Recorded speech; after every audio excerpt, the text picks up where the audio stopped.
was when we had him on that was his first paid session musician gig. Yeah. Was on All Night Long. He did a lot of session work. Was doing that backup vocal. And if next time you hear that song, listen for it, you can hear his voice. Because he just goes, all night. And it's Richard Mark's voice. He was a great interview. He was a lot of fun, but God, I hate this song. This one, I don't need this one. Yeah. I'd rather hear Don't Mean Nothing, which I thought was a great song. Joe Walsh playing guitar on that song. So we could go on and on about Richard Marx all morning long. Oh, the legend continues. I got some other things to talk about. All right, we'll start with this. People magazine has revealed court documents that show that actor Tommy Lee Jones had attempted to have a conservatorship in place for his now deceased daughter, Victoria Jones, 2 years before her shocking death. Jones took legal steps in an attempt to protect her by seeking a temporary conservatorship. He had filed a petition for appointment of temporary conservator of the person in August of 2023, which was approved days later. The publicly available docket, that's what I'm trying to say, does not detail the reasons behind the filing. Court records show that the temporary conservatorship was later extended briefly before Jones requested to end it in December of 2023. Living in an age of virulent addiction the way we are, I wonder the percentage increase in people seeking conservatorships, right? If you have somebody in your family who's out of their mind or hooked on drugs or whatever, and how difficult is the process? Yeah. Victoria was found unresponsive at the San Francisco Fairmont Hotel. January 1st was pronounced dead. Authorities said that they do not suspect foul play. It is suspected that she had overdosed. It's sad, man. It's just a horrible. Look at that Jackson Brown. You had the story yesterday. His son. Yeah. In drugs as well, fentanyl. Yeah. All right, so here's another pretty serious story, and then we'll kind of move on to some other things. But as Timothy Busfield deals with 2 counts of criminal sexual contact of a minor and 1 count of child abuse for an incident involving twin 11-year-old boys, details have emerged of another allegation of sexual abuse. In a pretrial detention motion filed yesterday, court documents mention another victim's father, that's how it's written, reported to law enforcement Tuesday that Busfield allegedly had sexually abused his daughter several years ago in Sacramento. I'd read she was 16 at the time. In Sacramento, Busfield allegedly begged the family to not report to law enforcement if he received therapy. And the father, being a therapist himself, thought at the time that was the best thing to do. Busfield is currently being held at the Metropolitan Detention Center in Albuquerque. He maintains his innocence. They're holding him without bail, by the way. Yeah. Well, he was a bit of a flight risk. Yeah. So that continues on. Jesus. I know, right? It's crazy. And he's one of those I would have been like, never would have suspected anything like that. So we'll have to see where this goes. All right, lighter news. Despite what you may have read, seen on TV, or heard, Mr. Beast, whose real name is Jimmy Donaldson, isn't exactly rolling in dough. Talking to Wall Street Journal, Donaldson said, I have negative money right now. What? He said, I'm borrowing money. That's how little money I have. He's talking about like liquid, accessible cash. Yes. Yeah. Technically, everyone watching this video has more money than me in their bank account if you subtract the equity value of my company, which doesn't buy me McDonald's in the morning or whatever, he said. Donaldson had previously said that he keeps less than $1 million in his personal bank account and is therefore a billionaire on paper only. So I don't know how all that works out. Like, Neither do I. Like, how much of that paper worth could you convert if you needed to liquid assets? So I have no idea. People who help our financial planning, Preston, and retirement stuff, and they're fantastic. And they explained it to me one time, and I don't know. Yeah, I know. I hear you. I get lost in that world. There's so many technicalities and back and forths and contradicting statements about the values and worths. It becomes confusing to me. I better probably explain it to us thoroughly and effectively, Richard Marx. Yeah. If there's anyone we could turn to for our financial woes and questions. Well, he's right here waiting for your he questions. is. Your financial questions. Wouldn't that be the... If you have financial questions, I'll be right here waiting for you. Call Richard Marx Associates. Don't mean nothing. Yeah.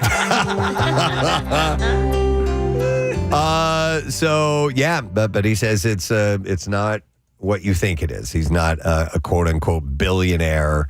Technically, Right. So could he do some maneuvering and liquidate some assets and have a lot of money? I mean, when you say all I have is $1 million on hand, Yeah. this is pretty good. Yeah. Yeah. But when you think, you're thinking billionaire. You're thinking Jeff Bezos, Yeah. yachts, all that crap. Yeah, who? Yes, him. Jeffrey Bezos. Matthew McConaughey is trying to stay one step ahead of AI. Attorneys representing the actor have secured 8 trademarks from the U.S. Patent and Trademark Office over the last several months for their client, which they said is aimed at protecting his voice and likeness from unauthorized AI misuse. It's a smart move. Yeah, most notable of them, audio of McConaughey saying, all right, all right, all right. Memorable line from Dazed and Confused, which is closely associated to him, of course. One of his lawyers, Jonathan Pollack, explained, in a world where we're watching everybody scramble to figure out what to do about AI misuse, we have a tool now to stop someone in their tracks or take them to federal court. So we're going to see an uptick on that, I'll guarantee you. Yeah. And then what'll happen is the parameters of how voice actors can rent their voice for AI use will become clearer, and things will be a little bit more understandable. But right now, it's the Wild West. Yeah, you'll need to, you should, own what is your likeness, your voice. Yeah, totally. And then if you want to rent it out, go for it, I guess. Yeah. I'm still sort of flabbergasted that you've never seen Dazed and Confused. So I wanna make this bet/agreement with you right now. Okay. Watch it this weekend, and I will watch whatever you want me to I'll tell you watch what, the one time that I did start watching it, I was like, I don't want it's at the beginning when they're hazing everybody. Yeah. I don't like that. Yeah. That's just kind of like, it's an underlying sort of theme. It's really Do you want me about. to- I'll tell you something. It's a day in the life. There are people that adore that movie. I like it. Yeah. It's not a cornerstone movie for me. I like it. Yeah, but for Preston, so the hazing part, I get that. But like the music in it and Pot smoking. and all of that yeah. sort of stuff. And the one TBH. guy, Randall Pink Floyd, he's kind of like, he's the quarterback of the football team, but he doesn't really like the whole. No, he's not a jock. He's not a jock, Yeah. and he's not down with the hazing thing either. And I don't know. I thought you would like it. Oh, All right. No, I will. I'll give it a shot, and then you have to watch what I want you to watch. Yes. Okay. I'll think about that. You There's have to think about there's it. nothing that's bothering me that I'm like, man, Casey needs to see that, but I'll come up with something. All right. So we told you yesterday that Chris Noth recently took an apparent shot at Sex and the City co-star Sarah Jessica Parker, and now the actor has responded to speculation that he was getting a dig in at her. In an Instagram post yesterday, Noth wrote, "My off-the-cuff, slightly sarcastic response to a comment on the internet seems to have caused a tempest in a teapot. It's not. It is not news. It is not worth all this discussion. It is a waste of time in a world where there are more important things to worry about." That's what And he reached out to her and he sent her a saddle that she had been looking at. This should fit well. Yeah. Well, that was nice of him. Yeah, absolutely. Jimmy Choo saddle. Yeah. So I don't know. If Listen, we're going to hear any. He's more got of his that. own stuff going on. Yeah, there were right. all those allegations. Nothing came to fruition, but it was enough to get him booted off the show. Yeah. All right. A source told Page Six that Timothy Chalamet and Kylie Jenner have been living together for over a year, with insiders saying that it's like they're basically married already, despite not actually tying the knot, of course. The couple are said to be obsessed with each other. I'm obsessed with you. And I'm Where are you? with Chalamet even involved in the lives of Jenner's children. You'll never get away. The couple has been. Obsessed is used far too much these days. Yeah, I agree. Yeah. An obsession is not a healthy thing. No, exactly. Yeah. Yes, that is not. It drives my every waking thought. I'm obsessed. I'm obsessed with this peanut butter.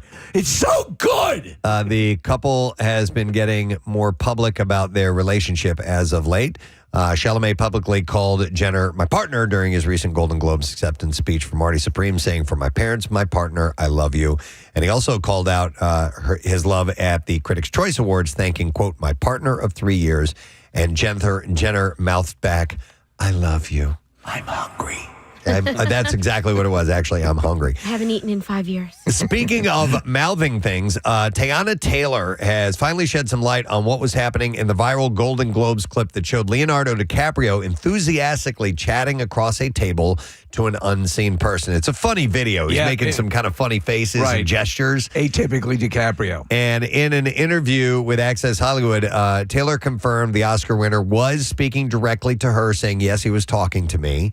As fans had speculated online about the moment, she shared that their conversation likely centered on the animated film K-pop Demon Hunters. Oh, really? Explaining, I was so happy when they won because my kids love K-pop Demon Hunters. And she said that she was caught up in the music, noting, I do remember jamming so hard when Golden by K-pop Demon Hunters came on.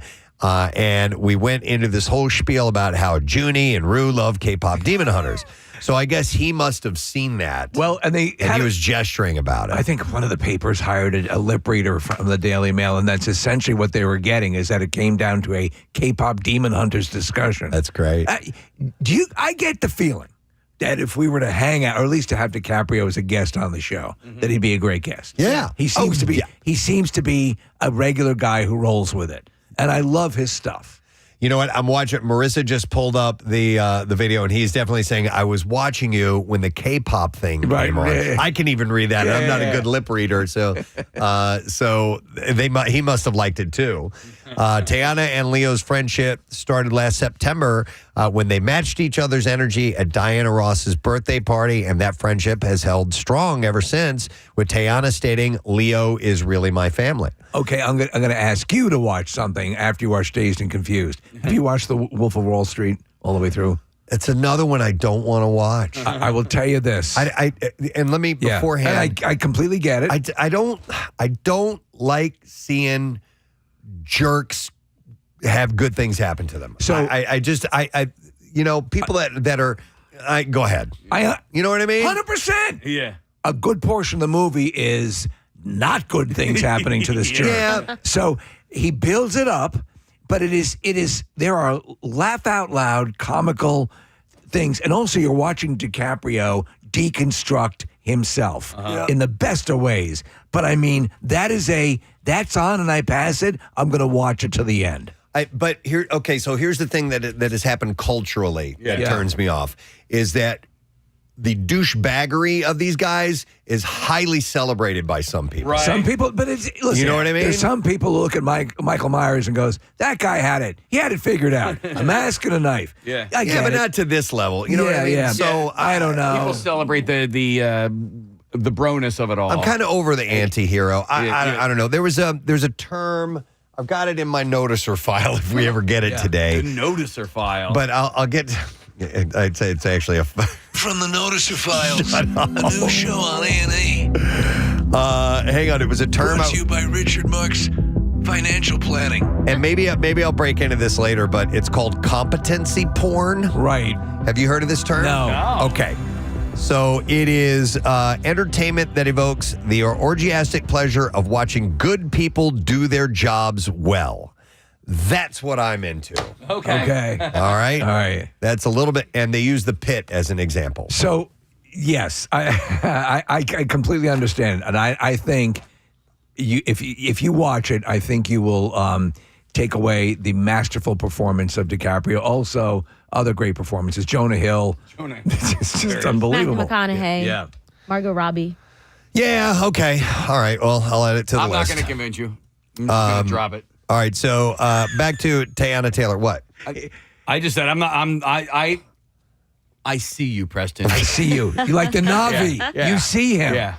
But no. Tie your ponytails together. Listen, these are beloved movies. I'll eventually. Dude, I'll eventually watch. There are them. movies that I refuse to watch, Yeah. and people will try. So I get it, and they'll and almost the actor trying to sell me on it makes me want to watch it less. I didn't like The Departed. Yeah, Casey, and I know you love it, and you really push it on me hard, and I'm like, I got done with it. I'm like, I don't feel better after watching this movie. But hey, there's a lot of movies that I love that I don't feel better after watching. There are intense movies. Listen, I'm sure I'm being a total hypocrite by saying the things that I'm saying right now. You know, because I'm sure there's some characters that are full on douchebags that I love. They're just not coming to mind. Can I speak some comfort to you? Sure. wherever you go, Yep. whatever you do, I'll be right here waiting for you. Thank you. Listen, I love Pulp Fiction. There's some horrible characters in that movie. You and know, those are all terrible. scumbags. Yeah.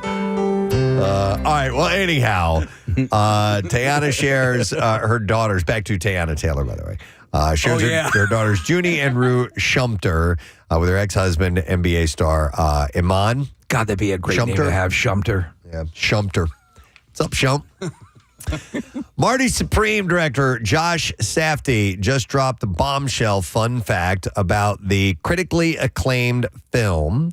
And he had revealed at London's BFI South Bank Theatre that Robert Pattinson had a secret blink and you'll miss it role. He said, nobody knows this, but that voice, the commentator, the umpire, is Rob Pattinson. Oh, I thought he played a ping pong paddle. No. Oh. Safdie explained that the idea behind the collab, simply saying he came and watched some stuff, and I was like, I don't know any British people, so he's the umpire. By the way, there's a massive promotional potential that they're missing, the Marty Taco Supreme. Yeah. Oh. You're right. Right? You're right. Totally. Yeah.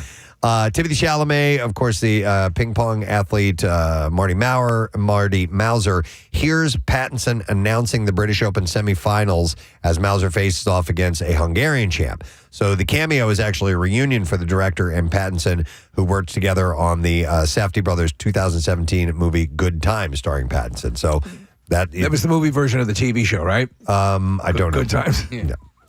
All right. So what time is it? All right, yeah, I got time for a couple more here. We have some audio. Steve, you sent this over of Idris Elba. Yes. He's got a new song that he wrote. I knew he was like a club DJ. Yeah. I didn't know he could sing. Yeah, let's check this out. So it is So the Kelly Clarkson show. a new song. Yeah, it's a new song called Hope Again. And he wrote this while filming his show Hijack. And it's going to be released in March. And this is, him on Kelly Clarkson. But no, that's not him. He ripped off Richard Marx. I'm sensing a theme of the morning. But this is Idris Elba. Here we go. Someone please give me hope. Wow, at the beginning, he sounds a little bit like Darius Rucker. Yes. Just a Odie. little bit. Yeah. I'm losing the feeling in my heart again. Wow. Yeah, good, right? Good voice. Yeah. God, he's a mega talent, man. Man, oh, man. What an a-hole. Hate that guy. All right, we love this guy. Bobby Lee, comedian. Yes. Signed his first deal to stream his first ever stand-up comedy special on Hulu. While details of the special are sparse, Lee has been on the comedy scene for over 30 years, so it's a guaranteed fun time, of course.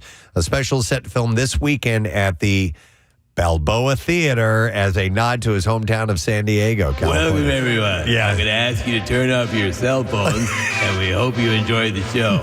And if you're out in the lobby, don't forget to try some of our delicious concessions like popcorn and snow caps and juju beans. Enjoy the performance. He had previously explained that his fear of doing new things. Where are you going? And- Is that over? Who's that over? Nothing is over!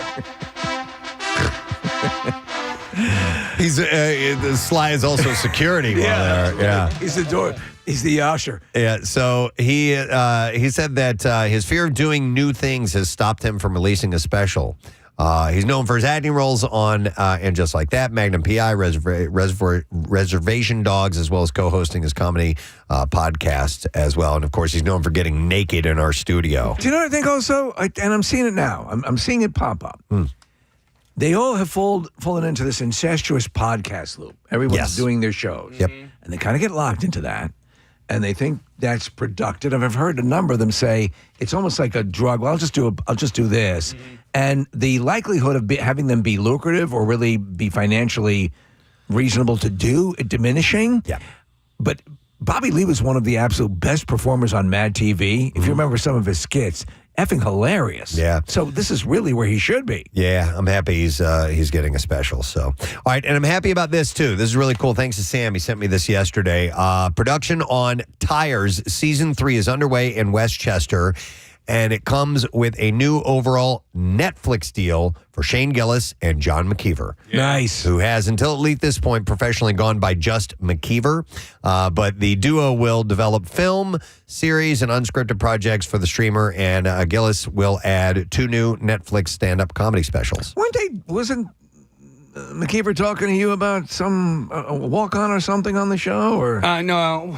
I mean, I did reach out to him when I heard this announcement. I asked for a role, but no, there was talk last year of them using our studios Right. for a scene in we are the season most 2. requested but never used studio in entertainment. This is true. Thomas Hayden Church, by the way, who plays Shane's dad, is going to be promoted to series regular. He was just a great. part-time character. Now he's a full-on regular. Tracy Pacosta, VP of Comedy Series at Netflix, said in a statement, "We're excited for our continued partnership, which means bringing more of their irreverent comedy to audiences around the world." There was a new cast member on Saturday Night Live. I can't. I don't know her name. It's a longer name, but I saw her for the first time in entire season 2, and she had a really, really great chemistry with one of the characters. Yeah, she's great. Yeah. She's new on SNL. Yes. Yeah, And so she's a featured player on SNL. I wonder if she's going to be in season 3 of Tires. I thought she was so good, and I thought the chemistry she had on that show. Veronica Slowakowska. She's terrific. Yeah. Let's see. She's not mentioned in this particular article case, but that doesn't mean that she won't be. Shane had said working with Netflix is great, and it'll be cool to shoot season 3 of Tire soon. Season 3 soon. And McKeever said Netflix has been nothing but creatively supported to us.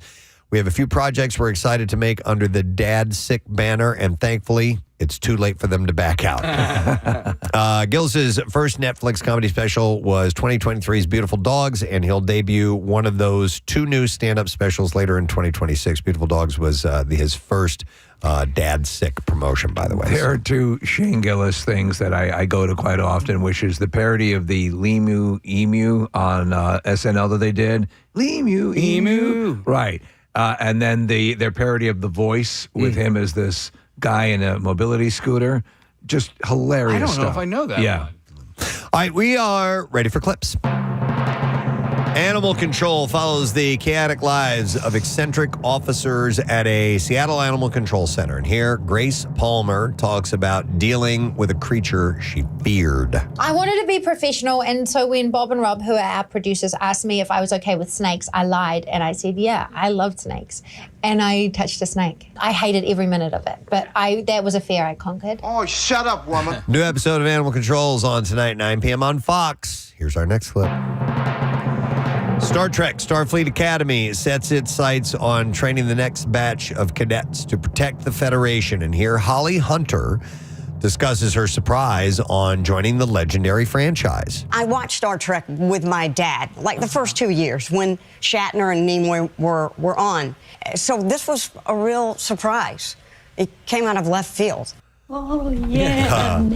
I didn't know she was involved in this. She is. This is. She plays she's a humanoid, but she's 400 years old. Wow. And this comes after the Federation was sort of destroyed. All the dilithium crystals in the universe were destroyed, and now they're rebuilding. So this is very far in advance from the last Star Trek series that aired. So there's a whole bunch of super new technology. New episode of Star Trek Starfleet Academy is streaming now on Paramount Plus if you want to check that out. You know, someone pointed out, by the way, of course, special effects-wise, they're just light years, no pun intended, ahead of where the old show was. But they've done this thing now where they go with the bridge is this sprawling thing. Open floor concept. Well, it's like way open floor. Like, you should be able to go, how far is that ship from here? How are we doing over there? Like it's not practical. Okay. If you ever see the bridge of a ship, the quarters are kind of tight because you want to make sure everyone can interact. But it's just something somebody pointed out, and I go, yeah, that's right. These rooms are enormous. Interesting. Haven't checked that out yet. All righty, friend. We are going to take a quick break and come back in a second and continue our forward momentum on this day. Later on this morning, we're going to have FitDadCEO stopping by today. He's got an announcement to make, too, which is always great. We love people bring announcements along with them. We'll break and come back. Stay with us.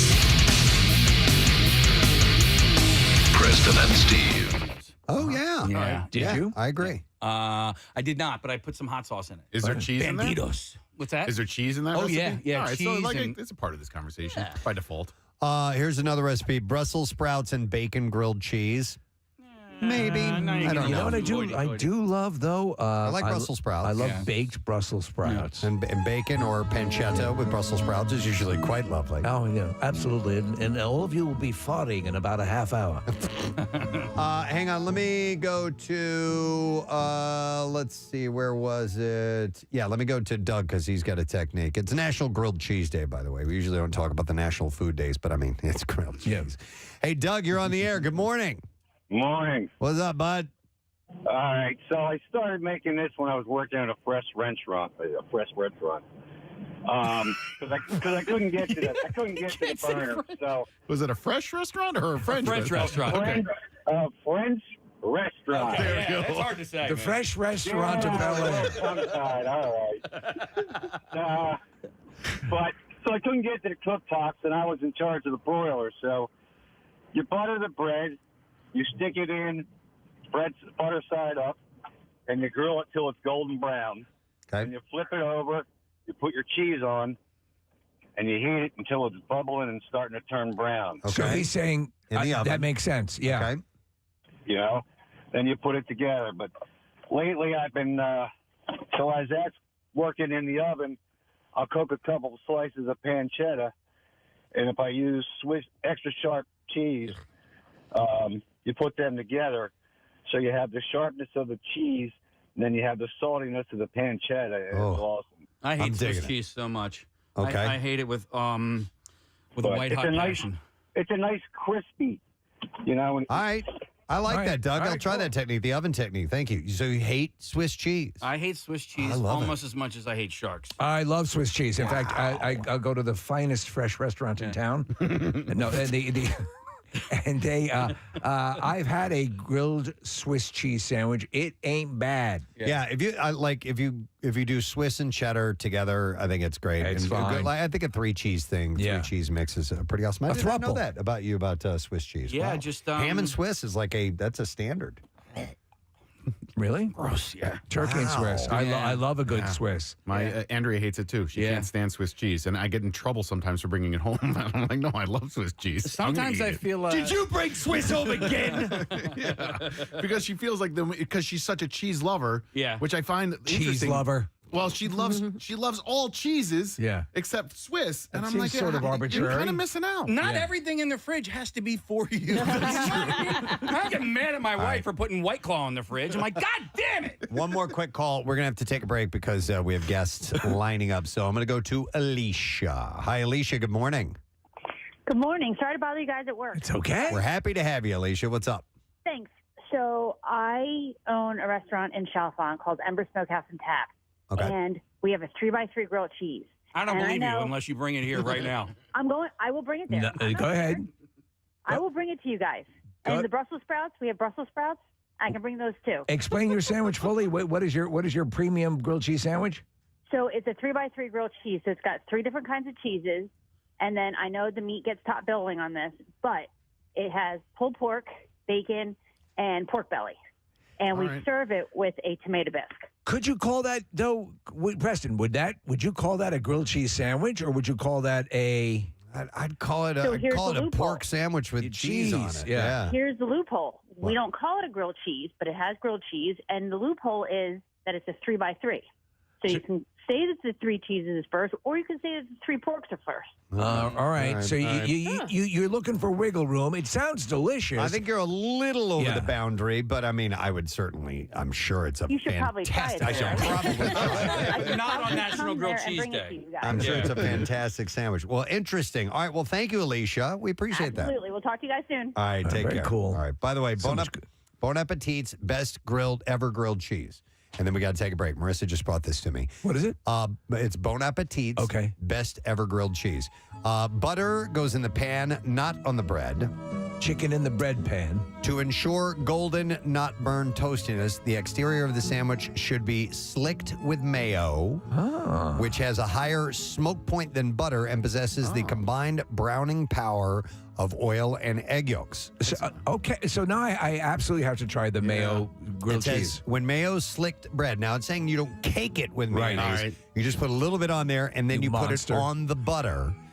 And when the mayo slicked bread meets buttered pan, that's when the magic truly begins. Interesting. Opting for a cheese that melts well is paramount. American is the meltiest cheese there is. But a young cheddar cheese works well too and brings deeper flavor. If you want to go off script, stick to a soft or semi-soft cheese. Their high moisture content means that they're especially adept at turning molten. Once the sandwich is in the pan, pressing down with a spatula is helpful for achieving even toasting and for encouraging bread and cheese to meld together, but don't be overzealous. This is not a smashed cheese sandwich. Cut the sandwich diagonally. Thank you. Yes. And it says it's official. Sandwiches cut this way actually taste better. So I love it. That's great. Are you going to try the mayo thing? Yeah, I'll give it a we're shot. doing Yeah, it I'm tonight. going to have to try it. I think I'd rather than be, I'd rather try before I deny. Yeah. So. Did you just make that up? No, it's actually from Stranger Things season 4. Argyle says that. All right, anyhow, it's National Grilled Cheese Day, so enjoy, dear friend, enjoy. So hug a veteran. All right, please. Thank you for your service. We're going to take a break because we have two guests coming up.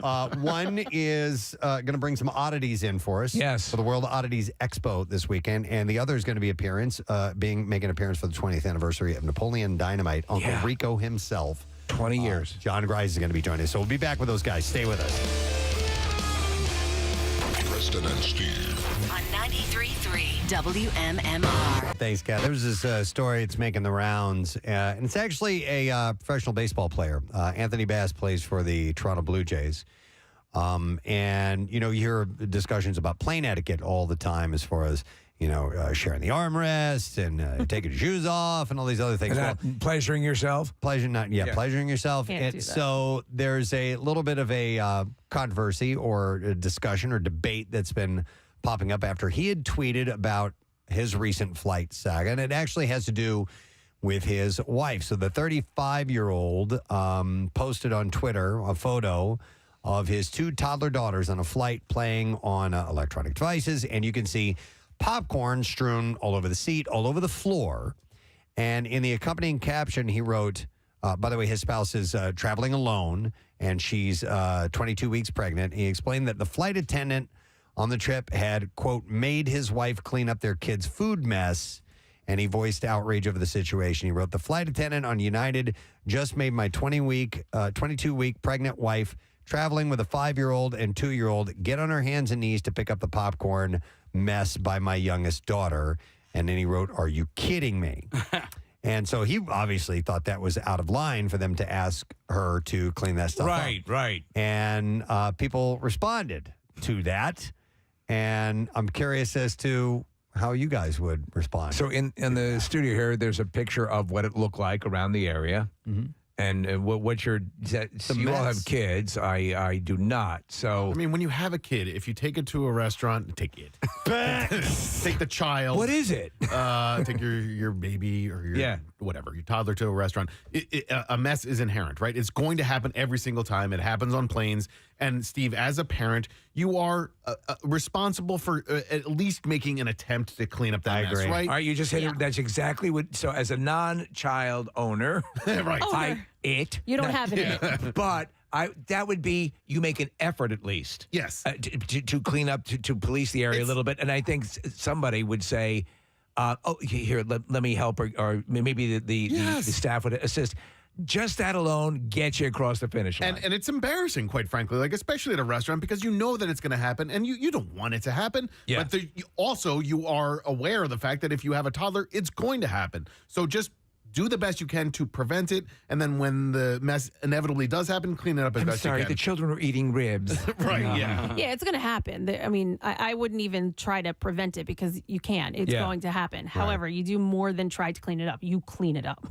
All right. In your case, you're seeing this, and because this stuff is strewn obviously around and could be It's not like, they're asking to resurface the chairs. And listen, I don't think she should get up every time something falls on the floor. But like at some point, yes, so sorry. Let me, pick this all up. Looking at the photo, I could see if the mom was sitting in the chair, she may see one kernel that we can see in this photo.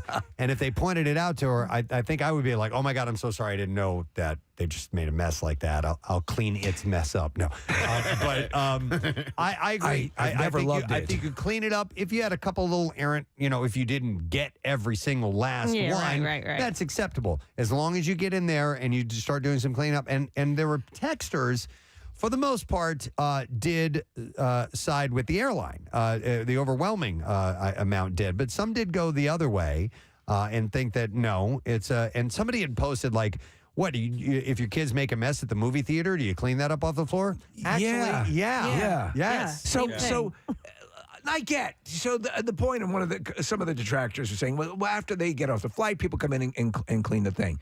But as you said, Nick, you don't just say, "Wow, they'll get it." Yeah, they'll get it. I'll make a total mess. You what have the to hell? you have to make an attempt. But there are, it's like there are two different people. There are the people that are like what we're saying is like, yes, you have to attempt to clean it up. You have to clean it up. And there are people that just don't think you have to, and that it's not your job. Like, yeah, you paid to eat at the restaurant, so now you're going to leave the mess for the server to clean up. Like, there are people that just that's how they see it. I know.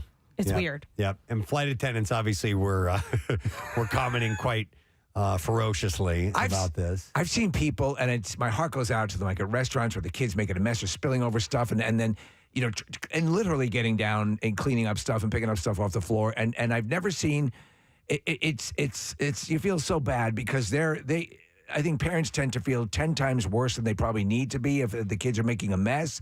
And I think most people understand and go, I got it. I understand it's hard to corral this. To me, it would seem they seem very embarrassed. Most people do. Yeah. Some don't. I know. Some do not I know. care. But I also, listen, I was never embarrassed or anything. And this is like something that I tell my brothers who have new babies is like, don't shelter them because they're babies and don't take them to the restaurant. I think that's why I can go out to eat and go to a restaurant is because I took Jace from the second he was able to go to a restaurant. Like I taught it how to behave. No, seriously though, honestly. And like, I will say sometimes if like, he's like lounging I'm like, you're at a restaurant and he sits up because he's used to going to restaurants and he knows how to act in a restaurant. Same with us. My parents would take us out. We went to restaurants, and, this is how you behave. This is what you do. Yeah. Absolutely. Now, did we screw up? Yes. But we got that course right from the beginning. Did he get this flight attendant fired? Was there a follow-up? Okay, so there was a follow-up, and his response was he posted an update informing his followers that United Airlines is taking care of matters with the flight attendant internally. Oh, boy. Yeah, I know, right? So he's getting somebody's job. But that's also him saying that. Like, well, but if he's not saying that and it's actually the truth, and said flight attendant is now facing right, but I'm just saying you don't know if it is. Okay, there are aspects to the story that are unclear. Yeah, like people like that who are gonna just throw that out there. Well, Kayla wants to comment on this real quick. Let me go to her. Hi, Kayla. Good morning. Hi. Good morning. Hey, what's up, Kayla? So I just want to say I follow Sydney and her sister, Jessie James Decker. She's a music artist. She was married to football player Eric Decker. She still is, but he's no longer playing football. So she had posted about this yesterday before Anthony did. And I don't think it was that they wanted Sydney to clean up the popcorn. It was the way in which the flight attendant approached her. What I saw Sydney and Jessica... 3 WMMR. A lot of texts coming in with Triumph Love, so I'm happy to hear that it does give some people some good vibes. During our interview, we were talking about how a lot of the bands at the time were darker imagery. Yeah. So the concept was we're gonna rock, but we're gonna have some inspirational messages. Yeah. Rick Emmett, it wasn't his idea to name the band Triumph, right. and he's like, guys, if we're gonna be called Triumph, let's be triumphant. We need something triumphant. And so he started writing these lyrics that had this kind of positive, you can do it, we're all in this together type of thing. And it still gets me that they all get me every time. Yeah, me too. Yeah. I was singing that entire time when we were off air. Yeah, you had your back turned to me, and you were singing and air drumming and air guitaring, which you're like a one-man band when it comes to air stuff. And I was like, I got to capture this. So I grabbed video of it. I just sent it to Marissa. I just want people to see the joy that you were experiencing at 7 o'clock in the morning. Yeah, I turn around and he's holding his camera up, and I'm like, oh, great. Here we go. But you got true. That's me. That's the authentic Preston. Right there. Speaking of one-man bands, are we going to get a one-man band in here one day? Talking to that guy. All right. Yeah. We've been wanting a one-man band for a while. You know who's a huge fan of the one-man band? Chuck D'Amico. Oh, really? Like, he loves one-man band. I do, too. Yeah. I'm fascinated by him. All right, well, listen, I thought I would share some information about our very town. I've got some City Beat stories. There's a lot going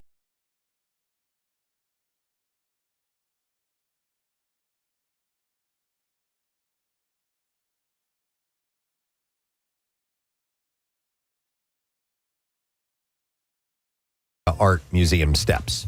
It was a vote that was by the Philadelphia Art Commission that approved the relocation. It voted 4-1 with one abstention Wednesday to move the original statue from its longtime location to the base of the museum steps to the top, and that's supposedly where it's going to remain permanently. Listen, no matter where you stand on this, I love the fact that we have it. I love the fact that this is... And when you think about it, it is a piece of artwork. It was created for the movie. And what in that museum, and there's some iconic stuff in that museum, clearly, works of art, but the Rocky statue sits right in that realm as well. Yeah, I agree. I like it. I told you guys, I thought it was, I think it's better for photo opportunities and stuff like that off to the side of the bottom. Yeah. People can line up. It's a little bit more controlled. But... listen, you run to the top of the steps. That's where you put your arms up in the air. The amount of, you know what I love to see? Somebody did footage of, it was just like dads running with the kids up the steps to do that iconic thing. Yeah. And I've used the word iconic 400 times in the past 2 minutes. But it is, yeah, why not? Just put it there. Let's be done with it and have it up there. They put it at the bottom of the steps in 2006. So it's been there for 20 years now. That's crazy. So the supporters of the move said the decision restores the statue to its original and intended placement. Marguerite Aglin, who is the public art director for the city of Philadelphia, said the top of the steps is where the artist intended it to stand, where it was first unveiled, and where the Rocky story lives for many people. Marissa, you said there's a plaque where it is, or where it There's footprints. Footprints. Yeah, there we go. When you get to the top, you can see his Chuck Taylor's in the... concrete. Thank you. So the statue. Thank you. Yes, Kong. Thank you, Nell. Yeah. Thank you, Nell, for being the voice. She of reason. worked with the museum on this. The statue attracts more than 4 million visitors each year. So that's how many people they take pictures and go over there too. Did the original story have where it ranked with other landmarks in Philadelphia as far as visited? Like, does it eclipse the Liberty Bell? Is it on a par? Don't know. I'm curious. Don't know. I feel like it is. And also, with like the FIFA coming to town in come on. June. Yeah, you want it at the top of the steps. Yeah. And it's easy to do. You don't, while they would like you to go into the museum, but you don't have to. You can stop by there. You can take the picture. It's real easy to do. 4 million visitors each year, a number expected to increase as we're getting ready for the 250th birthday in 2026. Marissa, I want to hit that video series that you're doing with the Philadelphia Tourism Group. The most recent one? Yeah, the most recent one stars our very own Jackie Bam Bam. How about that? Yeah, I watched a little bit of it, the clip you put up. It's terrific. 52 weeks of first, and this one is the first folk parade, which is inevitably became the Mummers Parade. Yeah. So, and Jackie's amazing in it.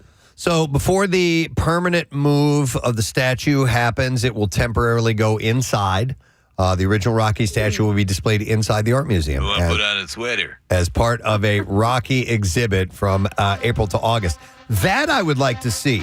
If the Philadelphia Art Museum is doing a Rocky exhibit, I'd like to see that. So you could get that, like the Peter Max painting that they, the famous. I'm going to say it. There's a iconic Peter Max painting, right? That he did of Rocky. It appears in one of the movies too, where it's. Oh no, you're talking about not Peter Max. Who is it? Neiman. Leroy Neiman. Leroy Neiman. Yeah. That which is awesome. Awesome. Yeah. He does kind of almost like a splatter type of art. Yeah, it's real iconic stuff.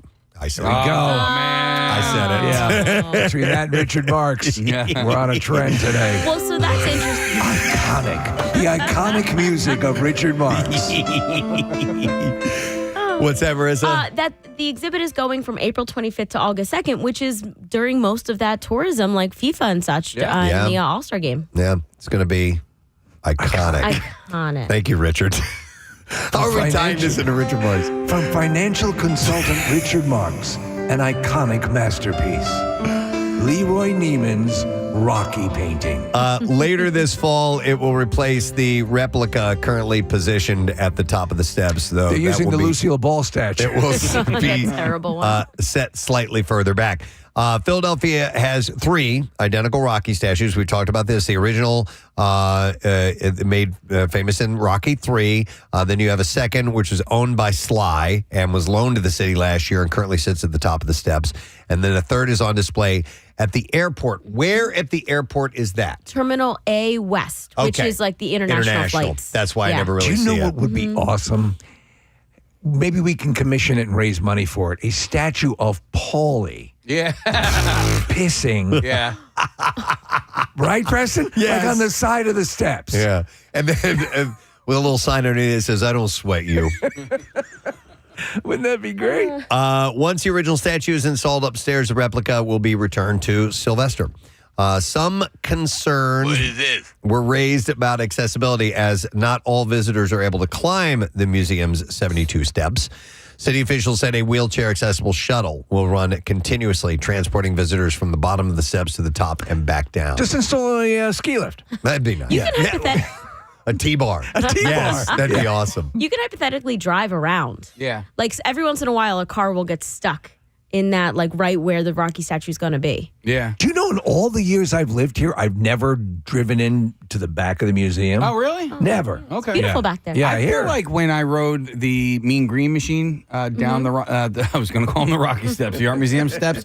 I feel like we drove that it was Y100 at the time, Y100, whatever vehicle it was. I feel like we drove it right up to the front, To the top? Yeah. Okay. And then got out there and then drove away, and then I rode down. I've never been up that way via car before, ever. In fact, I've never really even noticed that you can do that. So I always find a place up front and park and walk over. So most visitors interviewed near the museum said the statue belongs at the top of the steps, echoing the famous scene from Rocky films. And city officials said that the city-owned sculpture will replace the Rocky statue at the bottom of the steps, so it has not yet been determined which piece will take its place. So they've got, I don't know. I'm sorry, the museum is closed. Yeah. The moose should have told you. All right. Another story from the City Beat. I got an email from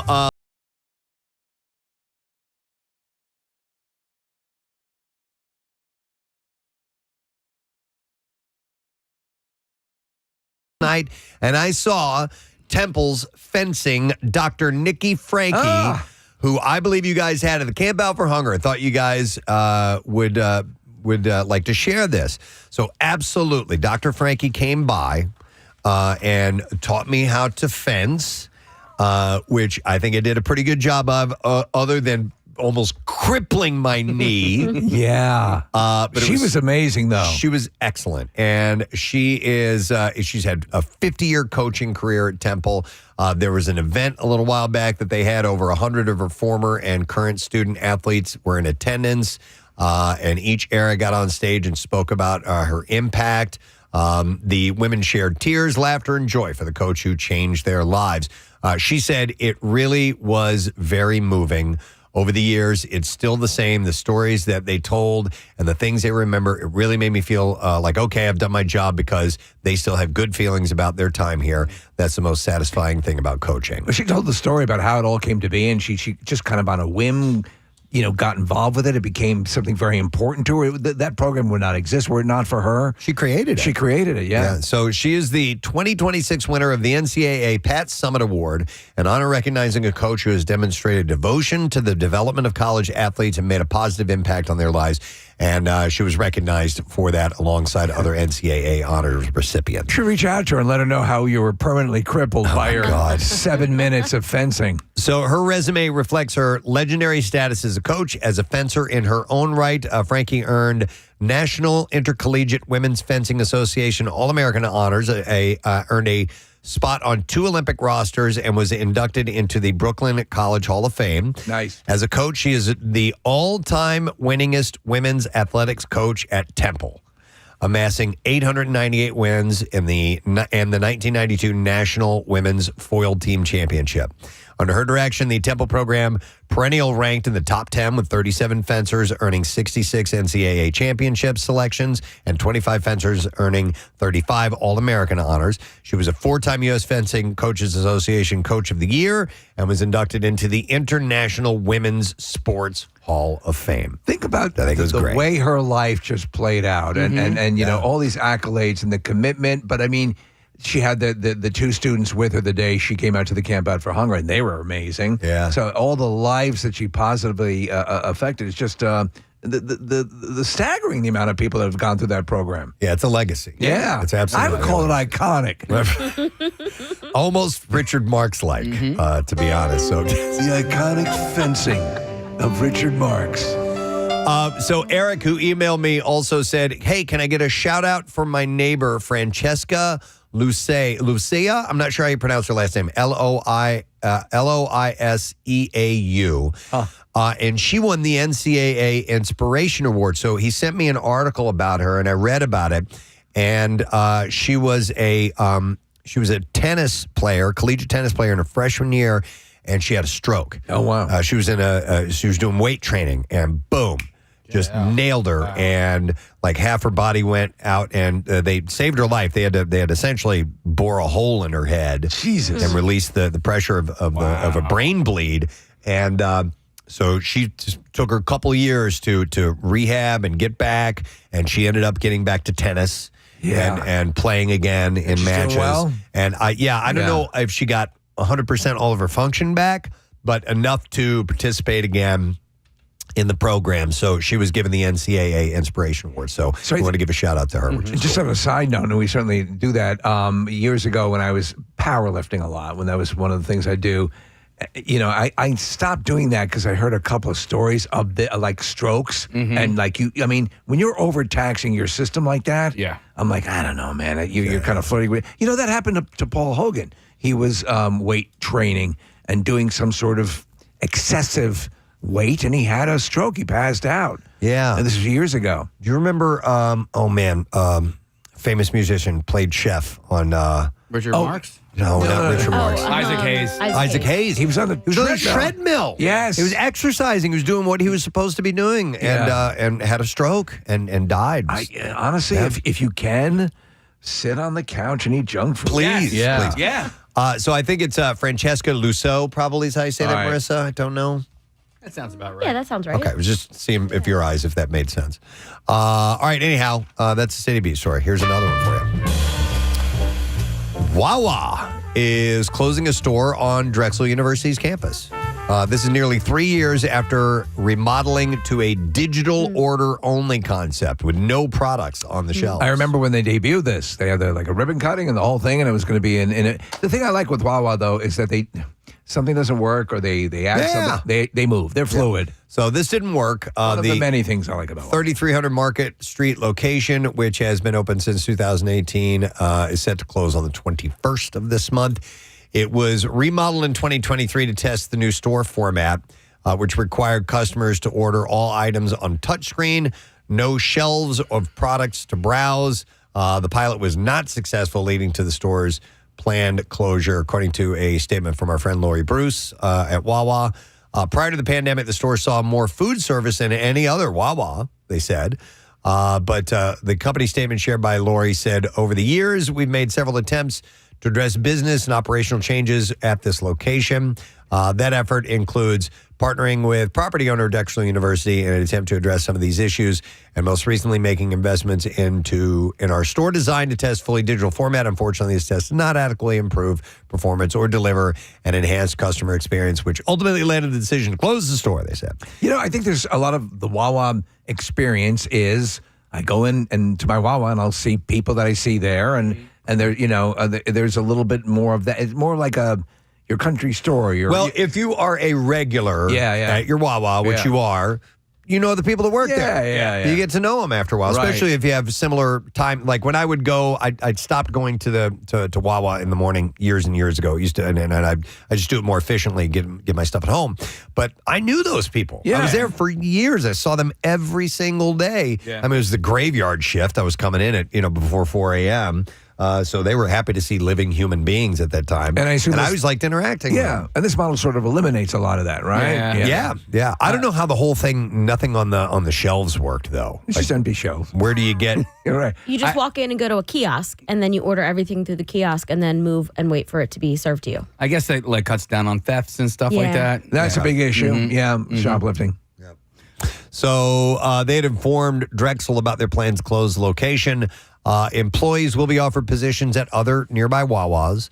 Nearby stores include those at 36th and Chestnut and 38th and Spruce. So nobody's fully out of work, so, Right. which is a good.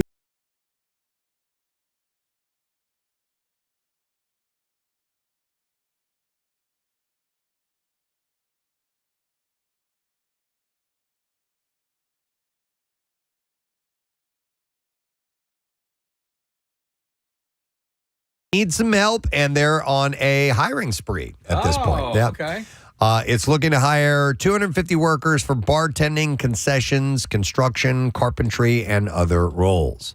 The PGA has opened its job match program, allowing locals to apply for paid, short-term, part-time, and full-time employment for the tournament, which is going to be running May 11th through the 17th. Positions will be needed before, during, and after the 7-day tournament. Marissa and I went to Wilmington Country Club a couple of years ago for the BMW championship. And when they put on these big events, it's a lot of people that have to handle everything that needs to be done to make it accessible and have it flow properly. There's a lot. So my niece just got hired as like a paid intern for Augusta. Oh, wow. Yeah. wow. So Cool. yeah, which is very cool. Yeah. But there apparently is a lot of opportunity. You know, if you're obviously at those kind of levels, this sounds like a good opportunity here. Yeah, and for the most part, it's just going to be, part-time stuff, but also volunteers. Matt O'Donnell, when they were at Aronimink, and I forgot what, it was the AT&T event that they did several years ago, and Matt volunteered. And he was just, he would be a crowd quieter, or they would or they would escort the golfers from one place to another. Or Would you ever? I thought about it. I mean, because it's I might actually enjoy that more. I personally don't, and I've told you this before, I don't like going to these big golf events. I'd rather watch them on television. You actually see more golf, I think, if you watch it on TV. Is it too overwhelming? Yeah, it's a little overwhelming.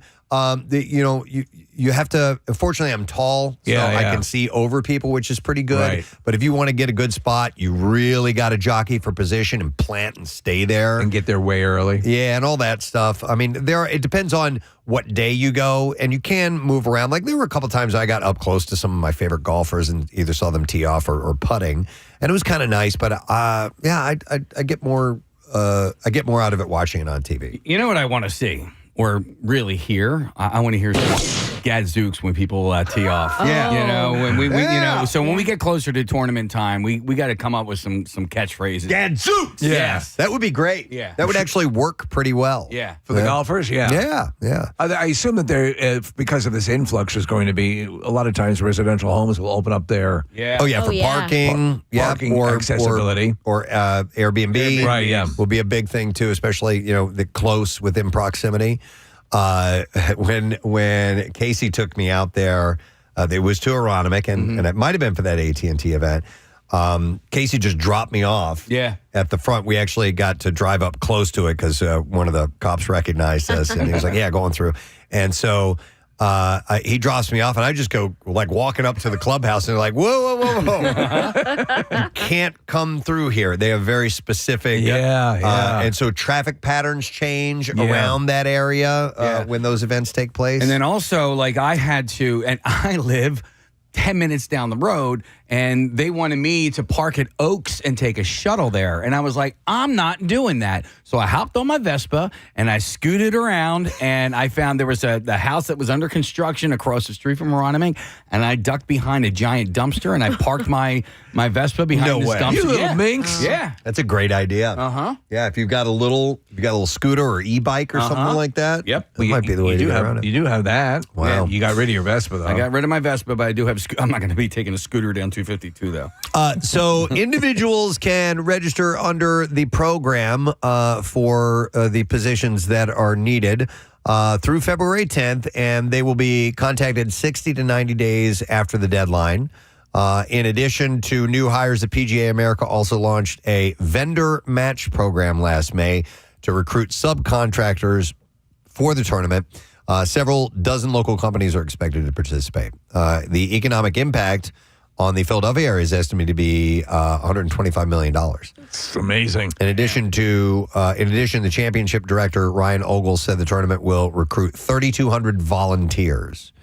And it brings together 156 professional golfers from around the world, including 20 PGA America golf professionals as well. It's insane the amount of stuff that's happening in this area over the next. Yeah. I mean, this year? Yeah. This year alone. And then past that.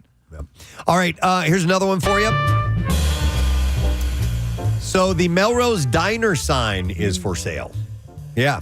Red and yellow, stainless steel and neon. A sizable coffee cup / analog clock is what it is. Would you call that? It's huge. Iconic. Yeah. Yep. You know what, Steve? It even says in the article right Iconic. here. The iconic Melrose Diner sign is for sale. And it comes with Richard Marx music. Oh, yeah, wow. it does. The iconic diner sign, as presented by the iconic music of Richard Marx. So the diner, which had opened at the intersection of 15th West and West Passyunk and Snyder Avenues in 1956, was demolished in 2023 to pave the way for a new 6-story apartment building. Now, its iconic signage There you go. can be yours if you're willing to pay a sizable offer. A Facebook Marketplace posting on this past Monday listed photos of various signs from the diner for sale. The posting says, the famous Melrose Diner, 4 pieces of signage, very heavy and totally cool, sold as set, must pick up, serious inquiries only, please example, Olga's Diner sold for $12,000. Does this work, the sign? Ooh, I Does don't it know. illuminate? Don't know. No signs that it wouldn't. I love stuff like this. Absolutely. I would love to own something like this. Where would you put it? I have nothing that I could do with something like this. I mean, you have the best. Listen, maybe if you have a business where you could put that in it, that would be cool. Yeah, I don't know what. Maybe if it was a concert venue or something like that was big, and you did decor that was of special Philadelphia, like the Foundry or something. Yeah, exactly. That could go in. Yeah, like in the lobby of the Fillmore would be cool. Or in the performance space we have down the hallway. Yes. Right there. That'd be Yeah, great if you yeah. walked in Right. and the Melrose Diner was an entire wall. I have a request. If anybody makes those butter cookies that Melrose Diner used to make, please let me know. Yeah? We were actually talking about this in my family over the weekend, and we used to just chomp on those cookies all the time. You get the impression they were made on premises? Yeah, they were. Oh, they were? Yeah, Okay. yeah. Okay. So in a 2023 interview with the Inquirer, owner Michael Petrogonis had said that he planned to put the old signage into storage with the goal of incorporating it into a new Melrose location in the future. He also joked that he'd be willing to sell the sign and other memorabilia from the diner for $1 million. And he said, but then I'm making a new one, exactly the same thing. He couldn't immediately be reached for comment about the sign's sale, by the way, so we don't know what the story is. What a moron I am. I just noticed that the clock is a coffee cup. Yeah. Isn't that great? All right, so one more story from City Beat, and this is a great one to end on. So Zillow predicts that the Philadelphia region will be one of the 10 hottest housing markets this year. I love hearing stuff like this. So it's a big one for Philadelphia, as we touched on, the golf tournament, the FIFA World Cup, the All-Star game, all this stuff, the 250th anniversary.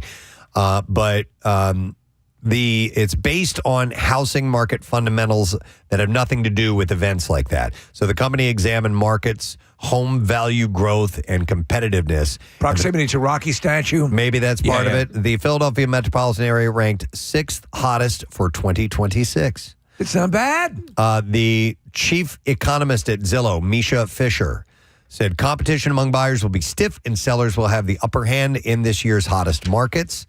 And she said shoppers will need to tap all the resources they can, and as they can muster in these fast-moving markets, from their team of experts to tech aids to financial assistance. But successful buyers will quickly gain equity. The hell is she talking about? I do not know. Come on, you're better than that.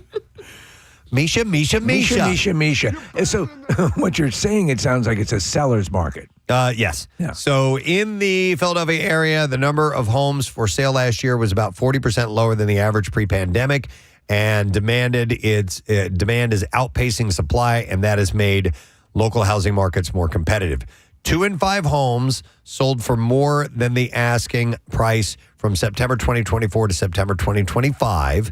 And homes typically spent just 13 days on the market in the year ending of October 2025. That's great. Yeah, man.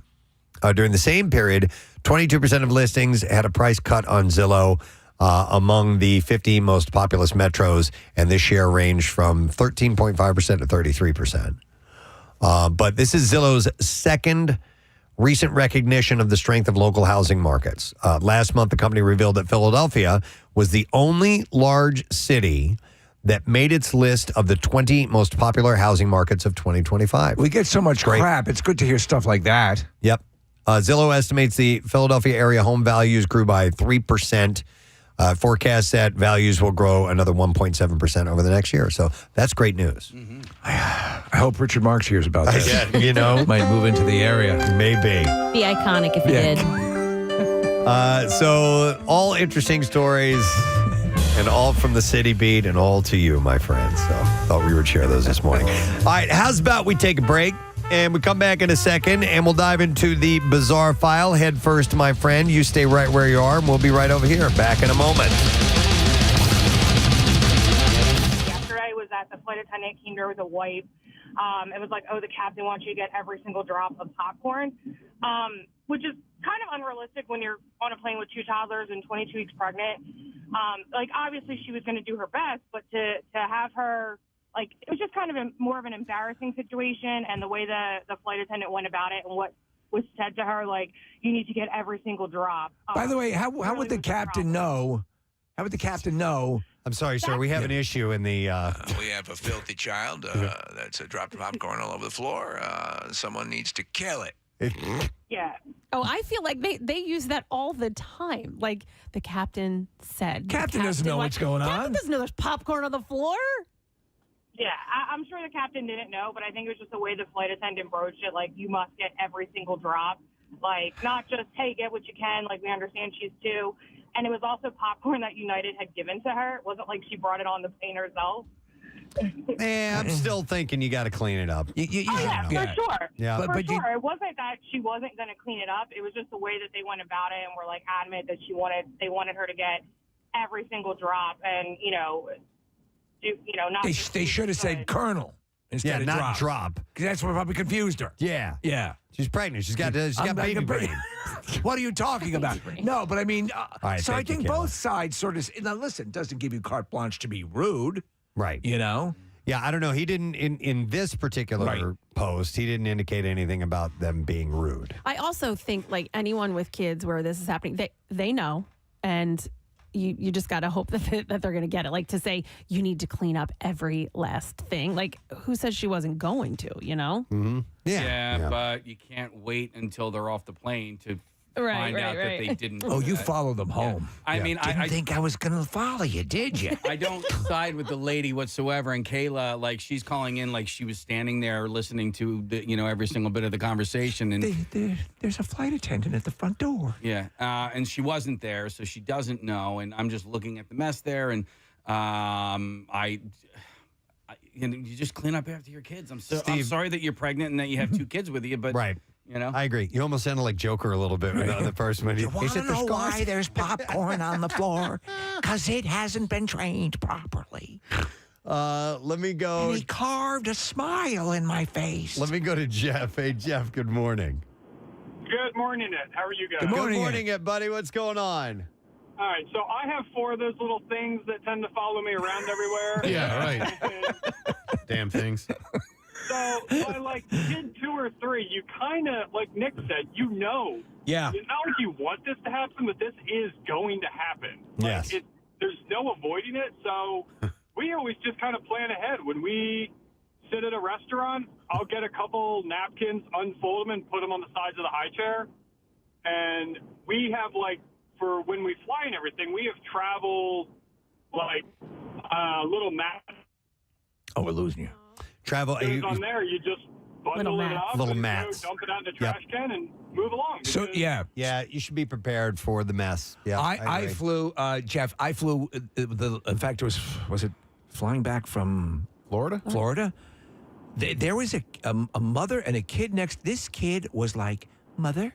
Like oh yeah, like a more traveled. I was sitting in front of you, right? Yes. This kid, you heard me. I kept saying, "What is this? A dwarf? This kid is better traveling than adults." If you're traveling Thanks, with a child or a toddler, inherently, my heart goes out to you because it's a chore, right? And there's also that part of me that, like, when I'm on the plane and I hear the baby crying, it's annoying. Like, if I want to go to sleep, I get the fact that, like, it's going to get under people's skins, but as a parent, there's very little you can do to control that. Your heart has to go out to the parents. Shell was a pro at traveling with our kids when they were babies. She was such a pro. She had a system. She would help out other parents on the plane. Your wife would come on the plane with treats for other kids. She didn't want me to fly with them because I would mess up the system. Yes. Yeah, I kid you not. She preferred it when we I don't flew want you separately. there. Yeah. You don't know how to treat them. Preston, this makes me think of this hilarious. I think it's the pilot episode of Modern Family. Cam and Mitch, the gay couple have adopted a kid. They're getting on the plane. They don't know how to travel with the kid, and so they and so they're I think it's Cam is feeding the baby some treats, and so somebody walking by goes, look at the baby with the cream puffs, and so I forget which one is Cam and which one is Matt, but the one who's the lawyer gets like, oh. A gay couple with cream puffs, and he's feeding him cream puffs. And then, I think Cam gets up and goes, "We'd like to pay for beverages for everyone."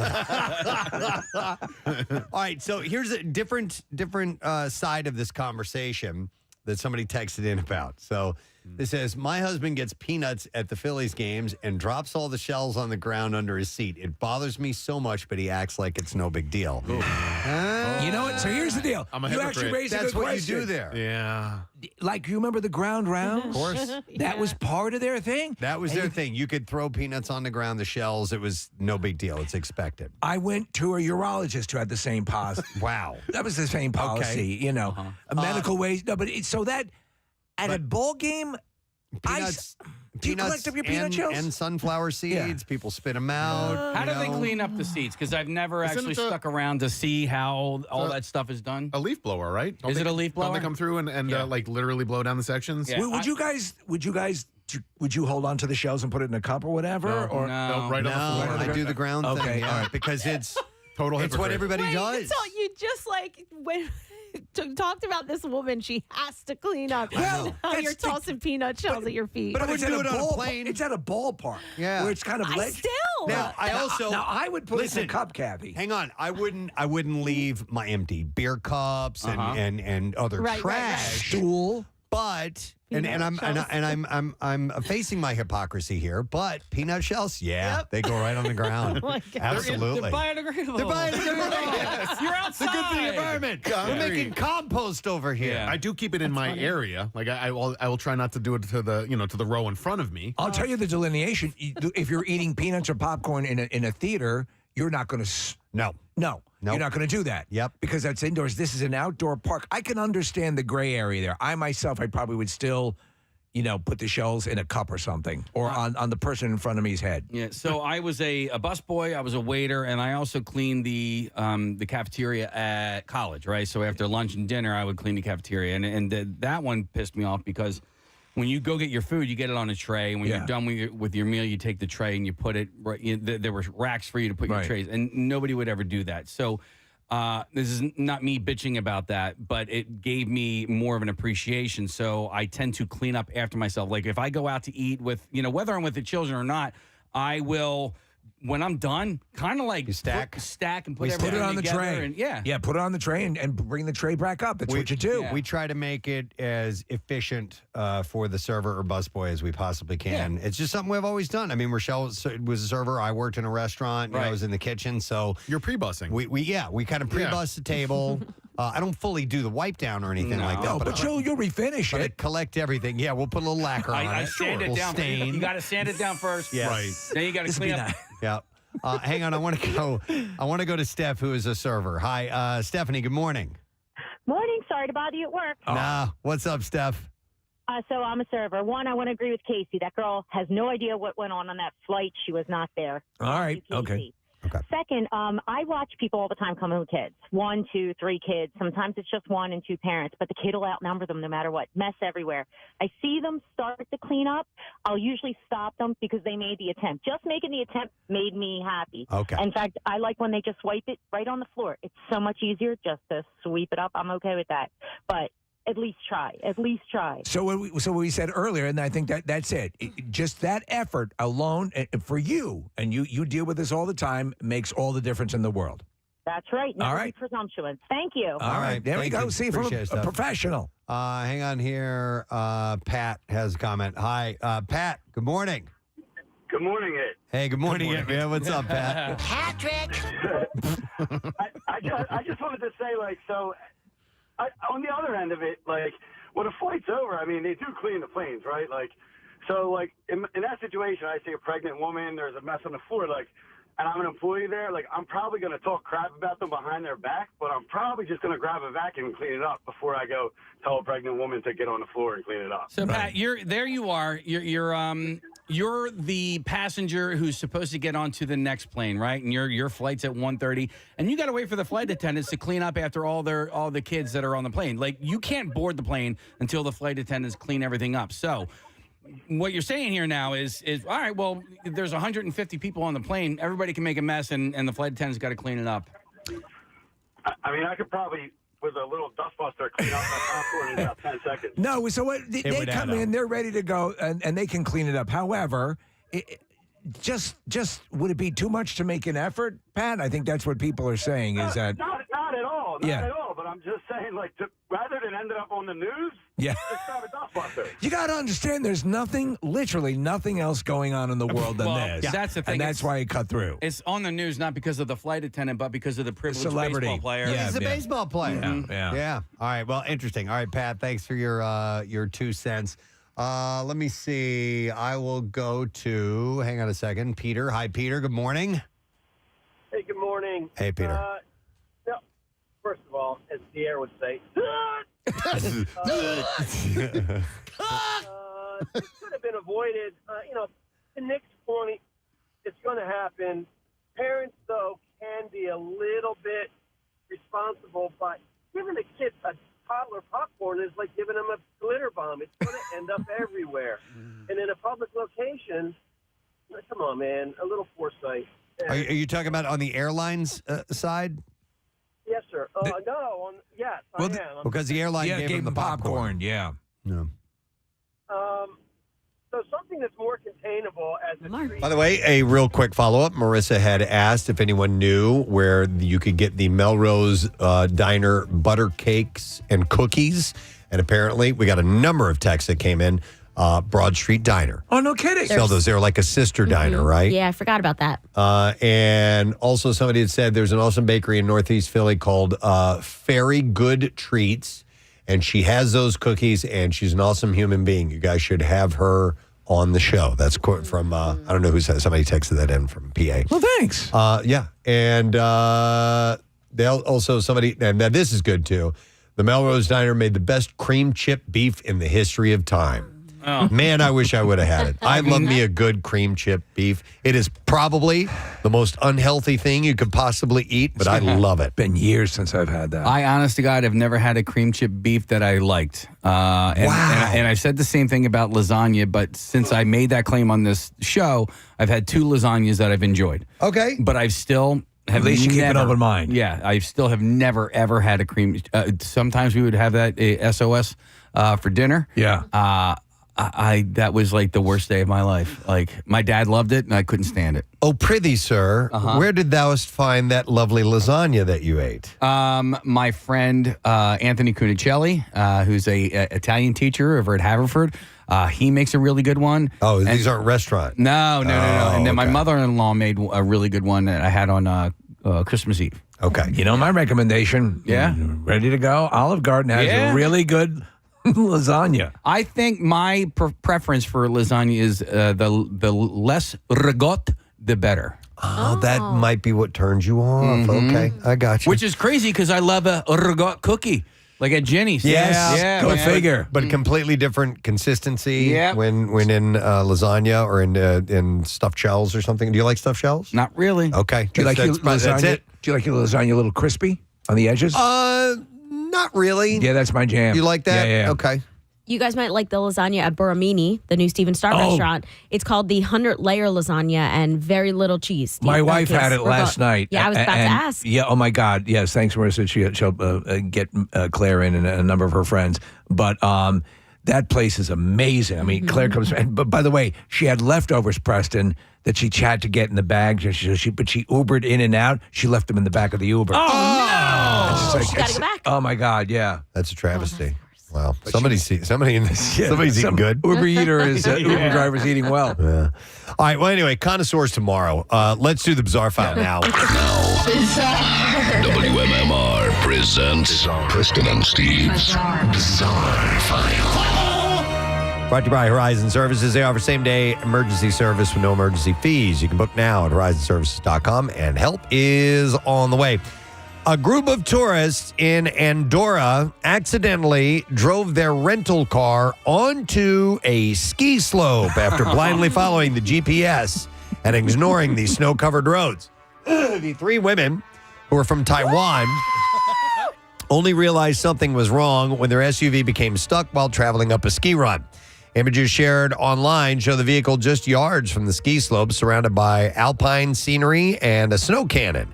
The group called emergency services after admitting that they didn't know how to fit the snow chains stored in the back of their car.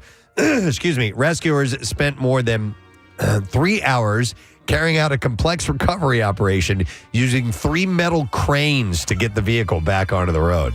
Could you imagine you F up that badly? Despite the ordeal, the tourists appeared in good spirits and were seen smiling for photos besides the stranded car as help arrived. Do you ever use snow chains in your years of driving in the snow? Yeah, specifically when I went to visit my uncle in the Sierra Mountains around Tahoe. Yeah. And it was in the dead of winter. We went there to go skiing. Right. And there was a point where they required you to put them on. And they had, I think they called them either chain jockeys or chain monkeys. I forgot what the chain monkeys. There was a term for the people that would put them on for you. You pull over and you give them the chains and they would put them on your car for you and then you tipped them. So they have these new things. I don't know if you've seen them, but they're made of like a hard rubber. Yeah. And you can put them on yourself, and they're basically like pull ties. I've seen them. Yeah. And I'm just curious to how well they work. By the way, this is not the only time a tourist has landed in hot water for blindly following GPSs. Recently, in October, a man was seen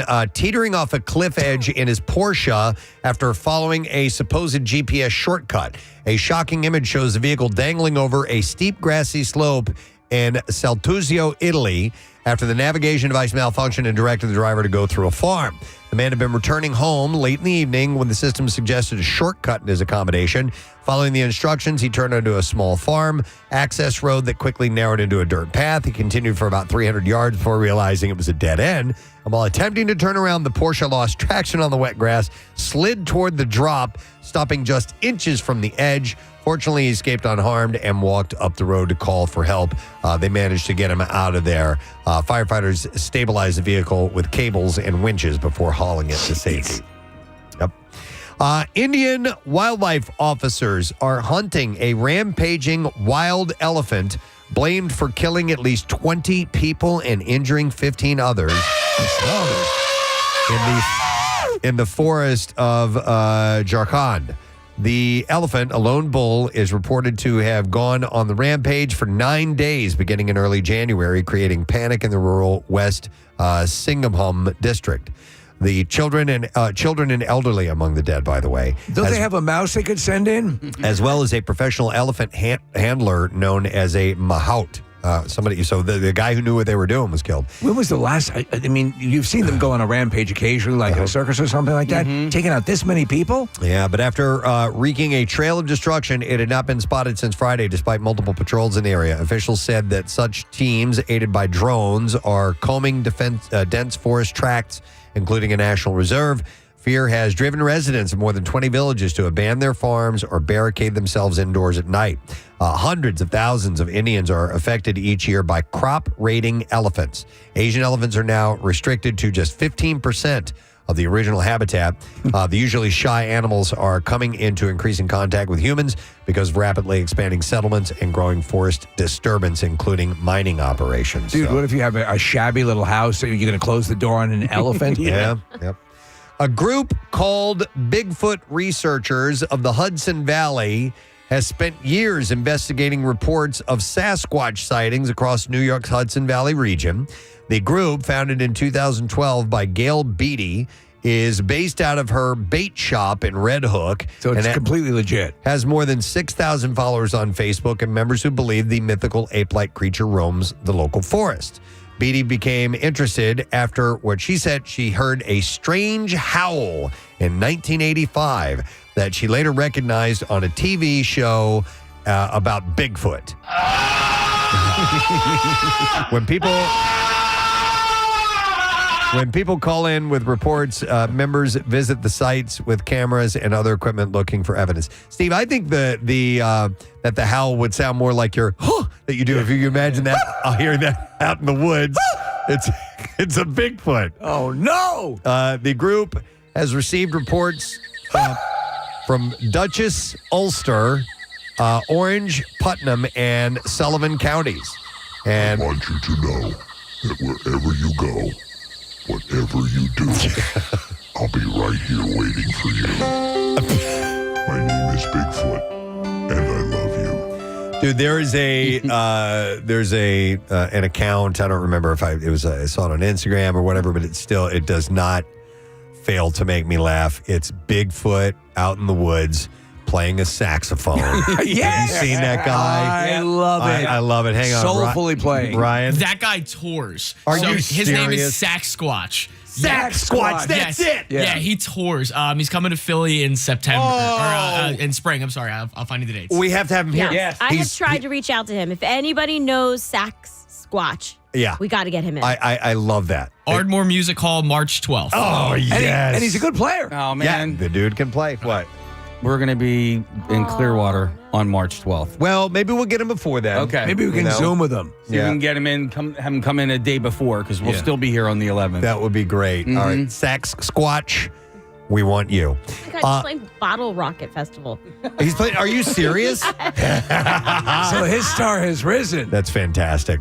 All right. So anyhow, back to this particular Sasquatch.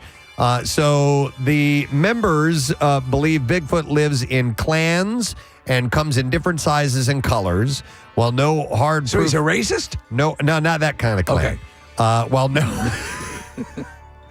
While no hard proof exists, the group says it takes every report seriously and helps people You sell extra large white sheets. who have had strange experiences. Yeah. What do you want that for? You don't need to know. Yeah. All right, and that is what I have in the bizarre file for you for now. All right, we're going to take a quick break. We're going to come back in a moment. Don't forget, FitDadCEO is going to be stopping by this morning. Dave Ogleton will be here, and he's got an announcement today. Yes, he's making an official announcement. Yeah. He chose our show. We'll be right back. Stay with us. Occupied. anything other than popcorn. Well, it's my understanding is they usually hand out to the kids. They'll hand out gravy boats. Oh, okay. Well, no, and listen, any snack item you're going to give to a kid is like that. We're talking about Cheerios. We're talking about, pretzels and things like that. So it's going to make a mess, no matter what. I mean, here, we keep calling these kids it. All right. Well, thank you, Peter. I appreciate it. Don't touch it. Don't touch it. It's not trained. It's angry.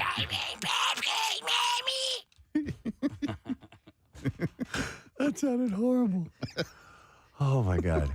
I will. You spilled it all over the floor. I have Mike. Hey, Mike, good morning. Hey, bitches. Hey, what? What's up, Mike? How you doing? Good. What's up, buddy? A bunch of years ago, when my son was a lot younger, we were shopping at Acme, and he accidentally knocked over a display and knocked over a bunch of stuff.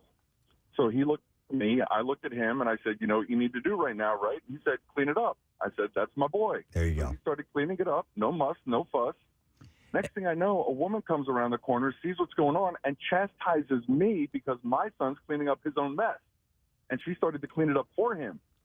Wait, this was a customer, a fellow customer? Yeah, just some random person. Was it a woman? Does a woman just butted into your thing? What's that? A woman just started criticizing you out of the blue? Was that who came around the corner? I think we lost it. Yeah, it was a fellow customer. Yeah. Who said that?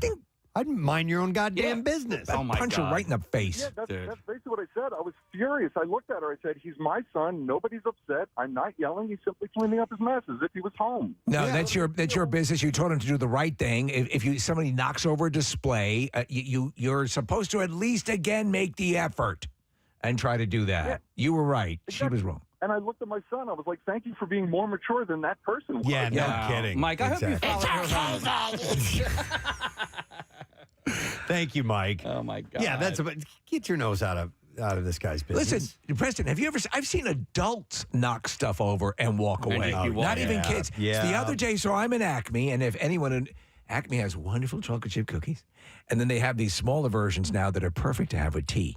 So there's in one of those plastic containers, where all four parts of the corners the little dimples have to lock for it to hold. So I'm walking around, and of course I have a little bit too much in my hands, and it falls on the floor.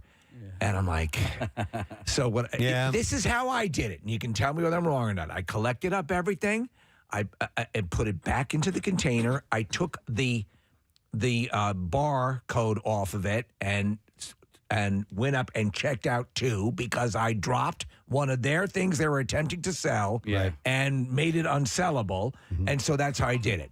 I've seen adults. They didn't make you pay for it, I'm sure, right? I paid for it at the self-checkout just for the hell. I felt bad that I ruined a product. I know that might be a bridge too far for some people, but cleaning it up was the thing as well. Right. And man, those cookies were rolling all over the place. I broke a bottle. I was at a liquor store, and I went back into the cooler because they had beer there too, and I had a bottle of gin, and I dropped. Or no, I went outside. Actually, I went outside. I had just bought it, and I dropped it. I'm like, you've got to be kidding me! I broke this full bottle, and I brought it back in. I'm like, look what your bottle did. They said as long as the seal wasn't broken, that I could get a replacement. Oh, nice. So it was. They. That's pretty nice. They have that in place. Did you pick up the pieces of glass or whatever? Or? I couldn't. I mean, I told them that I made a mess, and of course they were going to. I can't go picking up glass. I don't have a broom or the dustbin. What I can do is give you a free commercial on the radio show. Hang on a second. Hold on now. Chris is a flight attendant. Hi. All right. Hi, Chris. Good morning. Hi, how are you? Good. What's up, Chris? So I'm a flight attendant, and kids come on all the time and make a mess. So do adults. But I would never have them clean up the mess. I mean, we talk about them afterwards and say what slobs they are and love to see what their house looks like. But we never get them on their knees or even ask them to clean it up. We just talk about them afterwards. Okay. All right. Okay. So do you think this flight attendant was out of line to say? And I don't know how they said it. I don't know if they said, "Oh, ma'am, could you please? Your kid made a terrible mess here. Can you clean it up?" Goodness, I would never have even adjusted. I just talk about it and afterwards. Well, let me ask you, Chris, what is the one thing that passengers can do that are guaranteed to make the flight attendants talk about you? What do flight attendants hate the most? Oh gosh, taking their shoes off, constantly getting up and down or leaving the overheads open. Okay. And leaving a mess. I actually had an adult that went and he came on and he ripped up. He was mad and he ripped up the entire safety demo card. And I saw him doing something, and I thought he might have been doing that. And I thought, I'll just clean up his mess later. And he was just angry about his seat and everything. And as he was deplaning, he threw it all up as confetti, and it went everywhere. Oh, my God. What an idiot. Hey. So it's not just kids. And he did this just because he wanted to, or he thinks that the safety features are a joke, or we have no idea? He's annoyed about his seating. He's annoyed about his seating. Okay. So you tear up the safety card. But wait a minute, the shoes thing? Come on, man. I have like little slip-on shoes. You're in fact, I just took them model. off. I just took them off right now. I don't care what people think. The planes are cleaned, they're not really cleaned well. And, when you get to a city and you have a quick turn, you're lucky that we get all the trash out of the seat pockets before we have to board everybody. Right. Also, they're adults. They can keep their shoes on, Chris. Oh, no. No, they're not. No, I mean, honestly, you, Kathy, Chris, whoever, you guys can think and say whatever the freak you want. I don't care. As long My as shoes are coming off. your feet don't smell. Yeah. So what? You're Do not you at home. know, though? Are you nose blind? I am not nose blind. No, I'm taking my shoes off. I don't give a crap. Mine are off right Well, now. Chris is a professional, says to keep your stinky feet in your I'm shoes. with you, Chris. Tough crap. I'm I don't taking have them off. stinky feet. Yeah. All right. Come down with ice on, spray your feet. Yes, spray your feet with Axe body spray. You don't even use soap That to would wash be your worse. You don't even use soap to wash your feet. Don't say they're clean. There is soap that travels all down my body that eventually ends up on my feet. My feet are squeaky. Chris, Preston does it. Kathy says Preston doesn't wash his feet. He doesn't. Can you imagine that? He lets the soap run down his legs. It just runs down She his knows. legs. She knows. Exactly. I think though they also give you the little slippers so you can put them on, right? No, I don't want slippers on. I want my Who gives you socks. slippers? Well, you just in your socks. You're not your bare feet. Then you're fine. Exactly. Yes. I don't take my socks off. I'm not an animal. Casey Come on, probably man. does. Casey, do you take your socks off? No, and I Oh. resent you for saying that, Kathy. Thank you. All right. Thank you, Chris. They should give you slippers, though, right? Like as long as we're tossing stuff out there. Excuse me. It just took its socks off. I don't know. Slippers? That'd be nice. Yeah. Do you guys ever wear them? I did Slippers? once. Yeah. I Hell hated yeah. them. What, on the plane or at home? No. At home, around the There's house. slipper season. Hell yeah. Right now? All No, year, we're coming out of. Yeah, we're coming out of almost slipper done. Yeah, season. we're in flip-flop season now. I never year. wear. Casey, I can't believe he just asked who wears slippers. I wear Casey- slippers. Casey and I wear the same UGG slippers. If you don't wear slippers, you have to get these, and you'll wear Okay. slippers. I do like slippers. Yeah. I will wear I'll the try them out. sneakers or whatever my footwear was, unless it's like formal stuff. Yeah. I'll switch. You don't know if a deer is going to come jumping through that window. don't. Right. You You got to be But able. that's why you keep your slippers by the door. You No, you gotta wear them. sneakers by the door. I can go outside with slippers. Yeah. Oh, Well, totally. these In are an like emergency. rugged outdoor indoor Yeah. slippers. They're yeah. tactical slippers. Yeah. These are, and those are, I would say, more of the colder weather slippers. Sure. I have warm weather Yeah. slippers as well. So do cold weather slippers, that coincides with sweatshirt season, right? I Like think so. They're the same, like hoodie season? Yeah. Yeah, okay. Tootsies Yellowstone are pajama cold. pants season. Yes. We're working our way into foot Hold- bath season, by Real the way. quick, I just want to ask Casey one question because I think here's where we're going to separate. Do you wear those? Do you actually wear those slippers outside? I do. Okay, yeah. Not like- now we're on different pages. Well, like to take the trash out or something like that. Take the If it's trash chilly, out, you got to run or- outside real quick, go get the mail, Stop down the mulch. Or Yes. if I'm like I got to go pick somebody up from class, not class, but like practice or something like Oh, that. she if I'm just gonna be got in the car. side-eyed by Kathy on I'm that. like, wearing driving. pajama pants to Wawa. Yeah, but that's what the Oh, kids are dude, doing. I want to have I want to get a group of people to go to Wawa in pajama pants because it's very freeing. Talk I is love cheap. it. Let's Yeah. do it. Let's do Let's it. rent a bus of people. We'll get rent a bus. We'll get everyone in their pajama. Yep. And socks, no shoes. I would love to do that. All right, hang on. I want to go to Todd, who worked in a store that kids would frequently mess up. Hey, Todd, good morning. Good morning. How's everybody doing today? Good, buddy. What's going on? So I actually have an interesting story. One of our beloved Philadelphia WMMR. All right, thank you very much, Marissa. By the way, I got a text from somebody who says that they saw, we were talking about him earlier, Sasquatch. Says, I once saw a triple bill, Sasquatch, Richard Marx, and 90s Nutsack. Wow. That's a super show. And that it was an incredible show. So, well, that's cool. Thank you, Paul from Delaware, who texted that in. All right, it's been a while. In fact, it's been since last year that I've noticed things for you. Yes. The Noticer's returned with Noticer 2026. He's spent so much time noticing. His head is on a swivel. His eyes are wide open. And there's a little bit of drool coming out. He is the Noticer. That's what happens when I notice hard. Yeah, it's straining. All right, so the International Space Station crew that includes a sick astronaut splashed down in the Pacific early yesterday. Or no, I'm sorry, this morning. It was on January 8th. NASA said that it would be ending the current ISS mission out of an abundance of caution because of a medical situation involving, one of the astronauts on board. They have not said who it is or what they are sick with. We're just going to detonate it. The NASA Administrator Jared Isaacman said during a press conference, I've come to the decision that it's in the best interest of our astronauts to return Crew 11 ahead of their planned departure. So obviously for them to do something like this, there has to be, something definitely that is a contagious or something that would be very debilitating. To the sound effect point, Preston, I wonder, has there ever been a case? Yeah.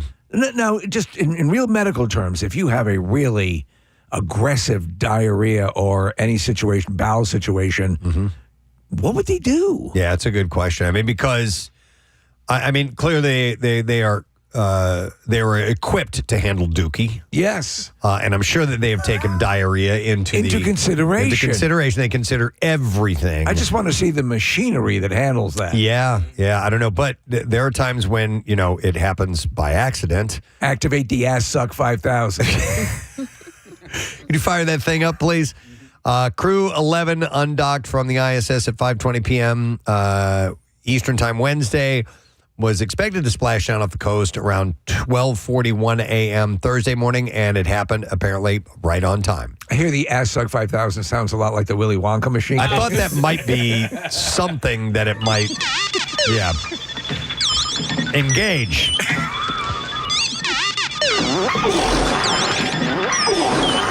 On Tuesday, we have a go flight. On Tuesday, the crew prepared by packing cargo, reviewing return to Earth procedures, and transferring hardware aboard the ISS. I'm gonna miss you guys. They had an alien. They on made board. a buddy. Yeah. Fortunately, I eat diarrhea. That's why we love you, buddy. Hey, we figured out what to do. Yeah. This guy eats that stuff. I eat it for breakfast. Wouldn't that be great if that were the thing? He ate it, and then whatever he pooped out, we ate. Yeah. Wouldn't that be hummus? That would be the best scenario ever. We meet an alien race. Yeah. And they eat our diarrhea. Yeah, our dookie, our garbage, whatever it is, and whatever they crap out. We love to eat. Is like it's like macaroni and cheese. Yeah, I love it. Yeah. I mean, like something really, really good comfort food. Who's hungry? Yeah. That would be the perfect scenario. That's it. We have to work on that. Wow. Dare to dream. So an emergency evacuation was not ordered, like a full-on emergency evacuation, because the astronaut was stable, according to Dr. James Polk. The astronaut remains in stable condition. The mission is part of... What do we know? Have any indicators to what the illness was? No, Nothing not at all. whatsoever, yeah. They haven't said. The mission is part of Which means it has to be something like diarrhea. Is part of NASA's Commercial Crew program, which partners with private companies to deliver humans to and from the ISS. Crew 11 includes 2 American astronauts, a Japanese astronaut, and a Roscosmos cosmonaut. They traveled to the ISS on August 1st and were scheduled to stay there until mid to late February. So, they're coming back a little early. Was that his rap name, Roscosmos? Yeah, that's Roscosmos cosmonaut. Rizm Kizmal Brism. Yeah, Rizm Kizmal Rizab. Roscosmos cosmonaut. So it is the 11th crew rotation mission of SpaceX's human space transportation system and its 12th flight with astronauts. In November, the crew actually marked historic milestones for the ISS, the 25th anniversary of the first crew that arrived at the station. So it's been crewing. It's been up there longer than that, but it's had people now for 25 years. It's an amazing thing. Yeah, and then Peoples is Peoples as well. Peoples is Peoples. I watched where I turned Ad Astra on as I was going to sleep a few nights ago, and in the beginning of that movie they had the space elevator. Yes. Are we anywhere closer to that? The word is that it is very feasible. I don't know anyone who's actually moving ahead with anything like it. I think they're still conceptualizing it, but until it makes sense financially, that they'll never get that underway. Imagine what kind of in-elevator entertainment you would have, because we have the little videos that are on. You could watch the full Ad Astra. Yeah, most definitely. Man, what was I going to say? So it's been up there for 25 years. I have an app. I have an ISS app that lets me know when the passes are happening. Right. I still get a kick out of seeing that thing. With the naked eye, I still just marvel at seeing that go by at the speed that it goes by and just know that there are people up there. It's fascinating to me. All of that. I mean, again, so I keep flirting. I have this one telescope that I really love.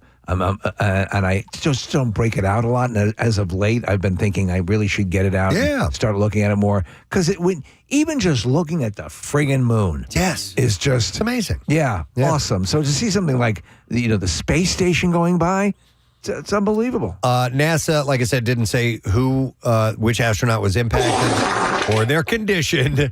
But it was the first time in 25 years that a medical evacuation... We are out of our orbit trajectory. It is the first time in 25 years that a medical evacuation was even necessary. I've never heard of it. So they take as many precautions as they can. As we've learned from watching the movies over the years, sometimes people get scrubbed from like Ken Mattingly didn't get to go up on Apollo 13 because they thought he may have had measles. They are very, very strict on that. But every now and then there's going to be something that's going to arise without knowing. And I'm surprised it's been 25 years. They've never had to do this. So to this point, I would assume that during that time, and I would assume someone has gotten at least a little sick. Yeah, right. Sniffles here and there. Yeah.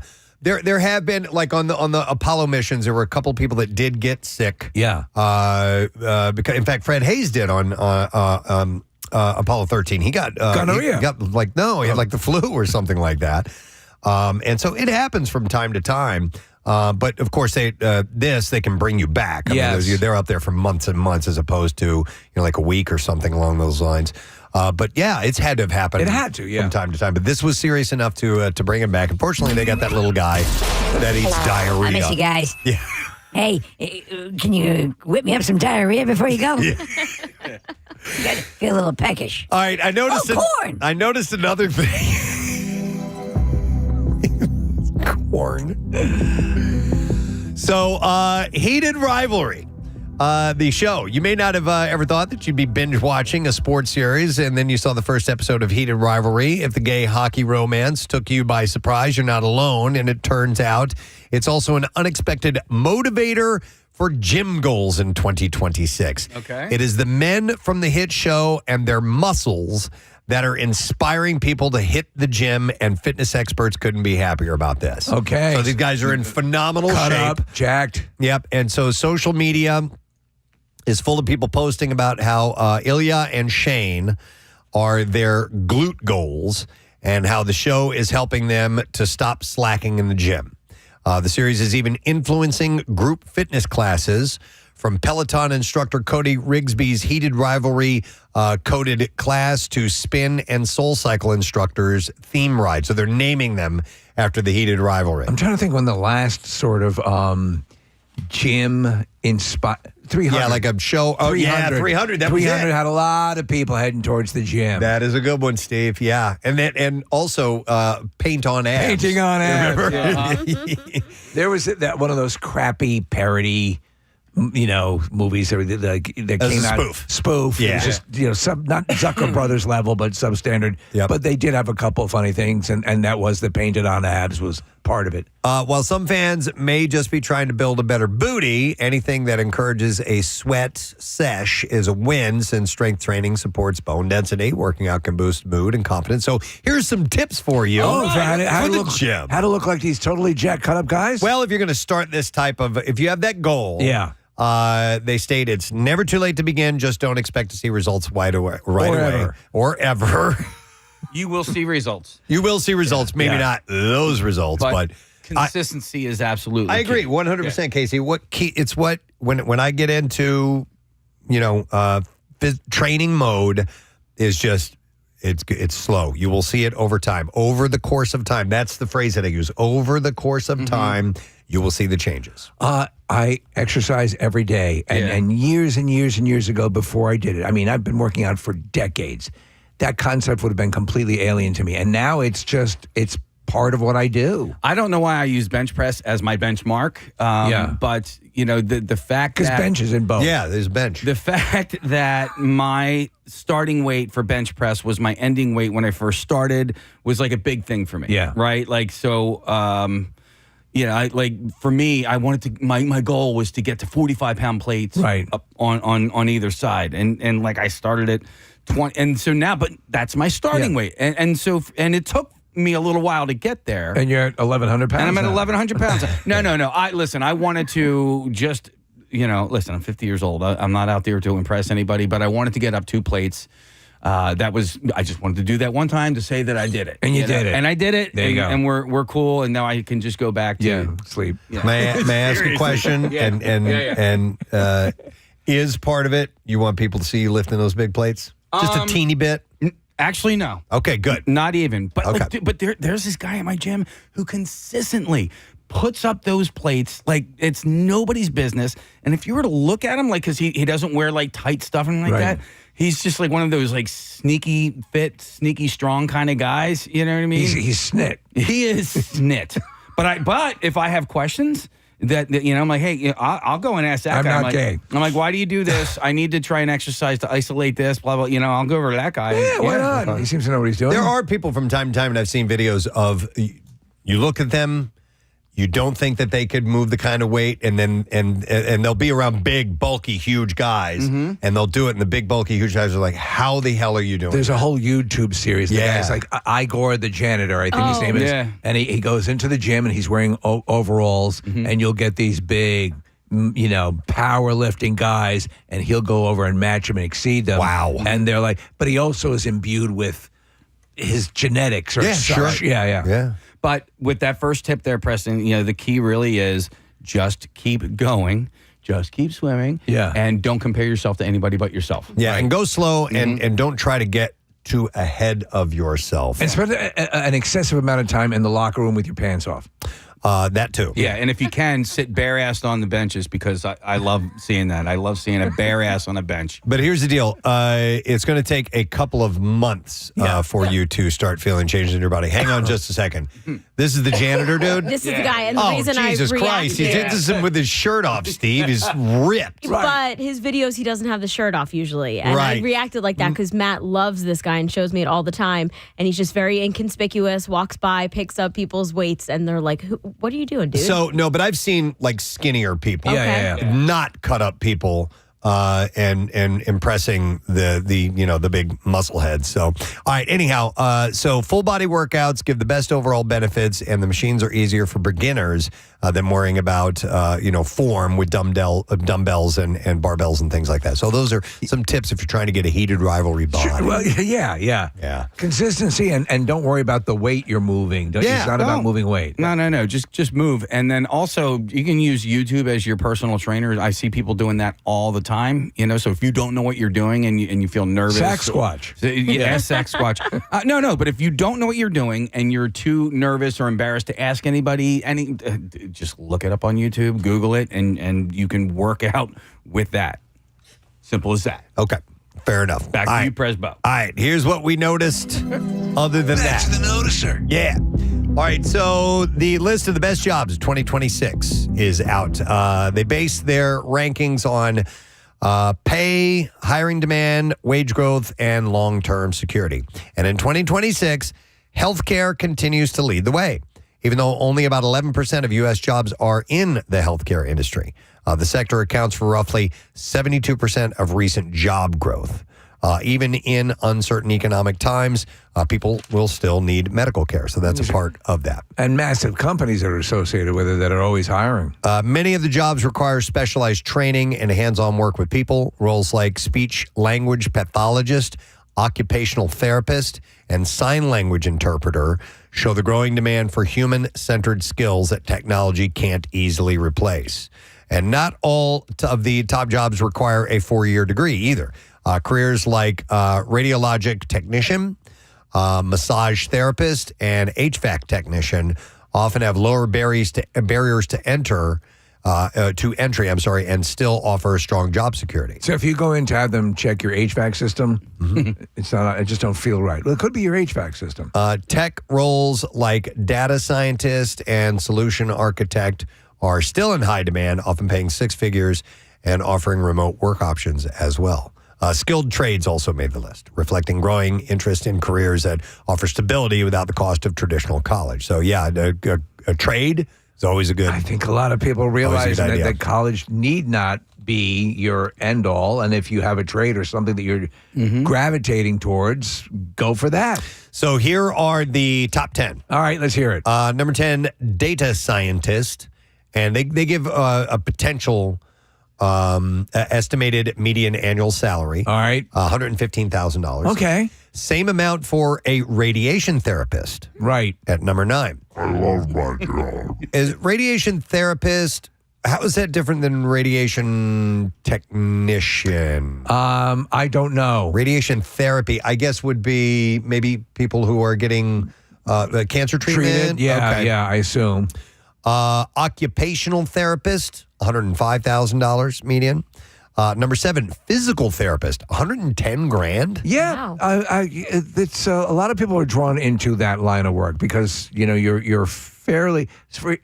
You can have a sports aspect to it, and you can the seniors or there's all sorts of applications. Licensed clinical social worker.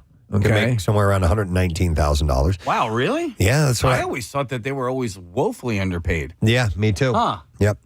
Licensed professional counselor can make around $107,000. Speech language pathologist, $109,000. Nurse practitioner, $143,000. These sound like inflated numbers to me.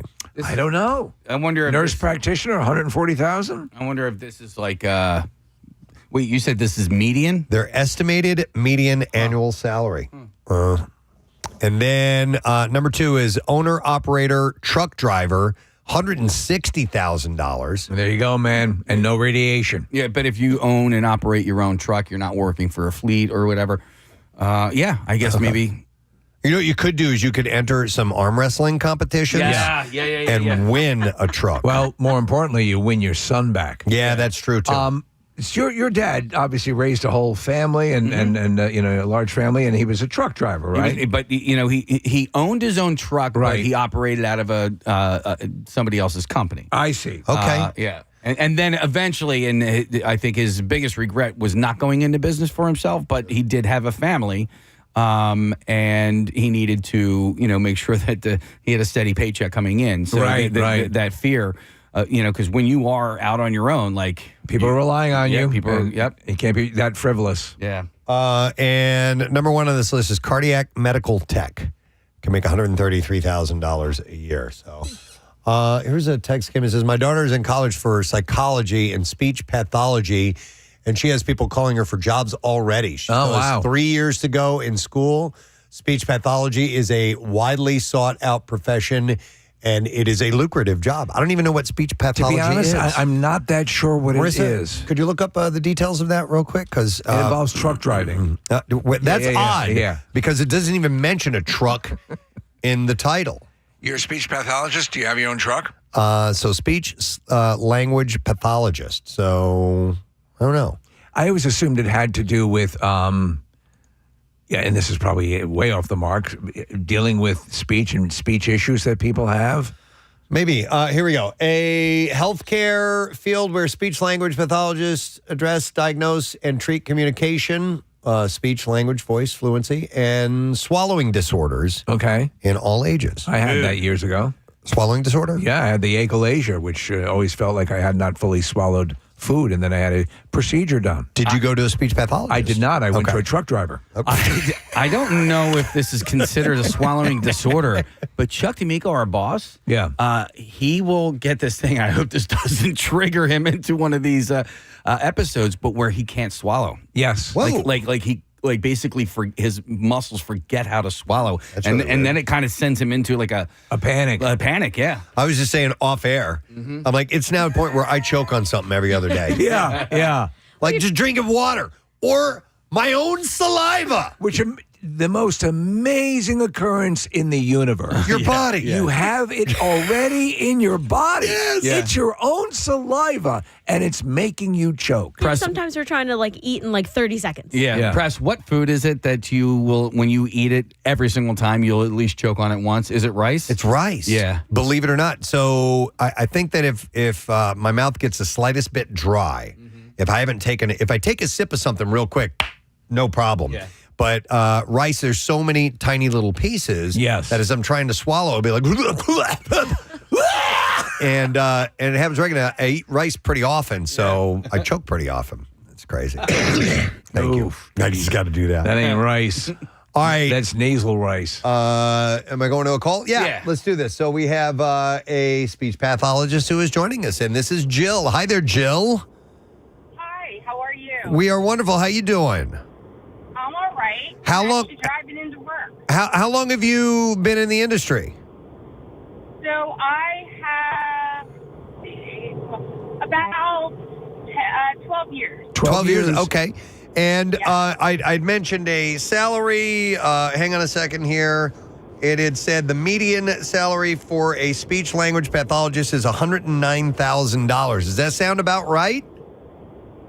I'm a little underpaid. Okay.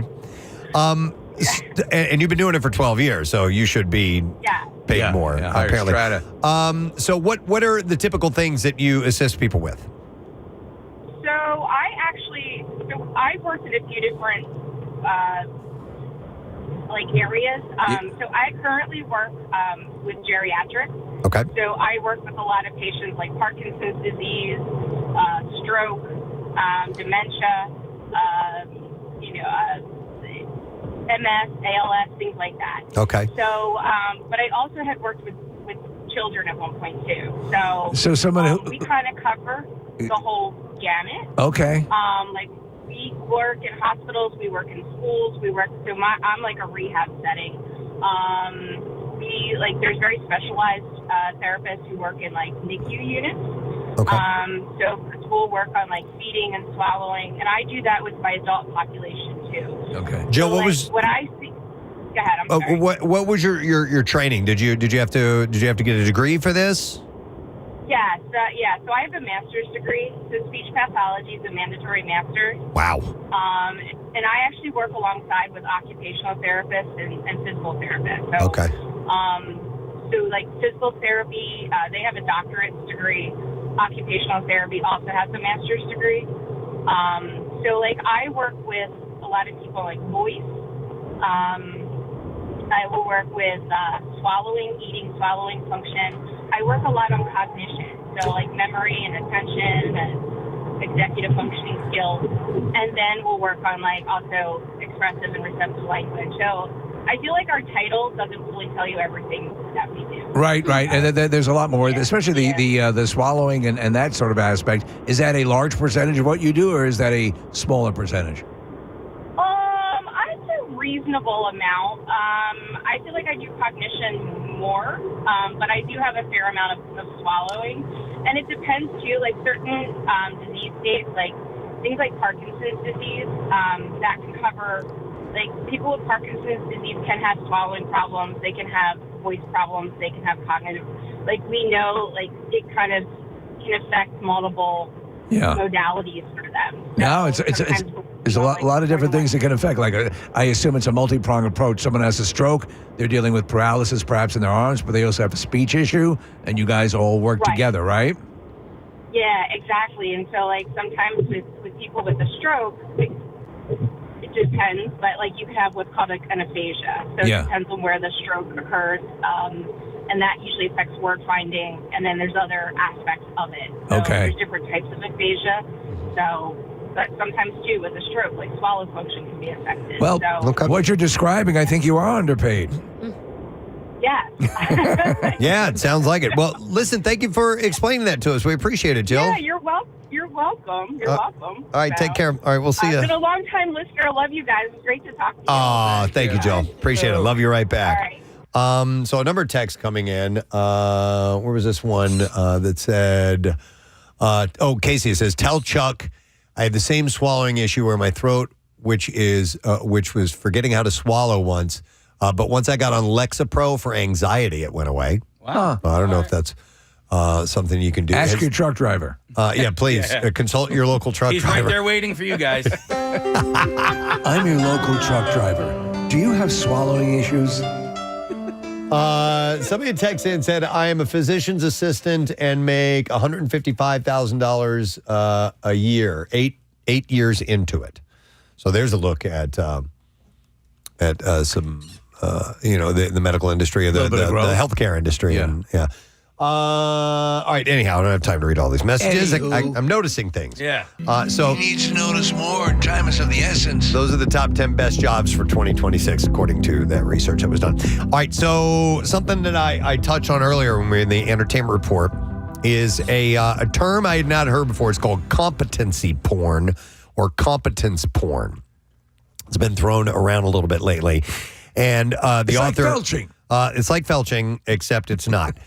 So this was the author of this particular article cites The Pit as an example of competency porn. And it says in this column, the Pit is perhaps the purest example.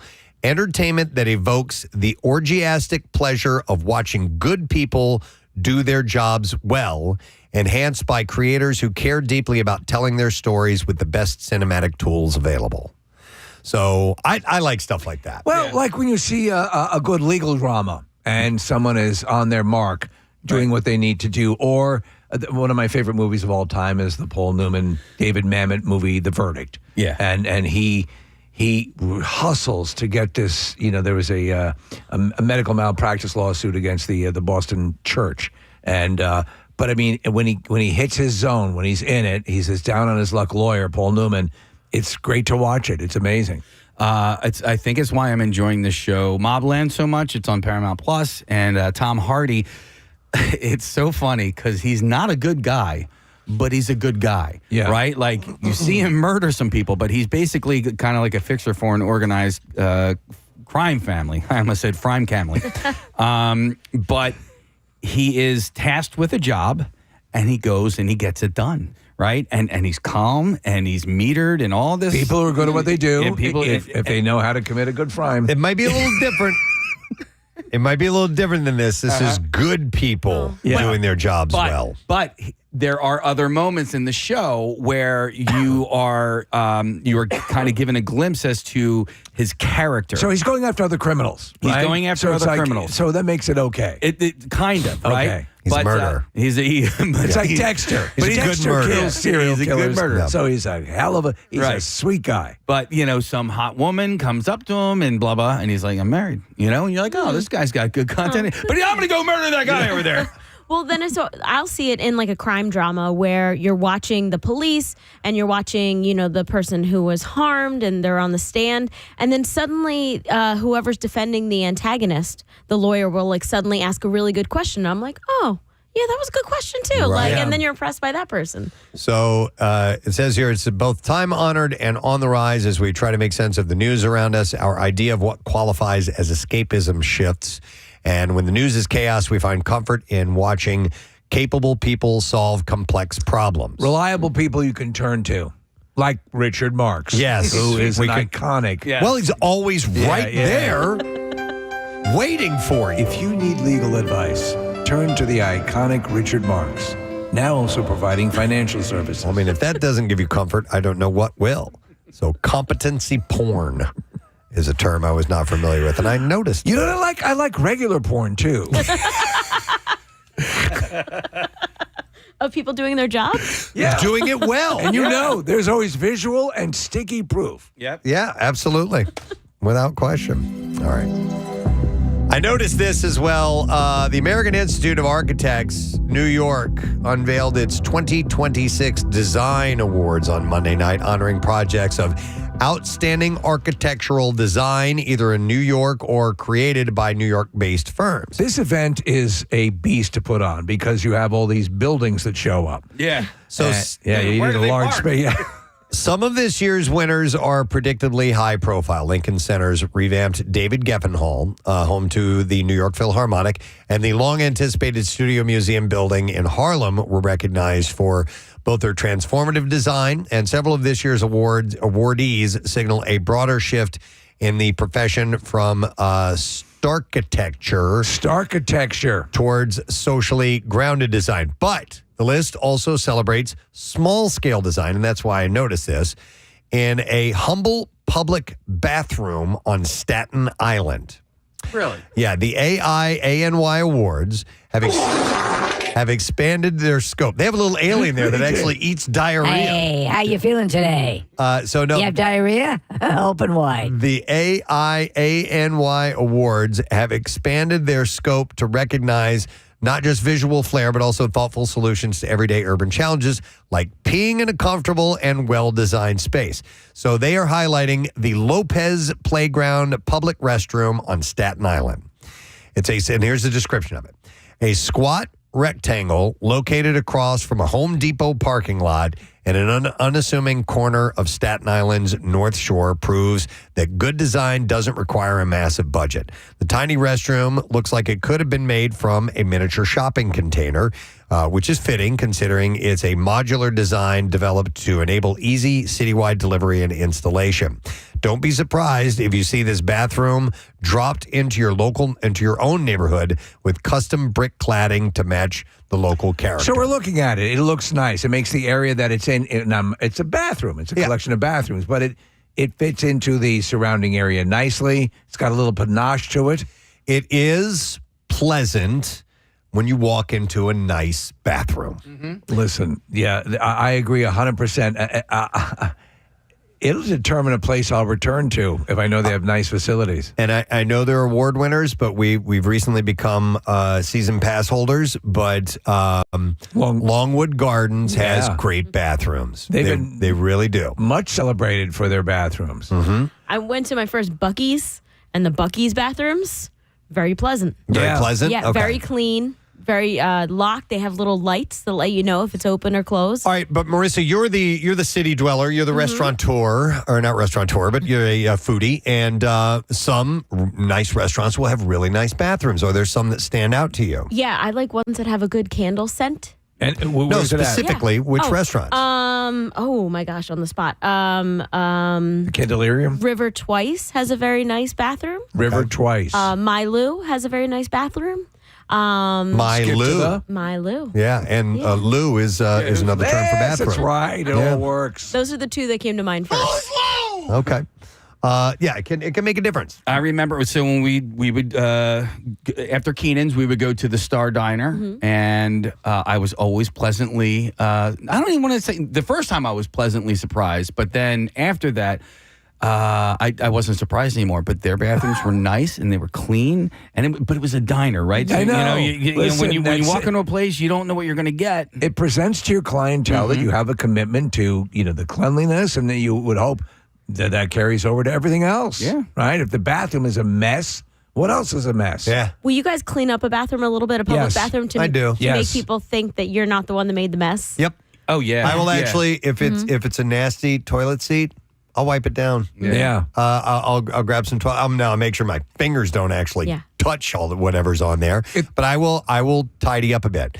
If the toilet's not working, will you hand scoop dookie out of it? No, I got an alien that I bring that will I eat the got this, scraps. bro. Yummy. But Marissa, like specifically, so other people that go in after you don't think that you're the one who made that mess? Yes. I get what you're saying. Yeah. And I'll Or do that. just go up and make a general announcement. There is a huge amount of crap in the bathroom. And it wasn't me. Wasn't me. I saw a guy who posted the other day. I don't know who he was, but it ties into this. He said that he was in an airport or whatever. He's in a bathroom, and he saw a guy who was clearly wearing a very expensive suit. And when he was done washing his hands, he took some extra paper and he tidied up the sink. Yeah, I do that. He didn't make the mess. He tidied up someone else's mess.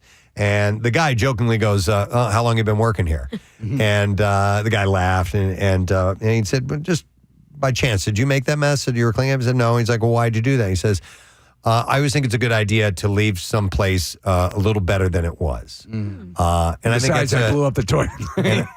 and I think that's a great philosophy. No, I agree with that 1,000%. Speaking of which, you reminded me, it was just a little while ago in our own bathroom that I saw the person who ever detonated in the stall. I don't know how you could clean this mess. It was that bad. It was So he that was bad. sick. Yeah. Like space station sick. Yeah, I walked into the bathroom down here on the other side of the hallway yesterday. It's not that big of a deal, but somebody left their ass gas in on the toilet seat. I don't like that. If you're going to pull it out for cleanliness sake, then common decency dictates that you dispose of that disposable ass gasket. It's not too difficult to do that. It's just really lazy. not. It's very lazy. That is lazy. It's exactly what it is. All right, so respect your bathroom. Here is another thing that I notice. Notices even more. So if you've ever come home from a trip feeling like you spent more time in souvenir shops and local hotspots, you're not alone. A new study from travel insurance provider Insure and Go suggests that several major U.S. cities have earned a reputation for coming off as a tourist production rather than authentic lived-in places.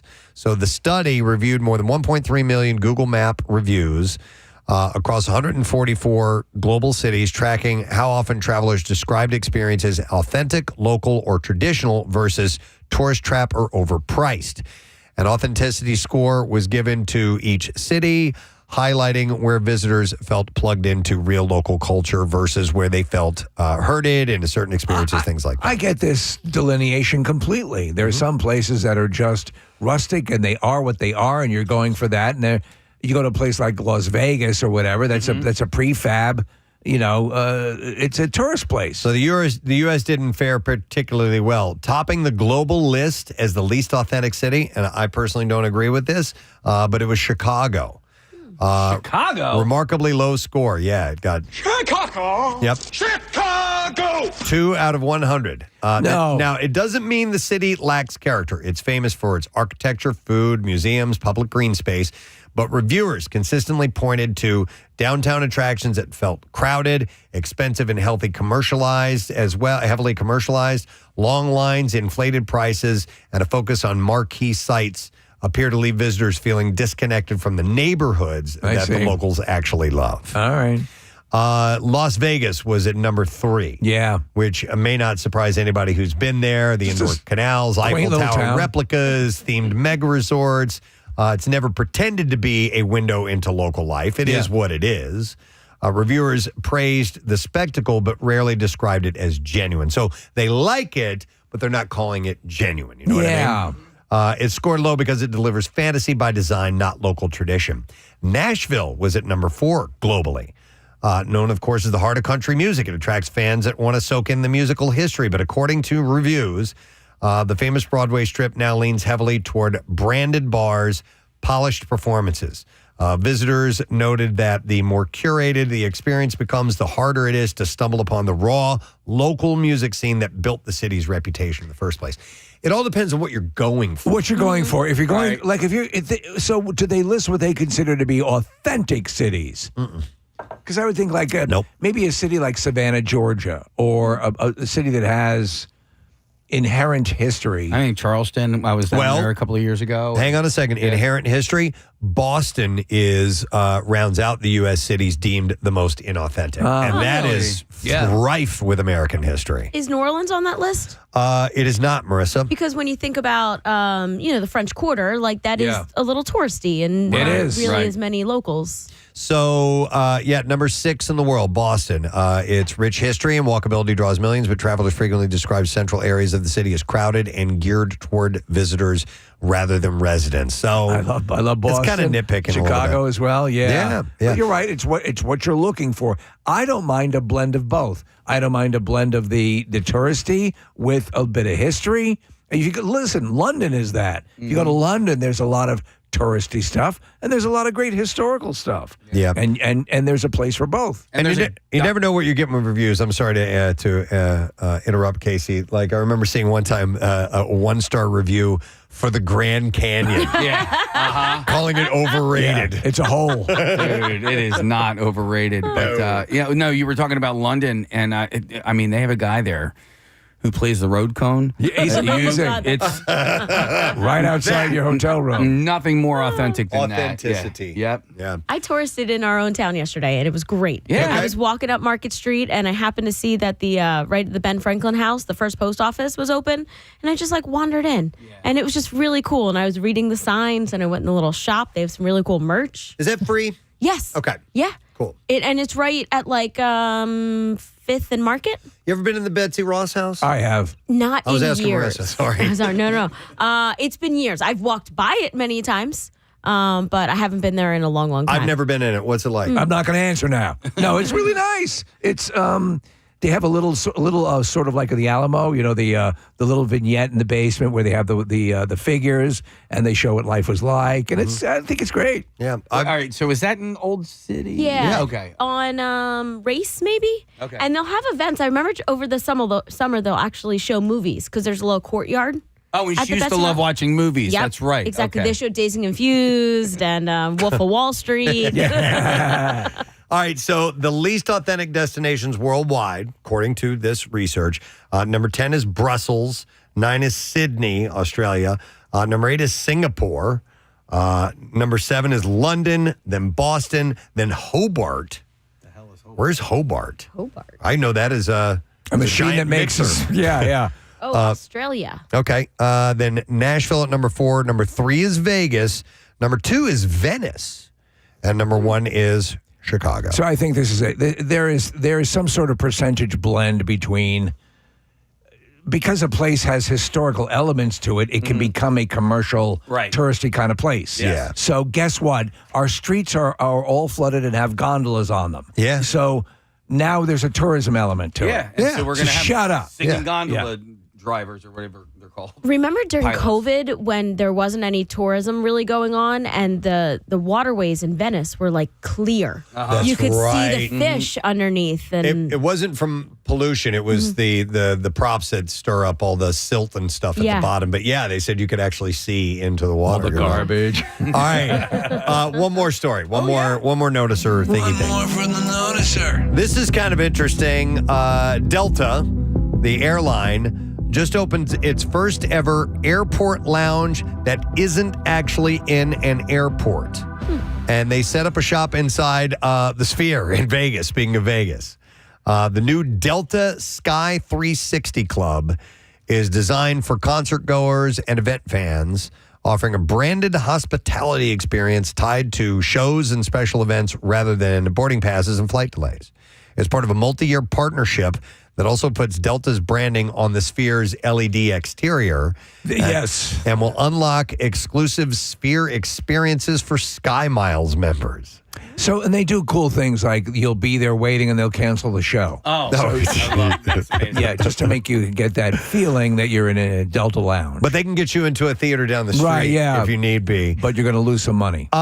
Steve, did we ever figure out, and you've seen them, we've all seen these clips on social media of, it's not the Sphere, but they are other theater experiences, and you can also watch sporting events. Yes. Well, where you feel it's a gigantic monitor that you're right in front of. I want to go to that place or those places. Is it more than one? It's got to be more than one, There's right? more than one. But basically, essentially, it is sort of the sphere concept, but your line of sight and in the room you're in makes everything look like you are in a level at a stadium or an arena, and it looks like everything is to scale. Yeah. Those cameras, and you said you saw how they do that. They fix the cameras at a certain level, and basically, for all intents and purposes, you are there. Virtually there. The one that I am aware of is in Texas somewhere.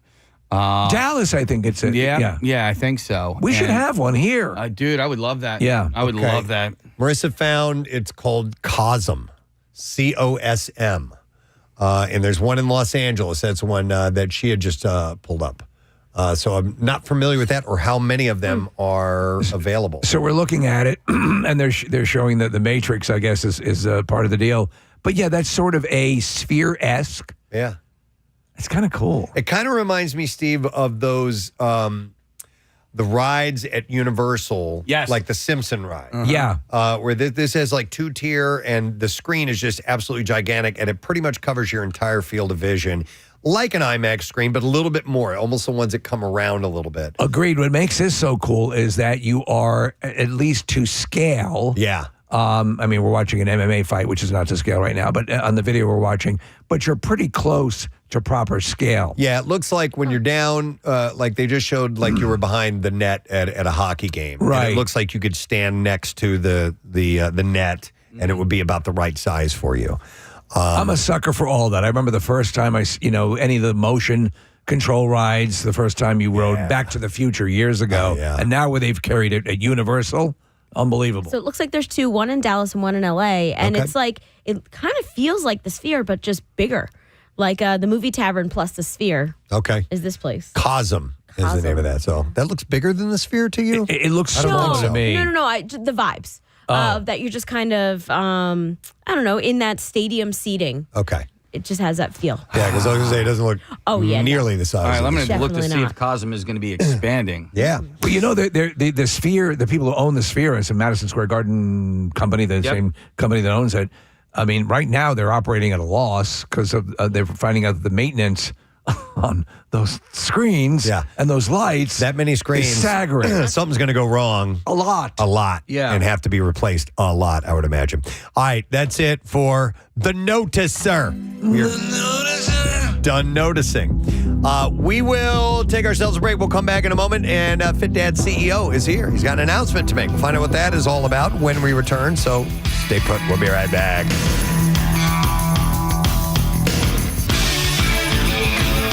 I'm just going to keep his name private. Okay. He came in with his wife and his 2 little crotch goblins, and the kids were running all over the place. They were throwing pillows all over the floor. They had like cookies or. This is a mattress store that you work at, right? Yes. Okay. So, and look, it's expected.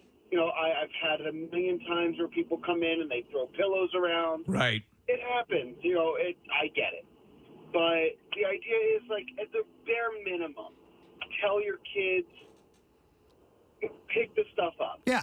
Or make an attempt to just, before you leave, follow them around and pick stuff up. Sure. That's all you ask. When they left the you know, like I said, our beloved Philadelphia Flyer, and his wife did nothing to pick anything up.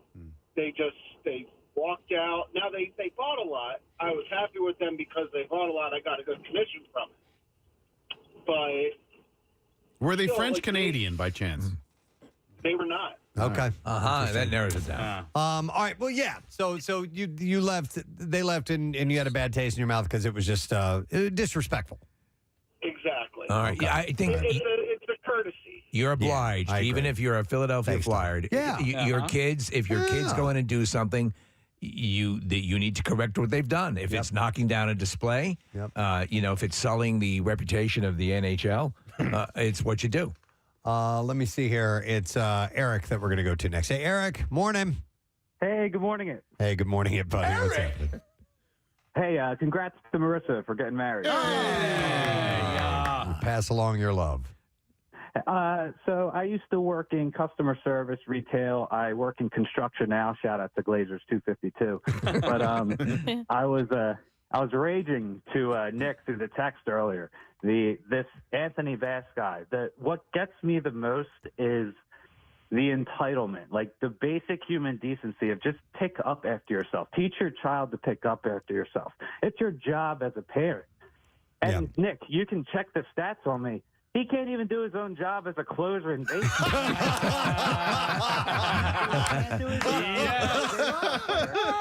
can't do his job as a parent.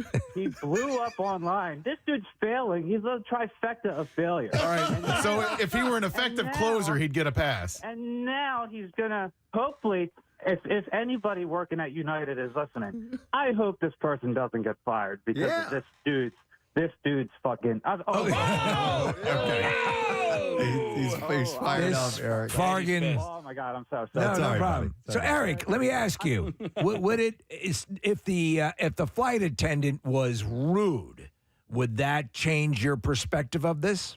Okay, so I understand there's probably three sides to the story: what the flight attendant says, what Anthony Bass says, and then what actually happened. I'm sure what really happened is somewhere in the middle. Yeah, but how he came across in posting, like what he did on Twitter, it just ruined anything that could have gone in his favor. And to top it all off, if you go back and check his Twitter, he posted a picture of his kid holding a bag of popcorn, like, oh, look at my cute little kid, like as a deflection. Like, come on, dude. Well, no, I agree about the nature, the tone of his original post seemed a little pompous. Yeah. And by the way, you're right, Eric. His ERA is like 7.36 or something like that. So it's terrible. And the fact that he doubled down on it, saying, "Oh, I got," they're going to take care of it internally. United, whoever's listening, please don't let somebody lose their job because this guy can't teach his kids how to clean up after themselves. Okay. No, I agree. Thank you, At least a Eric. 4-year-old, right? A 2-year-old. 5-year-old can clean up after 5-year-old can clean up after Yeah, themselves. right. Yep, most definitely.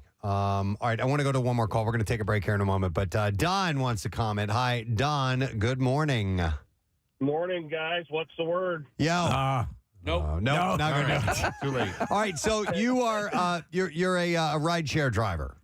Yeah, I'm an engineer, but in my off time I do ride share. And people get in and they treat these cars like their personal trash pit with their kids. I'm sure. They get in, they want to eat food, they want to have chips.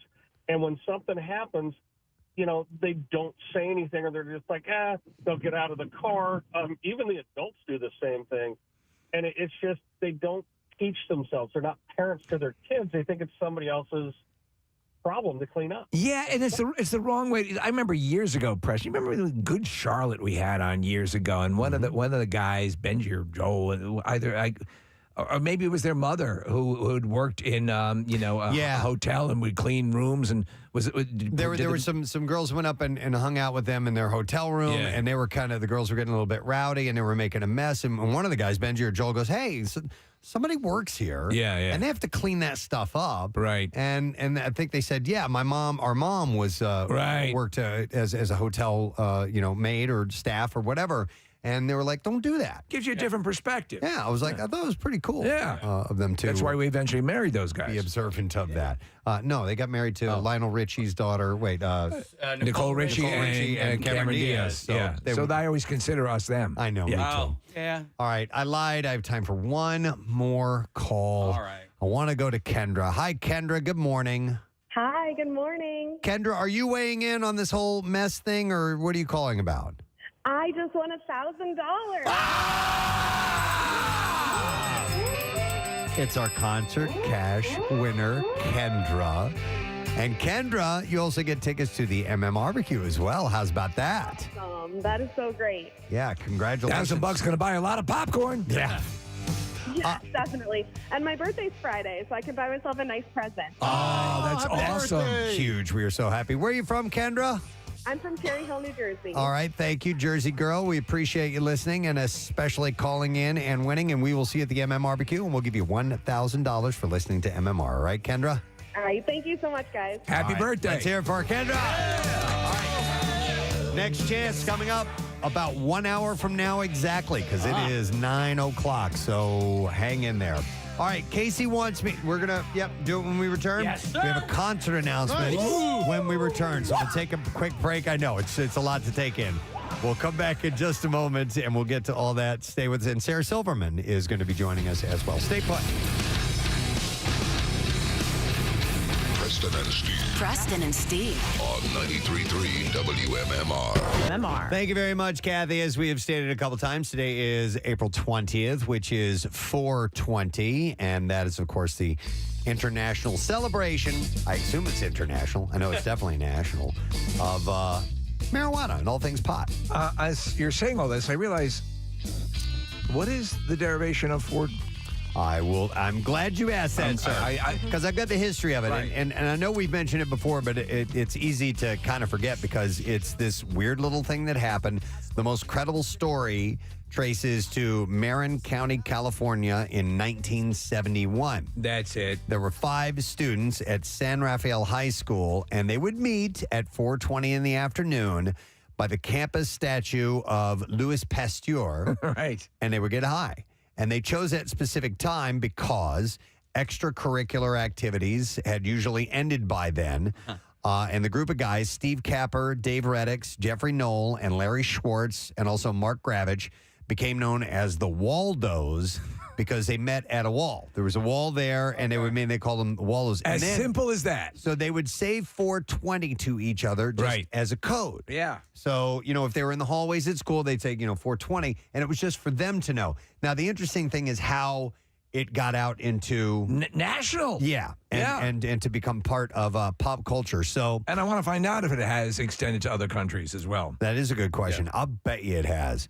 So Reddix, one of the guys, told Time Magazine in 2017, he said, we got tired of the Friday night football scene with all the jocks. We were the guys sitting under the stand smoking a doobie, wondering what we're doing there.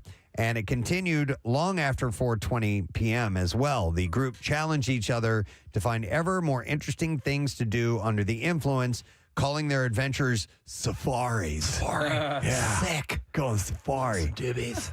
So here's where it started to catch on. So later on, Reddix's brother helped him get work with the Grateful Dead bassist Phil Lesh as a roadie. That's like the dream job if you're a pothead. So the band is said to have helped popularize the term 420. And on December 28th, 1990, a group of deadheads in Oakland handed out flyers that invited people to smoke, quote-unquote, 420 on April 20th at 4:20 p.m. And one ended up with this guy named Steve Bloom. And Steve was a former reporter for High Times magazine. Is that even around anymore? Yeah, I believe it is. I would Steve. imagine, God, if it had gone away before all of this, it'd be a crime. So the magazine printed the flyer in 1991 and continued to reference the number, and soon it became known worldwide, it says here, Steve, worldwide as code for marijuana. You know what High Times should have done? And if they haven't done it yet, maybe they can, because it's such a good idea, Steve. One of their pages should be smokable.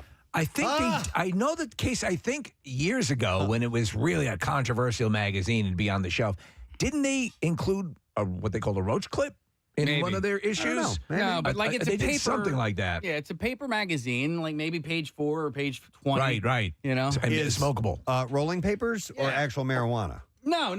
Like but something like you a can rolling roll paper, up like in. a blunt wrapper. Something that you could roll it into. I get and Acid smoke that, magazine and their tabs of acid on it. No, it's. I remember how controversial that. Look, I don't smoke. I don't use the product myself. Yeah, but again, it's another one of these situations where I'm fascinated by it. Yeah. I was fascinated by what's the big in Amsterdam. They have the Cannabis Cup. Cannabis Cup. There's a documentary about it that is amazing. I mean, I don't smoke anymore either, but like I did, and it was like sort of ritualistic. I will tell you that like once I started it like kind of like took over. It was like everything to me, and I have a history with 15. So I said, I grew up. My sister, my uncles, they were all weed smokers. It was around me even before I was a teenager, and I was kind of used to it. But I started around that time, and I have never quit.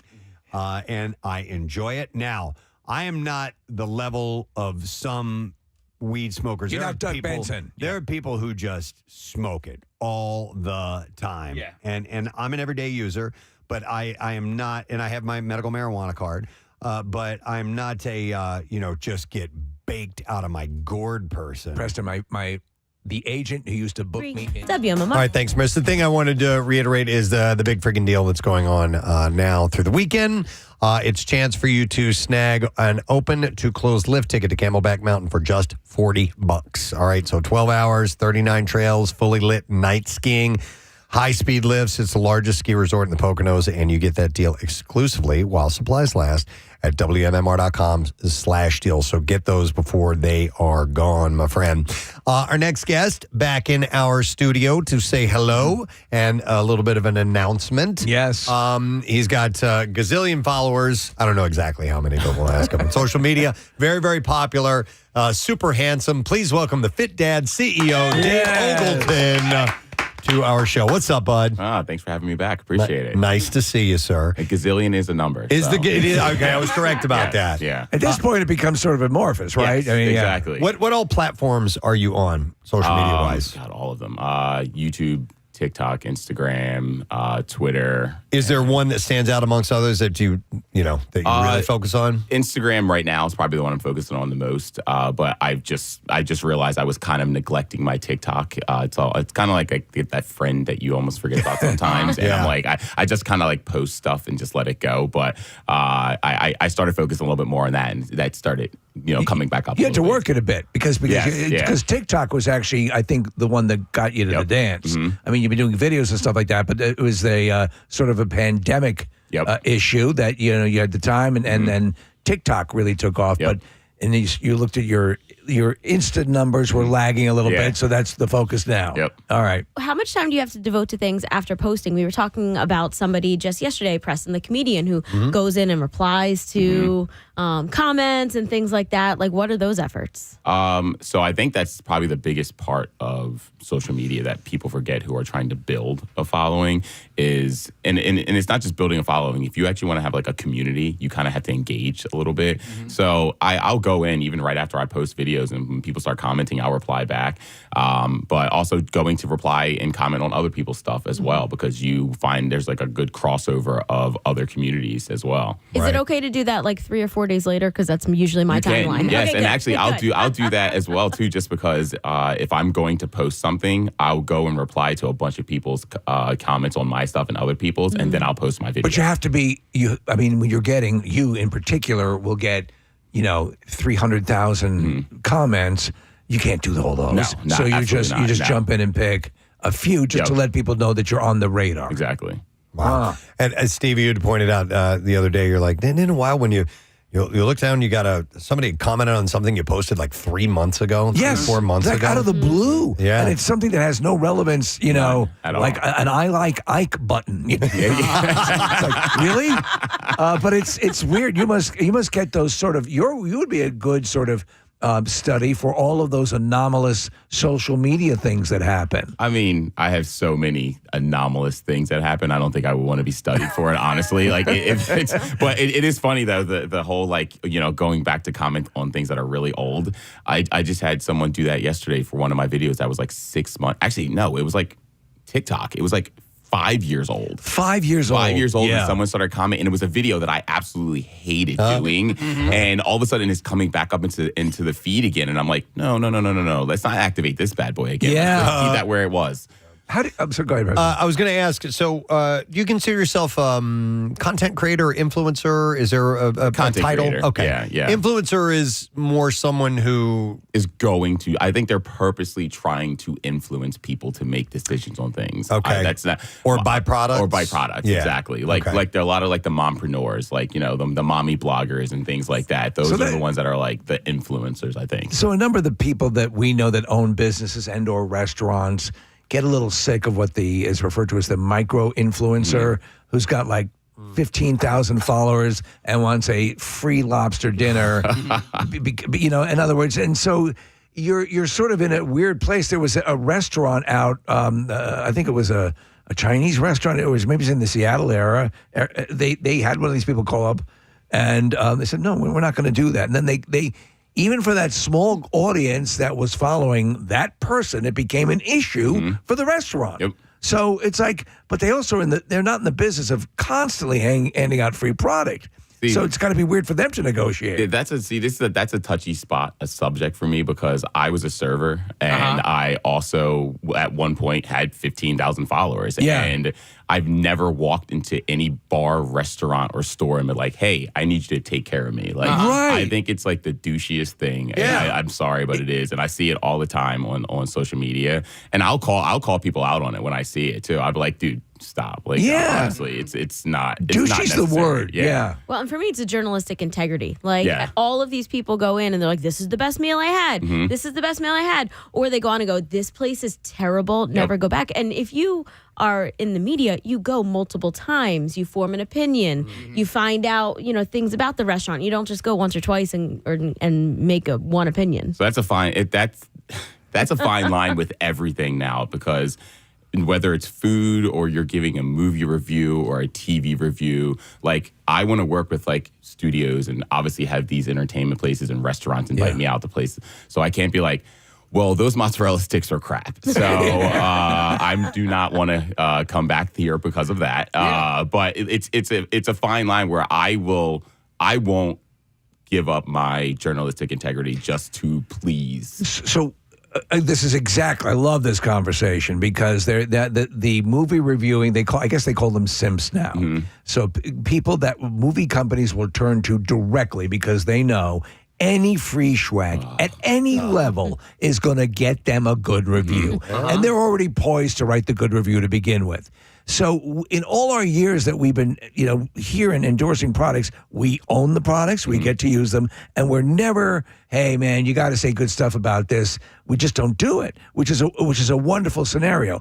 But a lot of people who are flooding these social media sites, they don't give a rat's ass. They don't. They're in it for the free stuff. They're in it for the free stuff. They're in it for the movie studios inviting them out to special events. They're in it for the companies and the brands who invite them to events and give them free stuff. And I love getting free stuff. It's great. I love being invited to events and all that stuff. But at the same time, I'm not going to be like, that movie was amazing. We got invited to a screening of something early last year, and the movie to me was terrible. Yeah. And I was like, I don't have to put that online, but I'm also not going to sit there and say, oh my God, this was amazing. I sat there for 2.5 hours and I almost fell asleep. Like, it was that. So you show some discretion. Yeah. So you know that people worked on the movie. Exactly. There are people whose jobs, you don't need to smear it, but you don't need to add to the chorus of it was false. So great. Yeah. Are there people, and you don't have to name who these content creators are, that you see right through, and you're just like, 100%. Like they are. And that's what, when you said the whole simp thing, one person came to mind. I won't say his name, but he came to mind as far as like the movie studios, because people have called him out. I think I know who you're talking about. Well, this person will come out with reviews on something, and it'll be totally negative, and then as soon as the studios reach out to him, all of a sudden the tone changes. Like on a dime. Like on a dime. Yeah. Like, what did you just recently discover about the movie that made it so much better? It's crazy. Just yesterday, you thought it was dog crap. So that's amazing. You got to Before believe even saw it. that lack of integrity is going to catch up with somebody at some point. It seems to be chipping away, Preston. It seems to be chipping away, at least from the people who've been glomming on to stuff for a while. And but it's good to maintain. You don't have to, cut the hard work of other people. I'm going to demur from this. But if you are billing yourself or touting yourself as a critic, you have to be a critic, and you have to have some removal from that, and do what you do. There was a guy who's very popular on YouTube, Chris Stuckman, who was doing movie reviews, and he would tear movies apart and do that, and then he started producing his own horror movie, and they said, from here on in, I'm not going to be critical of movies. It's like, and he got a ton of blowback from that, because it's like, well, now you're in the industry and you're not going to do what you do. Right. I see it now with like a younger generation of people. Like, we had college students. One of them came up to me and was like, so do you guys like actually shop at Acme? And I was like, yeah, it's the official supermarket of the Preston and Steve show. It's why we talk about it. So with your kids, because you have 6 kids, What is their take on influencers and things that they see online? I mean, I think it's kind of the same. They see it. They probably see it more than we do. And a lot of the time, I'm online because I'm posting content, but they're online viewing and scrolling and seeing everything. So they're like, from afar, building relationships with these people that they see online all the time. So they can see it. They can see, the BS that these people are doing as well. And even for me, like I'll work with brands where I have never used the brand before. But my biggest thing is like, if I use it and I don't like it, it's going to be really hard for me to try and sell that. You have a really great scenario at home because you have 6 kids who are right in the pocket of where so much of social media is focused, for better or for worse, and you're seeing how they process it. So will you actually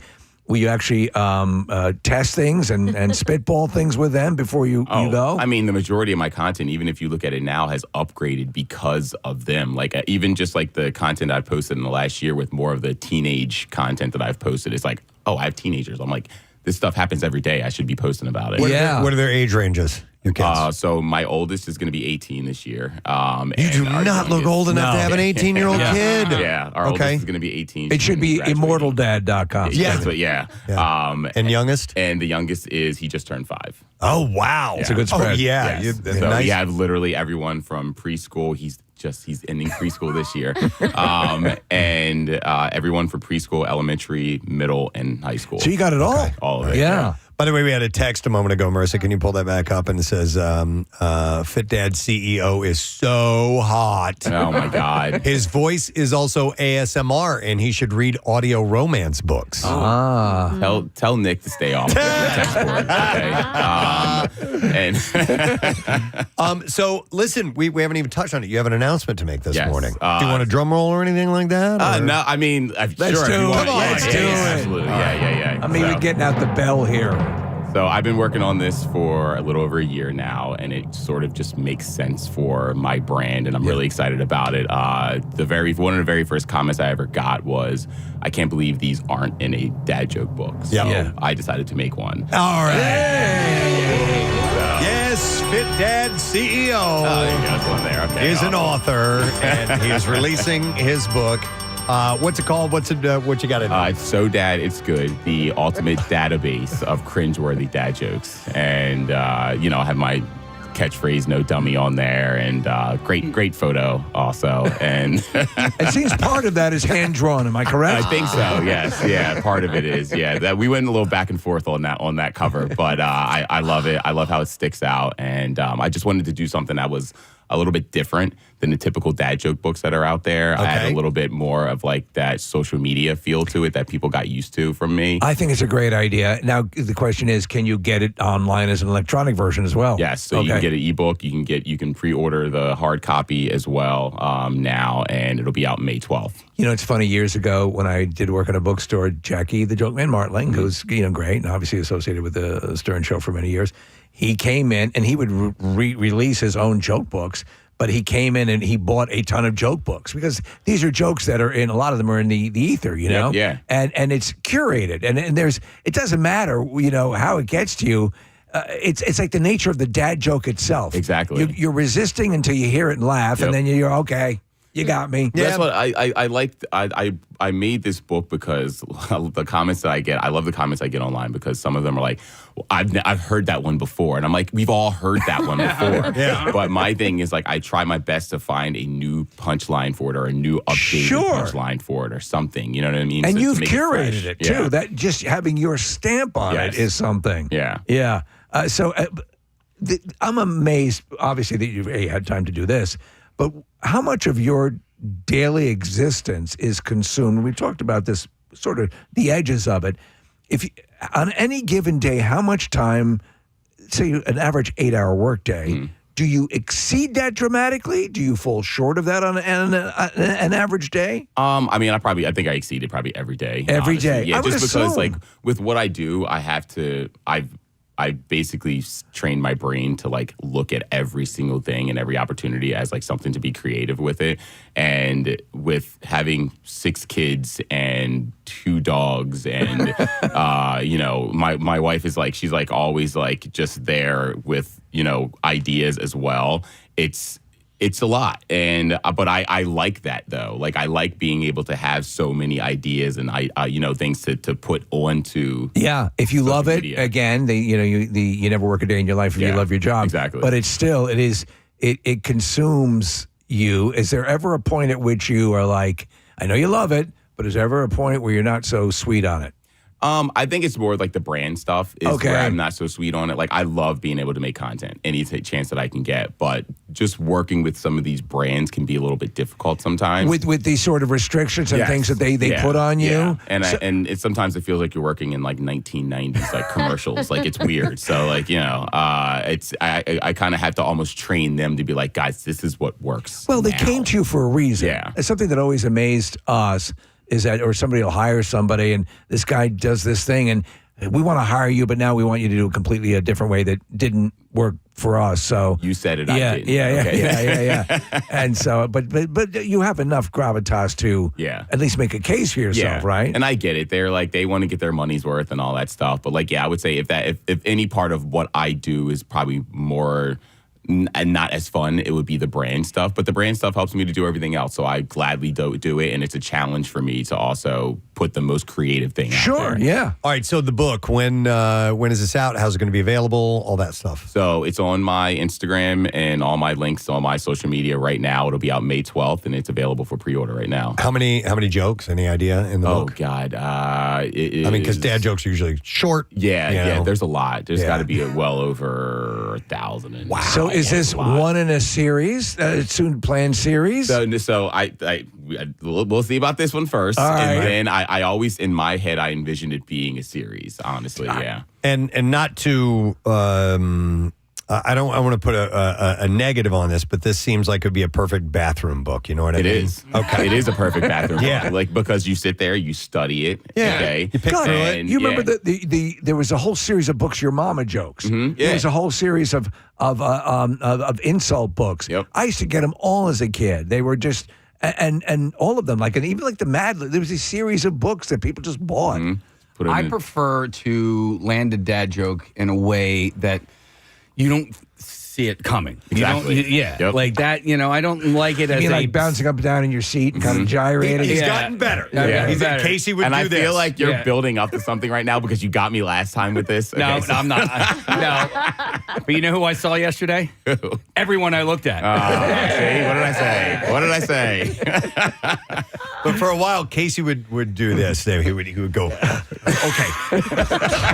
Because I'm not good at telling jokes. All right? And he would just get, for those of you who can't see, he'd like bounce up and down to get the mic all right in place, perfect set, and we could all feel it coming. Well, I coming. texted him what was it, last week? I think I texted him. I was going through because I was trying to do like an update for this new page that I had started, and I was going through all the dad joke battles that I did last year, and his joke with the Philippe Flop came up from the dad joke battle, and I'm not even kidding. I started cracking up again, and I just texted him like, dude, that still was one of the funniest ones that I think I've heard all really. What was it, Casey? You I remember? don't even remember the setup. I don't either at all, but I know it was something with French. Yeah, Philippe Flop. Yeah. Philippe- What do French people wear on their something. feet? Yeah. Philippe Flop. Philippe Flop. Yes. Yeah.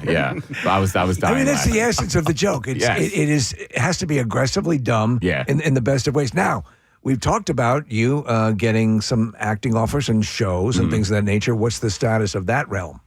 So it's crazy that the people that you meet doing this, and some of the people that have followed me have reached out and they were just like, hey, there's the show I've worked on and I would love to see you on and blah, blah, blah. And it's like just making those connections People with from those like people. Dwayne Johnson and I mean, he unfollowed me, so I'm not sure. But in all fairness, he unfollowed everybody like a year ago, so it wasn't just me. But it's not even like the big name actors; it's like the casting directors and the guys who've worked on sets and stuff like that. And they're just like they've made relationships with these casting agencies, and they're like, I would love to see you on the show, like for the next season. So there might be something. There might be something coming, and I'm really excited about the stuff that's coming this year. So Besides the book, anything else going on that you want to mention? No, I got my new show, Full Grown, that I'm working on, and that's going to be more of a podcast style show where so think like Hot Ones meets dad jokes. Okay. And so I kind of did a few episodes already that are online. I got invited down to a press junket for Disney for Avatar 3.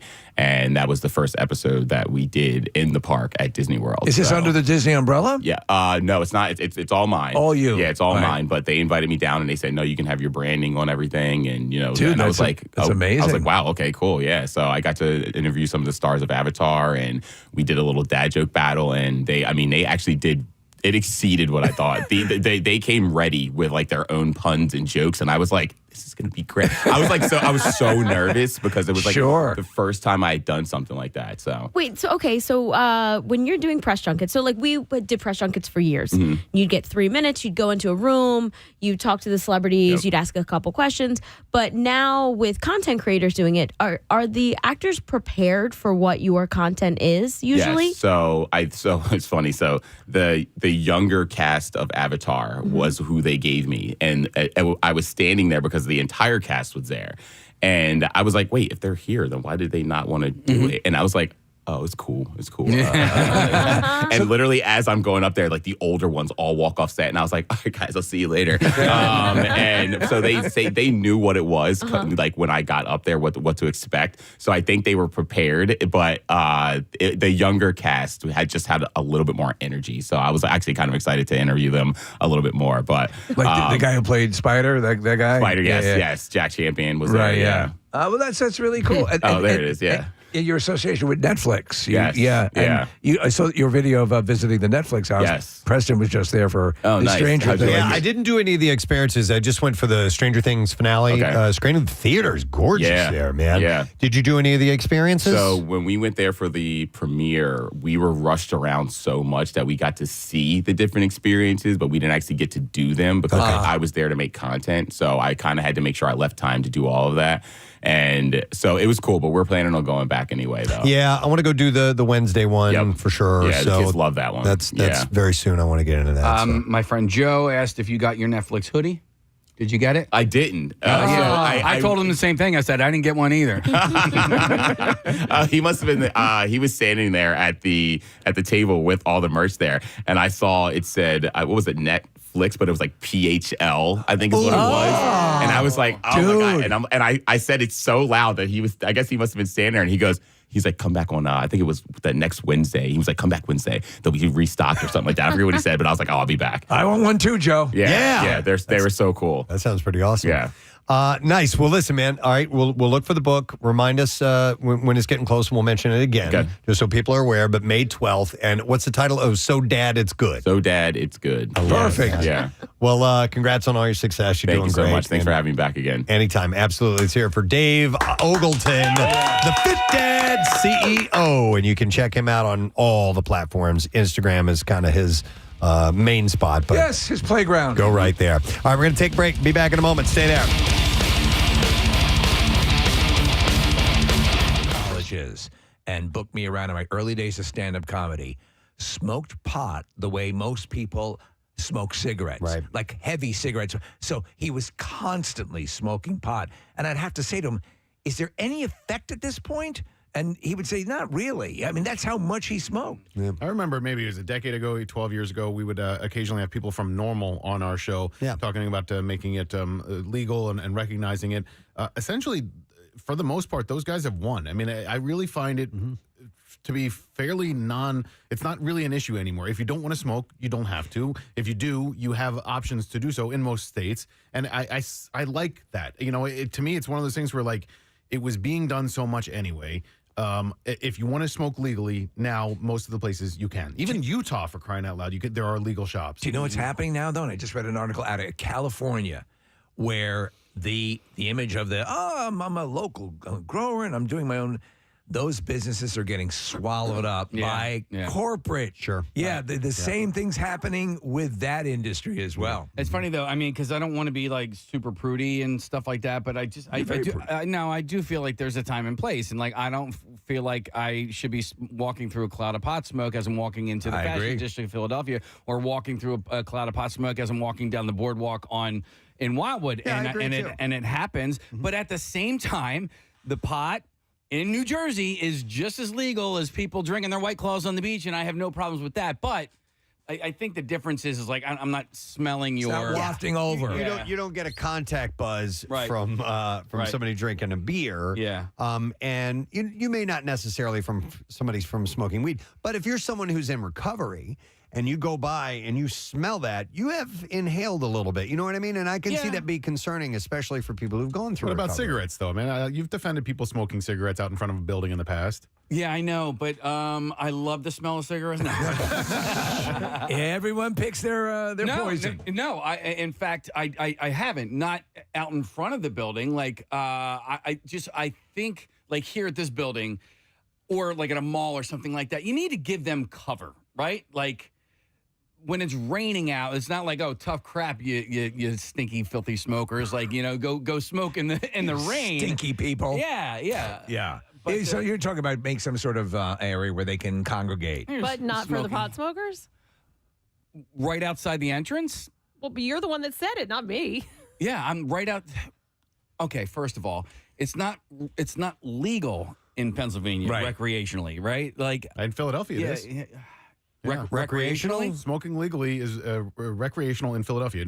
Pennsylvania is odd because it's by municipality in most areas. Smoking weed, as far as I understand it, is allowed in Philadelphia in public. I don't know.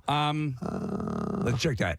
It's the public thing that I'm curious about, Nick. I think that you can have small amounts and it's okay, but consumption, there are regulations on when and where you can do that. Can you be the mayor giving a speech smoking a blunt? You're the mayor, man. Go for it. Yeah.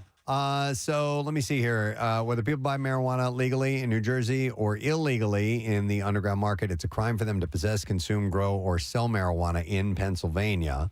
Except in certain instances. Okay. All right. Well, we can. I know. That's what I'm saying. It's odd. And that's part of the reason why it's still so strange is that there are, it varies from state to state. And not only does it vary from state to state in Pennsylvania, it varies from Philadelphia to Pittsburgh. And federally, you can still get in trouble for it, even though it's legal. Oh, they got to shake all this stuff out. What kills me, Preston, is about this the creation of 420 as a thing. There's a good organization attached to a commercial that we run on air that mentions DBH.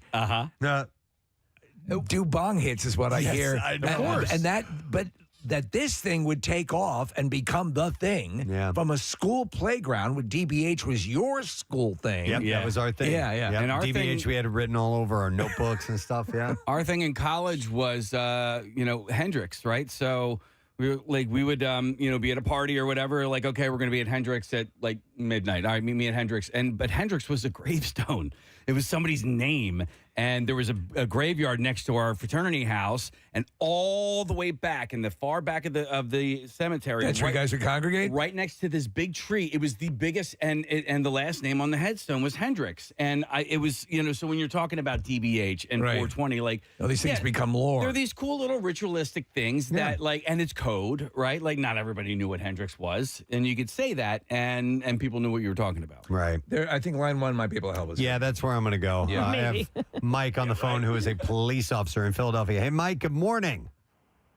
Good morning. How you guys doing? Good. Well, we're a little confused, Mike. That's clear. But that's par for the course. Maybe you can help us out here. What's the story with marijuana, smoking it, possessing it in Philadelphia?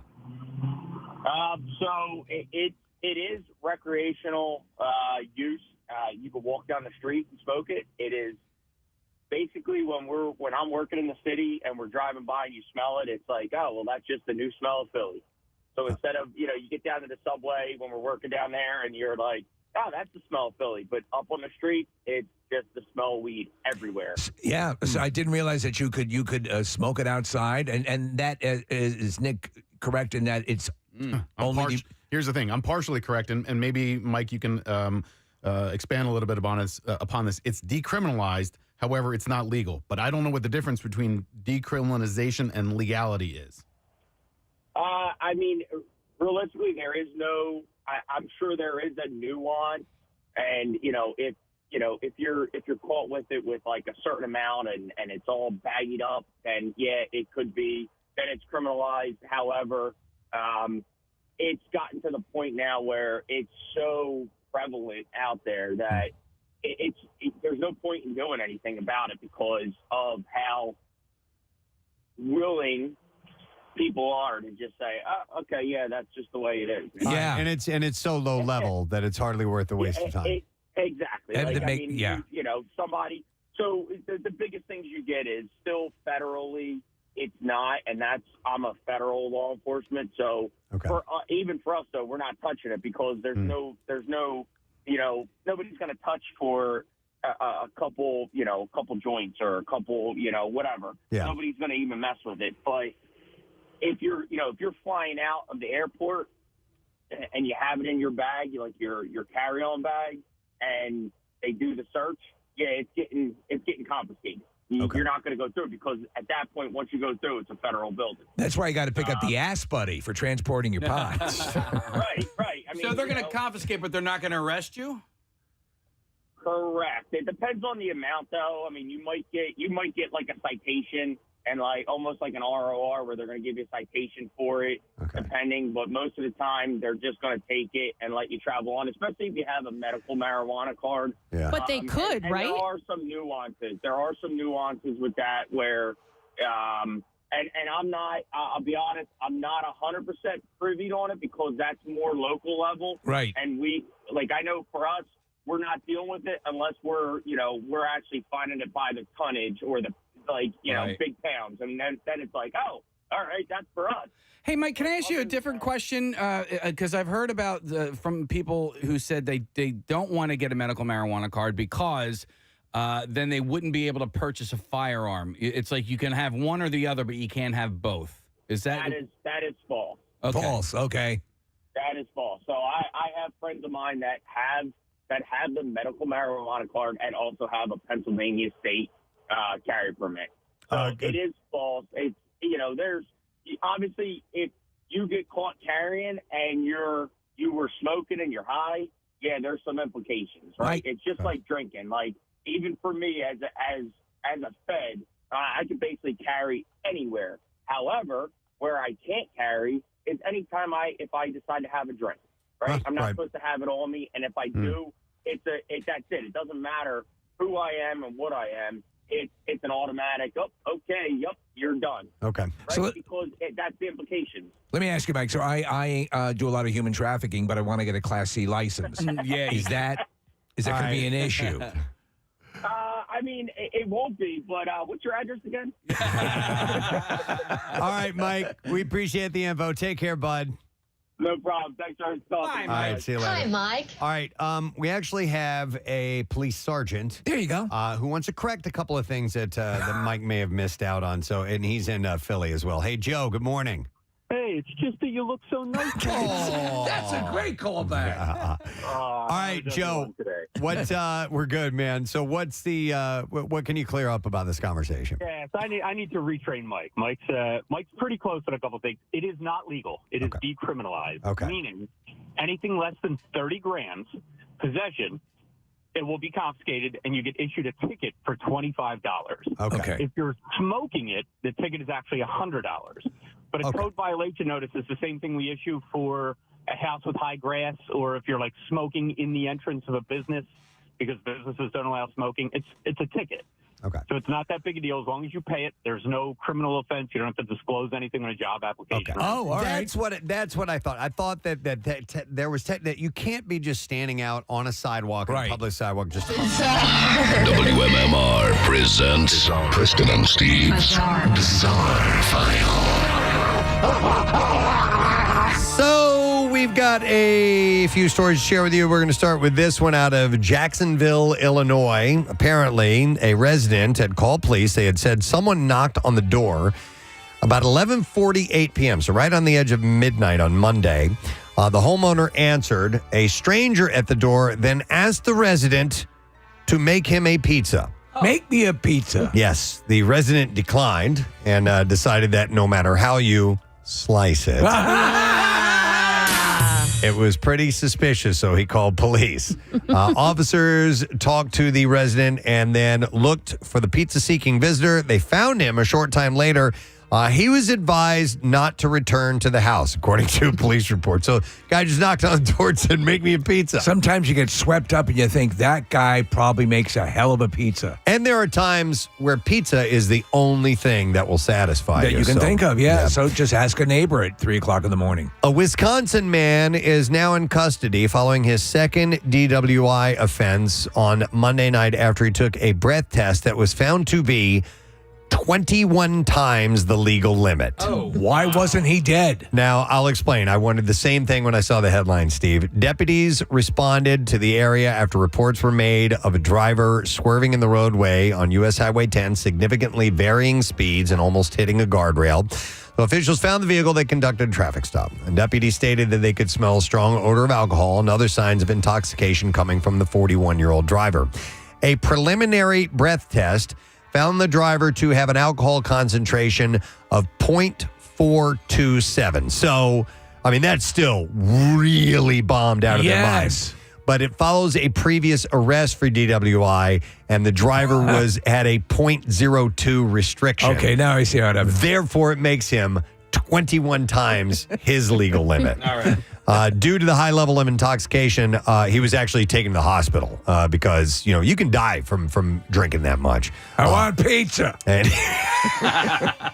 he was arrested, obviously, on a few charges. Before stealing a used Stanley Cup, and not the NHL Stanley Cup, we're talking about the Three's Company Stanley. No, not that one either. The other one, the one you'll get at Walmart or whatever. So anyway, so before stealing the used Stanley Cup from a female coworker, an accused thief remarked that the insulated tumbler would, quote, be great to hold my breast milk. Cops arrested Ariana Moss on a misdemeanor charge in connection with the theft at a recreation complex in Largo, Florida. Moss was observed on video surveillance looking at the cup numerous times before taking possession of the victim's 40-ounce light blue Stanley Cup and concealing it in her lunchbox before exiting the recreation center. That's a hell of a lot of breast milk. Moss, cops say, saw the 22-year-old victim frequently drinking that day from the $60 Stanley Cup during multiple interactions with the victim. At one point, a witness, an employee, told police Moss had pointed to the cup sitting on the office cabinet and remarked, "This cup would be great to hold my breast milk." Yeah. Moss, who worked as a supervisor, quit her job 3 days after the incident and has not been heard from since. She was arrested Sunday and booked into the county jail, from which she was released last night after her husband had posted a $150 bond. Do you know the most amazing part of the story so far for me is the fact that it cost $60. I was thinking the same $60 thing. Exactly. All right. Angela King had an unfortunate time dealing with an Uber driver who dropped her off at the airport and then took off without opening the trunk so she could get her bag out. On TikTok, King says she stood there waiting for the driver to pop open the trunk, but instead, he just took off. Interestingly, a stranger saw what happened, invited King into his car, and they actually chased down the Uber driver on the highway. That's pretty cool. Honking the horn. Yeah, finally. Was it just an oversight? Yeah, the driver pulled over, and King insisted that she get a ride back to the airport and be able to retrieve her bag from the back. Which is what ended up happening, I assume. One of the weirdest things that ever happened, and it wasn't Uber, it was a taxi, and we flew into Austin, and our taxi driver was an a-hole, and I guess maybe he didn't want to drive us all the way to where we were going, but we got to the house that we were staying at, and we were getting the bags out of the trunk, which we basically had to do by ourselves. Right. The second I closed the trunk, the taxi driver drove off, just sped off. I never paid him. Like, no kidding. Yes, I never, and I actually stood out there. I'm like, he's going to realize that I never paid him. And I stood out there for a good 10 minutes or so, and he just drove off. Maybe there was something going on with him that was. I think so. Yeah, possibly. You'd figure you'd want to get paid. Yeah. All right. Hundreds of derelict vessels, from small boats, large commercial fishing trawlers, and even a yellow submarine, were removed from Florida Key waters in 2025, according to Monroe County officials. Derelict vessels pose both environmental and navigational hazards. The reasons why they end up littering the shoreline, flats, and mangroves vary, from hurricanes to people actually abandoning them due to the high cost of upkeep. The removal effort was part of a joint $300 million partnership between the county, the Florida Fish and Wildlife Conservation Commission, and the Marine Sanctuary. So between August 2024 and the end of the year, contracted crews removed 237 vessels throughout the island chain. And at one point, through collaboration, 44 boats were removed under 5 weeks. Some of the most notable projects were the removal of a 96-foot yellow submarine in Boot Key in Marathon. Somebody just crazy abandoned it. A 66-foot shrimp boat in Upper Metacum Key. 66 foot. Yep. A 65-foot cabin cruiser in Sisters Creek, also in Marathon. And a 53-foot boat grounded within Bahia Honda State Park, just south of the 7 Mile Bridge in the Lower Keys. I wonder if any of these are reclaimable. Yeah, I don't know. Right? Yeah. And might be a chance to get our yellow submarine finally. I know. Yeah. We wanted that as we much could as all a live fire in truck. it. Yeah. The county has secured more funding to remove the remaining boats in the archipelago, by the way. All right, I'm sorry, you talk about that. It makes me think of the show Bad Monkey. Yeah, totally. When is that coming back on? Yeah. All right, and then one last story. Police on Monday charged a Ripon middle school teacher with assault and battery for throwing her shoe at a student last month. The incident happened December 17th in a hallway at the school. The investigation revealed that the teacher was speaking to a student, an 11-year-old boy in the hallway, when at one point she removed her shoe and threw it at a student and struck him in the hand. On Monday, police concluded the investigation by charging 37-year-old Delia Pruitt. She was released on a summons to appear in court. I was looking for the Bush clip of. Oh, yeah. So what if a guy threw a shoe at me? I love that one. That is considered like one of the ultimate insults in certain countries. Yeah. Right? But, you know, there was a time when, that was like a mother's thing to do for misbehaving kids.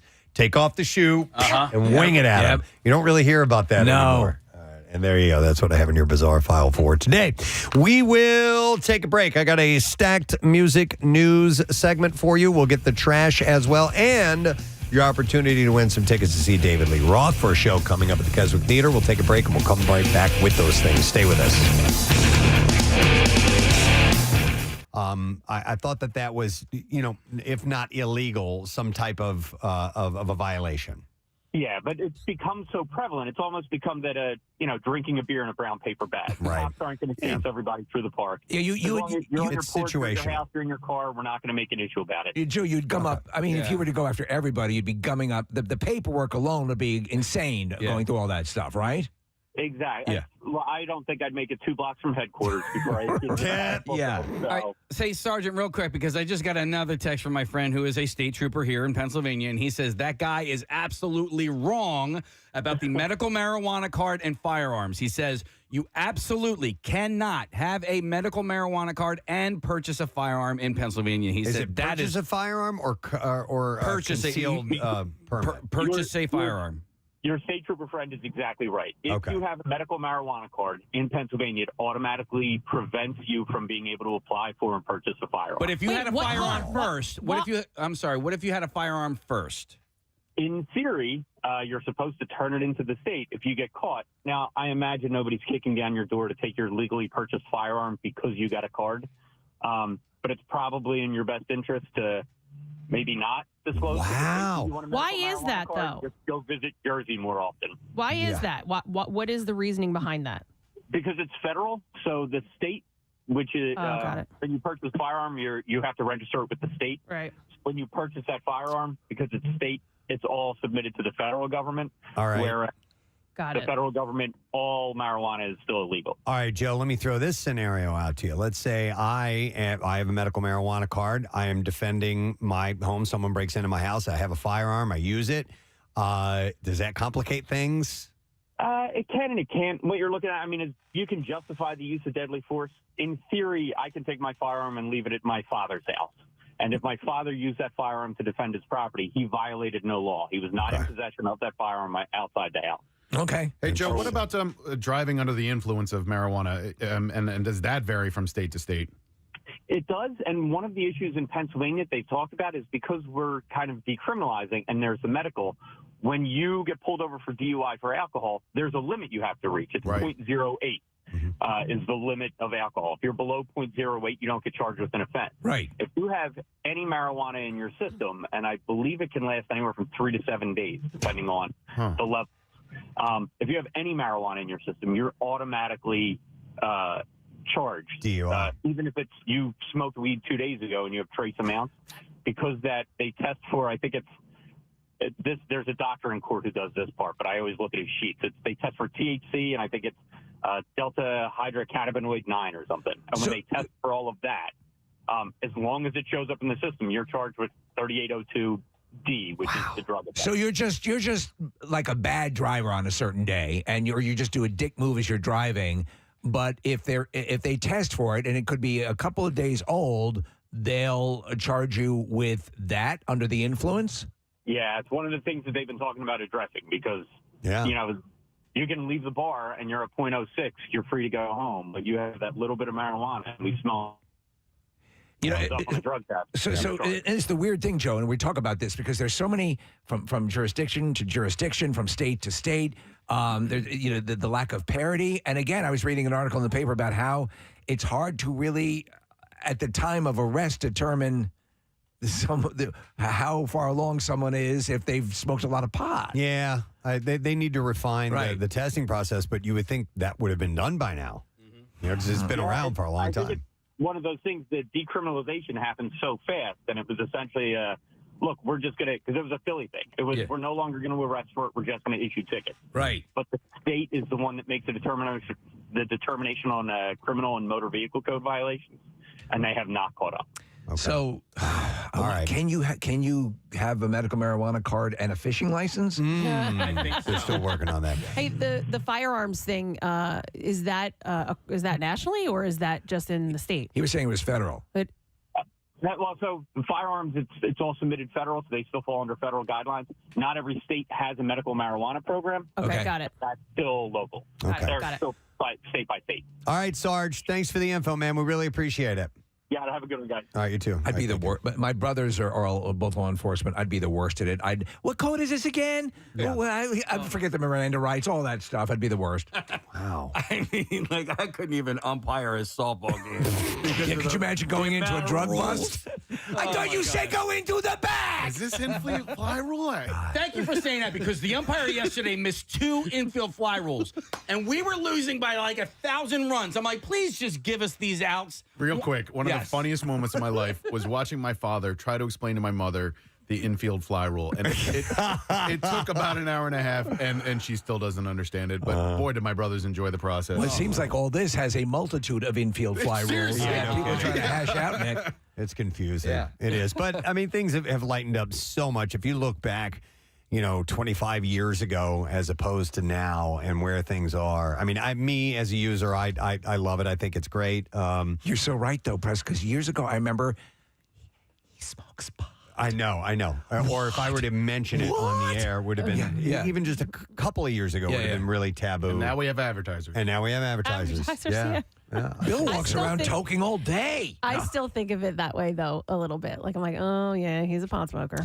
My romance with weed is I can remember back to my teenage years, like really good bags specifically of pot that Play I some would Journey get. faithfully. And just I hold these great little memories. Now, I also did some really stupid stuff sure. while being high throughout the years, especially in those earlier days, because when you first start trying it, it's augmented in its effect. I mean, and of course they have strains now that'll still get me baked out of my mouth. One of the highest I've ever been.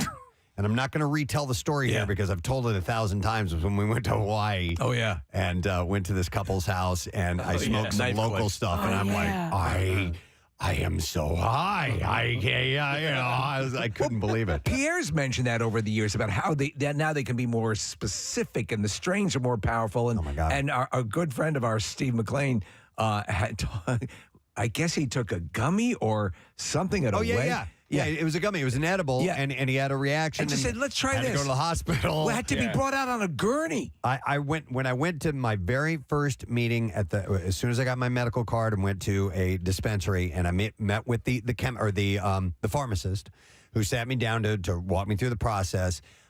it's funny because he goes, all right, so, just to find out what your tolerance level is, he goes, what you do is you take a hit of this, and he goes, and you wait 15 minutes and see how you feel. And he turns to me and he goes, and really wait 15 minutes. Like a real 15 minutes. Because the mistake everybody makes, especially with edibles, is they take this. James Marshall Hendricks, 93.3 WMMR. Just love getting lost in that song. All along the Watchtower. It's about 5 minutes after 10. And this is Thursday morning, the Preston and Steve Show. Now we got some sunshine today. Had a lot of clouds earlier, a little fewer, at least from our view here in lovely Bella Cynwyd, Pennsylvania. Going up to about 43 degrees. Tomorrow, sunshine, but colder. We'll be lucky if we get to 35. Then we have some morning rain on Saturday, some snow showers possible, high 42. And then Sunday, high 34, and some snow showers too. So there you go. Colder this weekend. It is time for our lesson question. As I said, we got tickets to see David Lee Roth. Dave is going to be playing at the Keswick Theater. The show is on May 19th. Tickets are on sale via KeswickTheater.com. Here's the question that I think we have to go with this morning. What iconic singer will be right there waiting for you for your financial questions? 610-660-9333. Let's see if you've been paying attention, all right?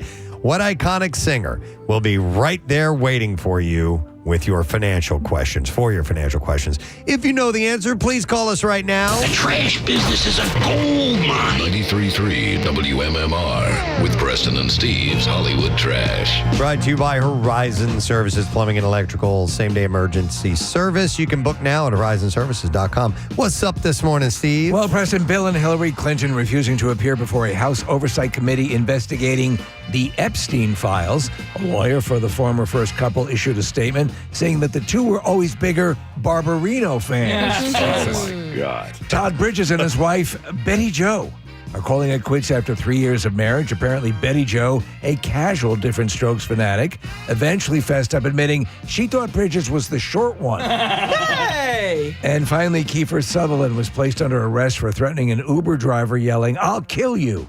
Sutherland is defending himself, saying the driver never heard the second part, which was with kindness. And that's your Hollywood Trash. On IT, I'm sure we got to get somebody who knows the answer to this. What iconic singer will be right there waiting for you for financial questions? And it is Christina who thinks she knows. Hi, Christina. Good morning. Good morning. How are you? Awesome, Christina. Let's make you awesome, too. So what iconic singer will be right there waiting for you for your financial questions? Richard Marx. Of course. Yep. Hang on, Christina.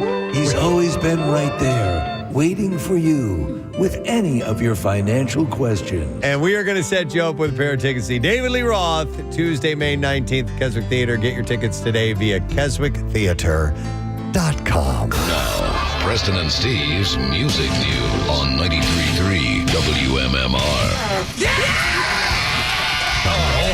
So we'll start with Flea. That was a really long so that I said so. Flea has announced his first solo album. It's called Honora.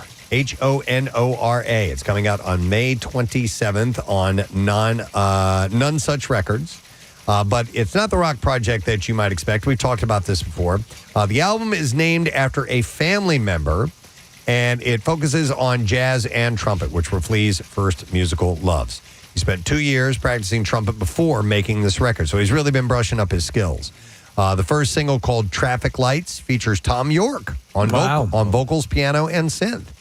The album also includes appearances from Nick Cave and a group of jazz musicians.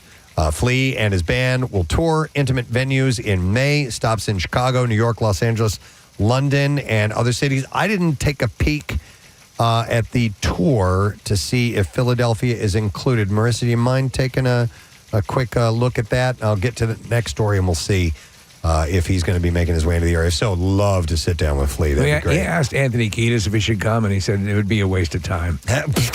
I can apologize to him.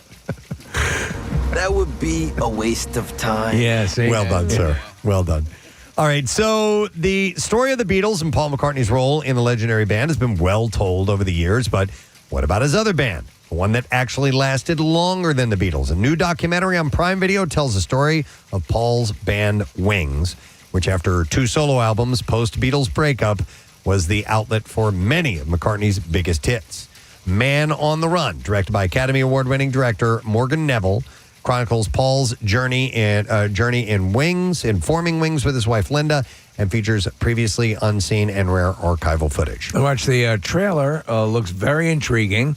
In the broad scheme of things, obviously, it's hard to, was it better than the Beatles? No, it was not. But the band yielded a tremendous amount of hits. Yeah, huge. In fact, they had 14 top 10 hits, and that included 6 number ones. So it was tremendously successful. I was a big fan of Wings. And in fact, I knew who the Beatles were. Right. I didn't know Paul McCartney. Because I was a little kid. Right. And I didn't know that Paul was Wings. And I knew the songs, and I hadn't made the connection. And at some point, a friend of mine's friend had a poster of Wings on his bedroom wall, and I was asking who the guy was. And he's like, "That's Paul McCartney." He's like, "He's in the Beatles." And it just all this stuff came together. At that Shut the point. front door. Yeah, exactly. Yeah. All the stuff came together because, like I said, I was a little kid and I didn't know all that stuff, and I fell headfirst into Wings and just really dug that band. Man on the Run premieres February 27th on Prime.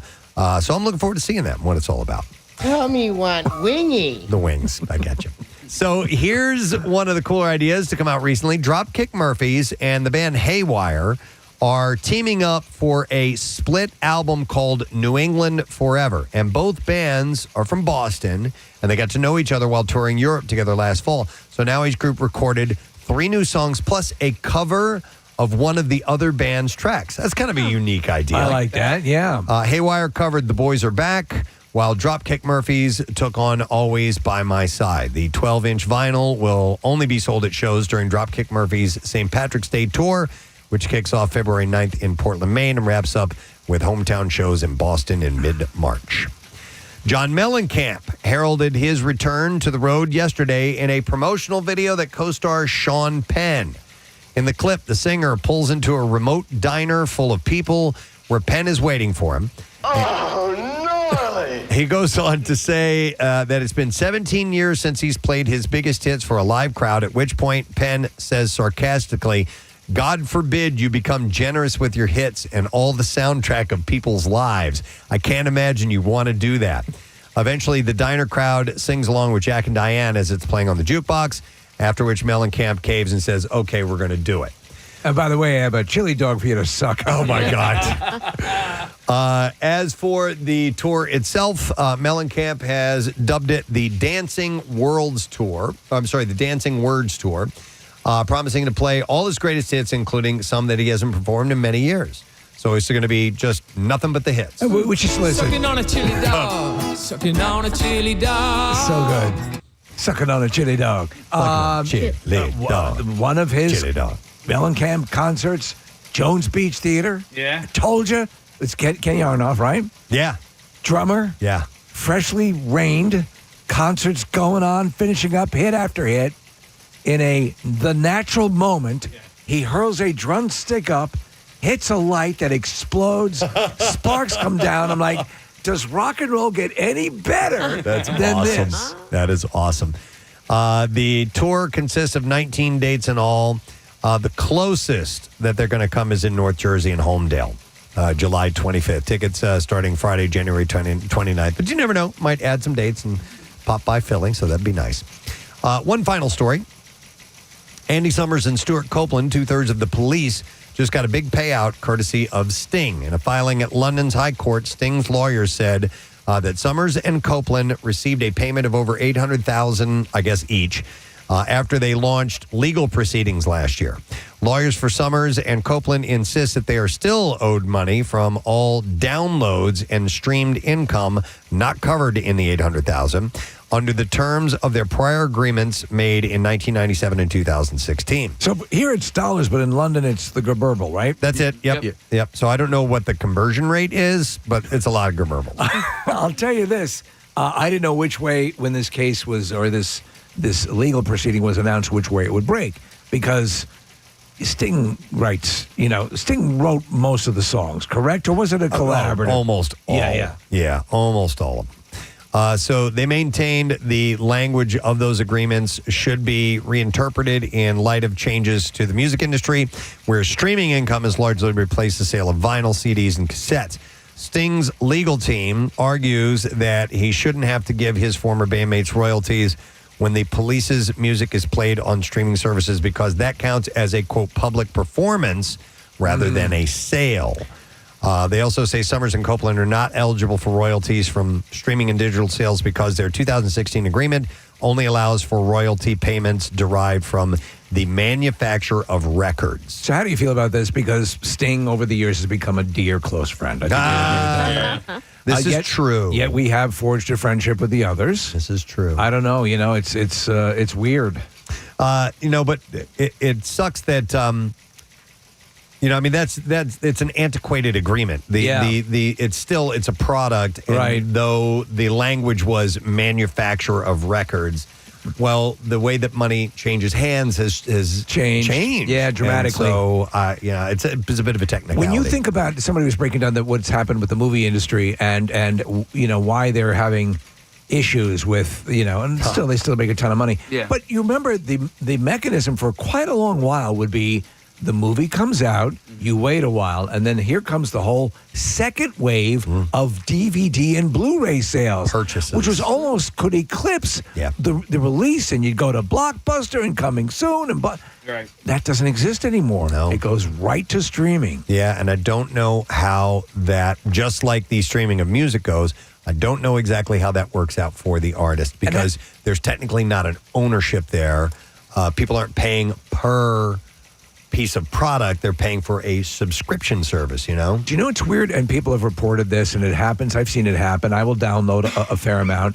You'll go to something that you quote unquote have purchased that should be in your library. Yeah. It's not there. Yeah. They've removed it. Yeah, I don't get it. It's like I thought I technically owned this. You bought that digital representation. Right. So I wonder if some of the money comes from like ASCAP and like those like the streaming services probably pay some other service. Yes. That then splits the money. You might whatever. be right. Two biggies are ass cap and ass hat. And and the way I understand them is it's substantially less money than the physical copies. So I don't know. How long you been with her?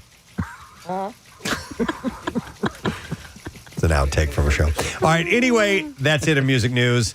And Flea is not coming to Philly. Flea is not coming to Philly. All right, thank you, Marissa. Too bad. All right, we will take a break. We will come back. Matt Cord will get the letter of the day for the Word of the Week prize, and you just might win that tomorrow, so you got to stay with us. We'll be right back. Preston and Steve. All night. Half hour, 45 minutes later, they're like, I'm not feeling anything. Let me take another one. And then they're gone. They didn't realize that it takes an hour and 15 minutes for it to kick in. You've got to wait. Yeah, you have to wait. End up curled up. So you find out what your level is. In the fetal position. I am pro weed. I do think that when it comes to teenagers, you really have to be cautious. Yes. It affects teenage brains differently than it affects adult absolutely brains. does, yeah. And so I think that needs to be, you have to be really, really cautious if you're younger than 18. Preston, have you ever been to Amsterdam? I have not. I have. And it's beautiful. And when I went there, it was like 96 or 97. The fact that weed culture was legal there really changed my perspective on a lot of things. And I think you would enjoy it. Okay. It's fun to get high and go to art museums. Steve, I just out of nowhere just started getting like really paranoid on it. And so like that's a common side effect, is it not? Well, it can be, and so, but and I had a friend who stopped because she was getting paranoid on, and I didn't get that. It didn't register with me until it started happening to me in Preston. One time, we partook, and then we were at a bar, and it was on the same day as the Kentucky Derby, and there was a guy at the bar who was just taking bets for the Kentucky Derby. So, like, no harm, no foul. Right. It's not some big gambling ring or anything like that. So I placed a bet for a trifecta and then I sit down and I see these guys sitting at a table, and I was convinced that they were the FBI and they were going to and that they were going to bust the place for illegal gambling Yeah. I called my wife and had her pick me up. I was like, get me out of here. Well, I'm like, we're gonna get arrested. To be arrested by the FBI. Yeah. Oh my God. Right? I swear to God. Homeland Security's here. They're going to arrest me. Mm-hmm. That's why, honestly, I've never been drunk and I've never been into this, but I have no issue with it whatsoever. My thing is that paranoia and fear of losing control. Paranoia, anxiety. Anxiety. Like, I'm like, oh my God, I'm going to be the first person that dies of a heart attack from smoking pot. I think I'm too much of a puss. Yeah. I think the NBA just took steps recently to decriminalize it amongst players because it's so prevalent among NBA. I mean, a lot of athletes. They haven't been testing for years. Right, but you could get fined or suspended for it. And then, I think a lot about hockey players because they beat the crap out of each other every night, and then they turn to opiates and or coke or alcohol. Yeah, and there's a strong movement in the NHL to make weed legal in that sport because it can treat players a lot. Riley Cote, man, that guy's an interesting dude, and his perspectives on marijuana are fascinating. He made a whole cottage industry out of it. When I go to a dispensary, almost always you will see people sitting in the waiting room. Sometimes you have to wait to get back. Preston! To go in. No. Well, actually, they do. Sometimes they welcome me like that. But you'll see people who clearly need pain management, and they're with canes and just look like they're there to get medicine. I've told you this many times before, so I don't use pot. I have no desire to. However, in my own life, I've said this story about my mother battling the pain of cancer. She was in late stages of her life. The only thing that alleviated the pain at the end there was pot that we were able to get for her. So yes, absolutely, I can see that. Well, it is indeed 4:20, and thank you for the calls. By the way, some that I didn't get to, one of them, Jessica, said she had a bartender and a bud tender at her wedding. Wow. She's going to. Oh, she's going to. Oh, that's a pretty sweet deal. And Joe, who called in, he worked at a deli, and their phrase to go smoke weed was check the roof. Because apparently they'd go and I guess go up on the roof and get stoned and come back. So, but anyhow, indeed, it is 4:20. So thought a little discussion was warranted. What we're going to do is take a break, come back in a second, and have your chance. Your first chance to win $1,000 in MMRBQ tickets. We'll get the bizarre file as well. Stay with us. We'll be back in a moment. Preston and Steve on 93.3 WMMR. Kathy, so ladies and gentlemen, today we honor a man who has a very special way of speaking, of announcing his presence, and that is our boss, Bill Weston. Yeah. Today is Talk Like Bill Weston Day, and in honor of Talk Like Bill Weston, it's like Talk Like a Pirate Day. At some point, you might think go it's better. R. You don't have to talk about it all day long, but if you do throw a little homage to Bill Weston, it's great. And in as much, we are going to do a contest called Who Said It Bestin'? Talk Like Bill Weston. If you are interested in winning some great prizes and you think you do a pretty good Bill Weston impression, text Bill to 39333. Right now, we are going to randomly select people to play, and we're going to text you a line that you will have to read in conjunction with someone else. So we're going to have two people reading the same Bill Weston line in their best Bill Weston impression. We will vote amongst us here. We will pick a winner, and then we have prizes like Dave Chappelle tickets. Which is amazing. Casey, what all do we have to give away? And by the way, don't call. Right. Text Bill to 39333. We are going to text. We're going to randomly choose people through the text, and we're going to send you the line, and we're going to call you and get you on the air with us. So you don't have to dial us at all. Just text the word Bill to 39333. What all do we have to give away, Case? Yeah, so in addition to the Chappelle tickets, which go on sale tomorrow, we also have tickets to go see Fantastic Beasts. As well, with that, the Philly Orchestra is performing Harry Potter at the Man in July. So we have, basically two pairs of tickets there. And by the way, the Chappelle show is going to be Saturday, May 28th at the Hard Rock in Atlantic City. We have Cases of Loverboy, which is that is a sparkling hard tea, and we also have the Batman. We got the Batman on digital. Awesome. The Batman. He's like a bat. All right, so text word Bill to 39333, and we will see if you've got what it takes to talk like the best in Bill Weston. Would you explain the origin again? Because it was simply by happenstance. Yeah, we were talking to actor Ed Begley Jr., who you know from Christopher Guest movies and all kinds of stuff, and he had used the phrase low-hanging fruit. That's one of Bill's favorite refrains. Yes. And so afterwards, Nick had said, I didn't know today was Talk Like Bill Weston Day. And then immediately we said, well, we have to create that now. And so therefore we have done it. So April 21st is Talk Like Bill Weston Day. There are countless arbitrary national this and that days. There's no reason this should not be a national day. The funny thing is it takes place on Dr. Mike's birthday, where we could clearly do a Talk Like Dr. Mike Day, too. Because all you have to do is talk like that. Well, in a weird twist, the reason why we started saying privileged was because of our association with Dr. Mike. That's true. That's weird. Let's share the origin of that for a moment, because we all have Dr. Mike is our doctor at Penn Medicine, and we were talking about, I don't know, just seeing Dr. Mike or whatever, and Bill told us that we should not talk about that often because it makes us seem privileged. And because we go to the doctor. Because we go to the doctor. And so we thought that was hilarious. And so therefore, privilege became part of the brand. Well, that's going to sound big at the MMRBQ. The band is called Lilac on 93.3 WMMR. Barely Human is the name of the song. And tickets are on sale now for MMRBQ 2026. They'll be a part of the general admission portion of the show. So all the details at WMMR.com. If you haven't gotten your tickets yet, go over there and get that. So 10:26, we're wrapping up our show. I was just looking at a video of me air guitaring and air drumming to Triumph this morning. God, I need to lose some weight. That's the first thing I think of when I see myself on a video now. I was like, Jesus, I need to lose some weight.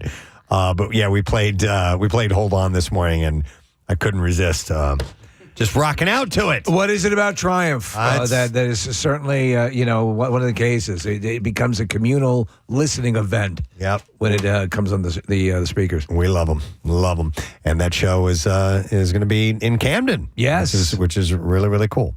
All right, and we are wrapping up our program. I would like to thank our guest Dave Ogleton, the FitDadCEO, and he's got a book coming out. He made the announcement here. So Dad It's Good is the name of it, and it's dad jokes. That's part of his shtick, his presence on social media. I love the idea. It's what he's known for. It's a collection of curated and reworked dad jokes. It's what he's made bank on, as they say. But I love talking to him because he really gives us, he's a full-on content creator. He's got, over 1 million followers, and I don't know how many he has now at this point, but a couple million. But he's got real insights on what does it take to do that? What is that job like? And he answered all our questions. Yeah, he knows his stuff, man. He's working it. He learned what he needed to learn and continues to evolve. That's the only way to do it. Yeah, he's got just shy of 2 million followers on Instagram. Pretty good, yeah. Matt Cord. Good morning. How are you, bud? I'm doing great. Excellent. You have about 2 million on it. Yeah. How active are you on social? Not hardly at all anymore. Okay. Yeah. No Facebook, Instagram, just for friends, and I do Twitter. Yeah. Because Twitter's like, you don't have to agree to be a friend. If you don't like the person, you just block them. But going back to you guys were talking about when you guys went to Aronimink, or you and Casey got in because the guy recognized you? Or yes. This was at the AT&T championship. That was what? 2010? It was a little more recent than that. I went to one there around that time. They've had a couple of them. Yeah. And I was with Brazier. Yeah. And we were in my car, and we got to this point where the cop's like, you can't go any further. Mm-hmm. And he didn't recognize us, but we had Preston and Steve calendars in the car. That got you through? We gave him 10. He's like, come on in. And we got right up front. The most accepted currency. Media area. So, you can't bring your phones in. But they didn't. We're in the media, so we got really good parking free, and we got to bring our phones in. Wow. We didn't want to check our phones because you get thrown out. Yeah, I got to take my phone in too. I forgot about that. Yeah, 2010. Yeah. Justin Rose won that one. Oh, and 2018. That's when we went, Casey. Okay, it was again in 2018. We went 2010 because I think that's the same day you guys were doing. I was in the studio. You were doing Drunk Day with Dane Cook was here and Julie, the intern. Yes. Former Sixers And then I dancer. went from that to pick up Brazier. Oh my God. And Dane Cook just kept, every time she would blow in the breathalyzer, he would be like, "That's your IQ you just blew." Oh my God. Yeah, he was beating up on her pretty Oh, good. yeah. Oh, wow. Who did it with her? Casey? No. It was her and I forget who Might have been Nick. Might have been Nick. Yeah. She was funny. Intern. Yeah, she was really funny. And she and Ricky Bowe Vitale, yeah. Yeah. have been together for a long Yeah. time. I was with Ricky on Saturday night. All right, buddy. Shall we get a letter of the Yes. day? Here we go. Preston and Steve on 93.3 WMMR. Now, the Daily Letter. And the Preston and Steve show is brought to you today by The Letter. A as in Adamant. All right. And we got a 4-pack of tickets for the Ensemble Arts Philly's upcoming Broadway series show Clue, and it's coming to the Forest Theater January 20th. The winner will also get a $200 gift card to Bud and Maryland's for dinner.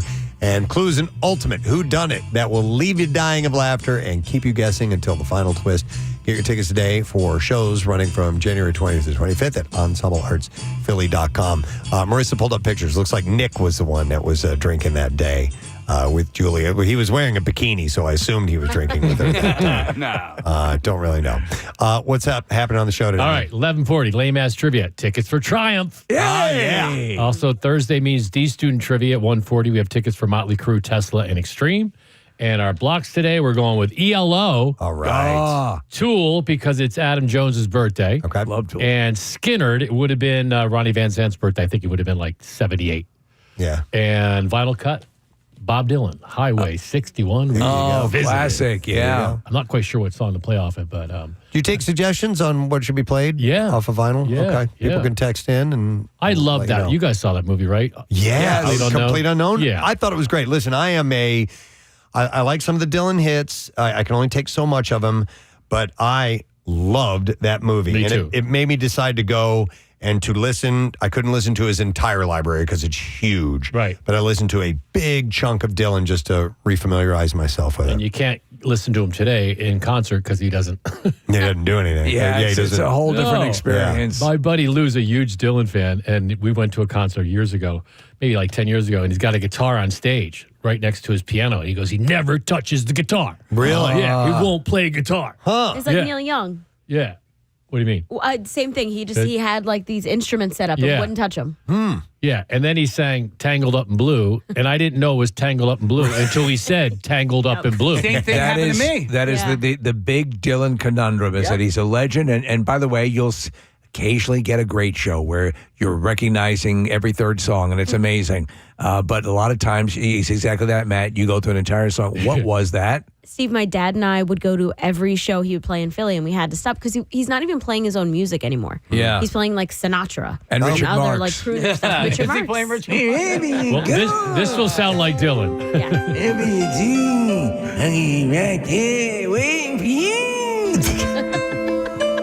By the way, Chuck, our program director, came in this morning. He's like, "What's with the Richard Marx Yeah, I was thing?" going to say, I woke up and I heard a Richard Marx song. It was from it goes all the way back to the beginning of the show. Our stupid question this morning was, and we do that about 6:30. What famous musician sang backup vocals on "All Night Long" from Lionel Richie? And it was Richard Marx was the answer, and then it just went from there. So all morning, And so we milked it like a dairy Have you ever cow. had him on the air? Oh, yeah, he's yeah. a great, interview. Is he? Oh, he's fantastic. He gets it. Yeah. He gets that song What is song? that Right Here Waiting is as soft rock as you know. Yeah. He totally gets the Richard Marx thing. All right, Matt Cord is going to entertain you for the next few hours, friends. Hang out with him. I want to thank our sponsors. Preston and Steve Show is brought to you by Acme Markets, fresh foods, local flavors, and also brought to you by Dunkin'. And the Preston and Steve Show runs on Dunkin'. Tomorrow is officially No Sad Bro. We're already kind of in that mode. Yeah, I think so. But we will, besides the connoisseur, which I'll set up for tomorrow, we'll also have comedian Guy Torrey stopping by. Where's he appearing? He's Helium. At Helium. Excellent. So those things and more tomorrow. So that's it. We're done. Rage on and have a great day in the morning. We'll see you tomorrow, friend. Bye-bye.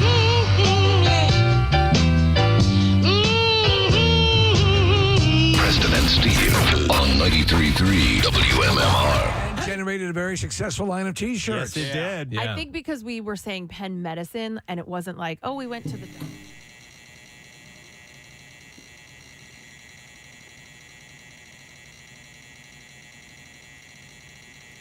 Bye.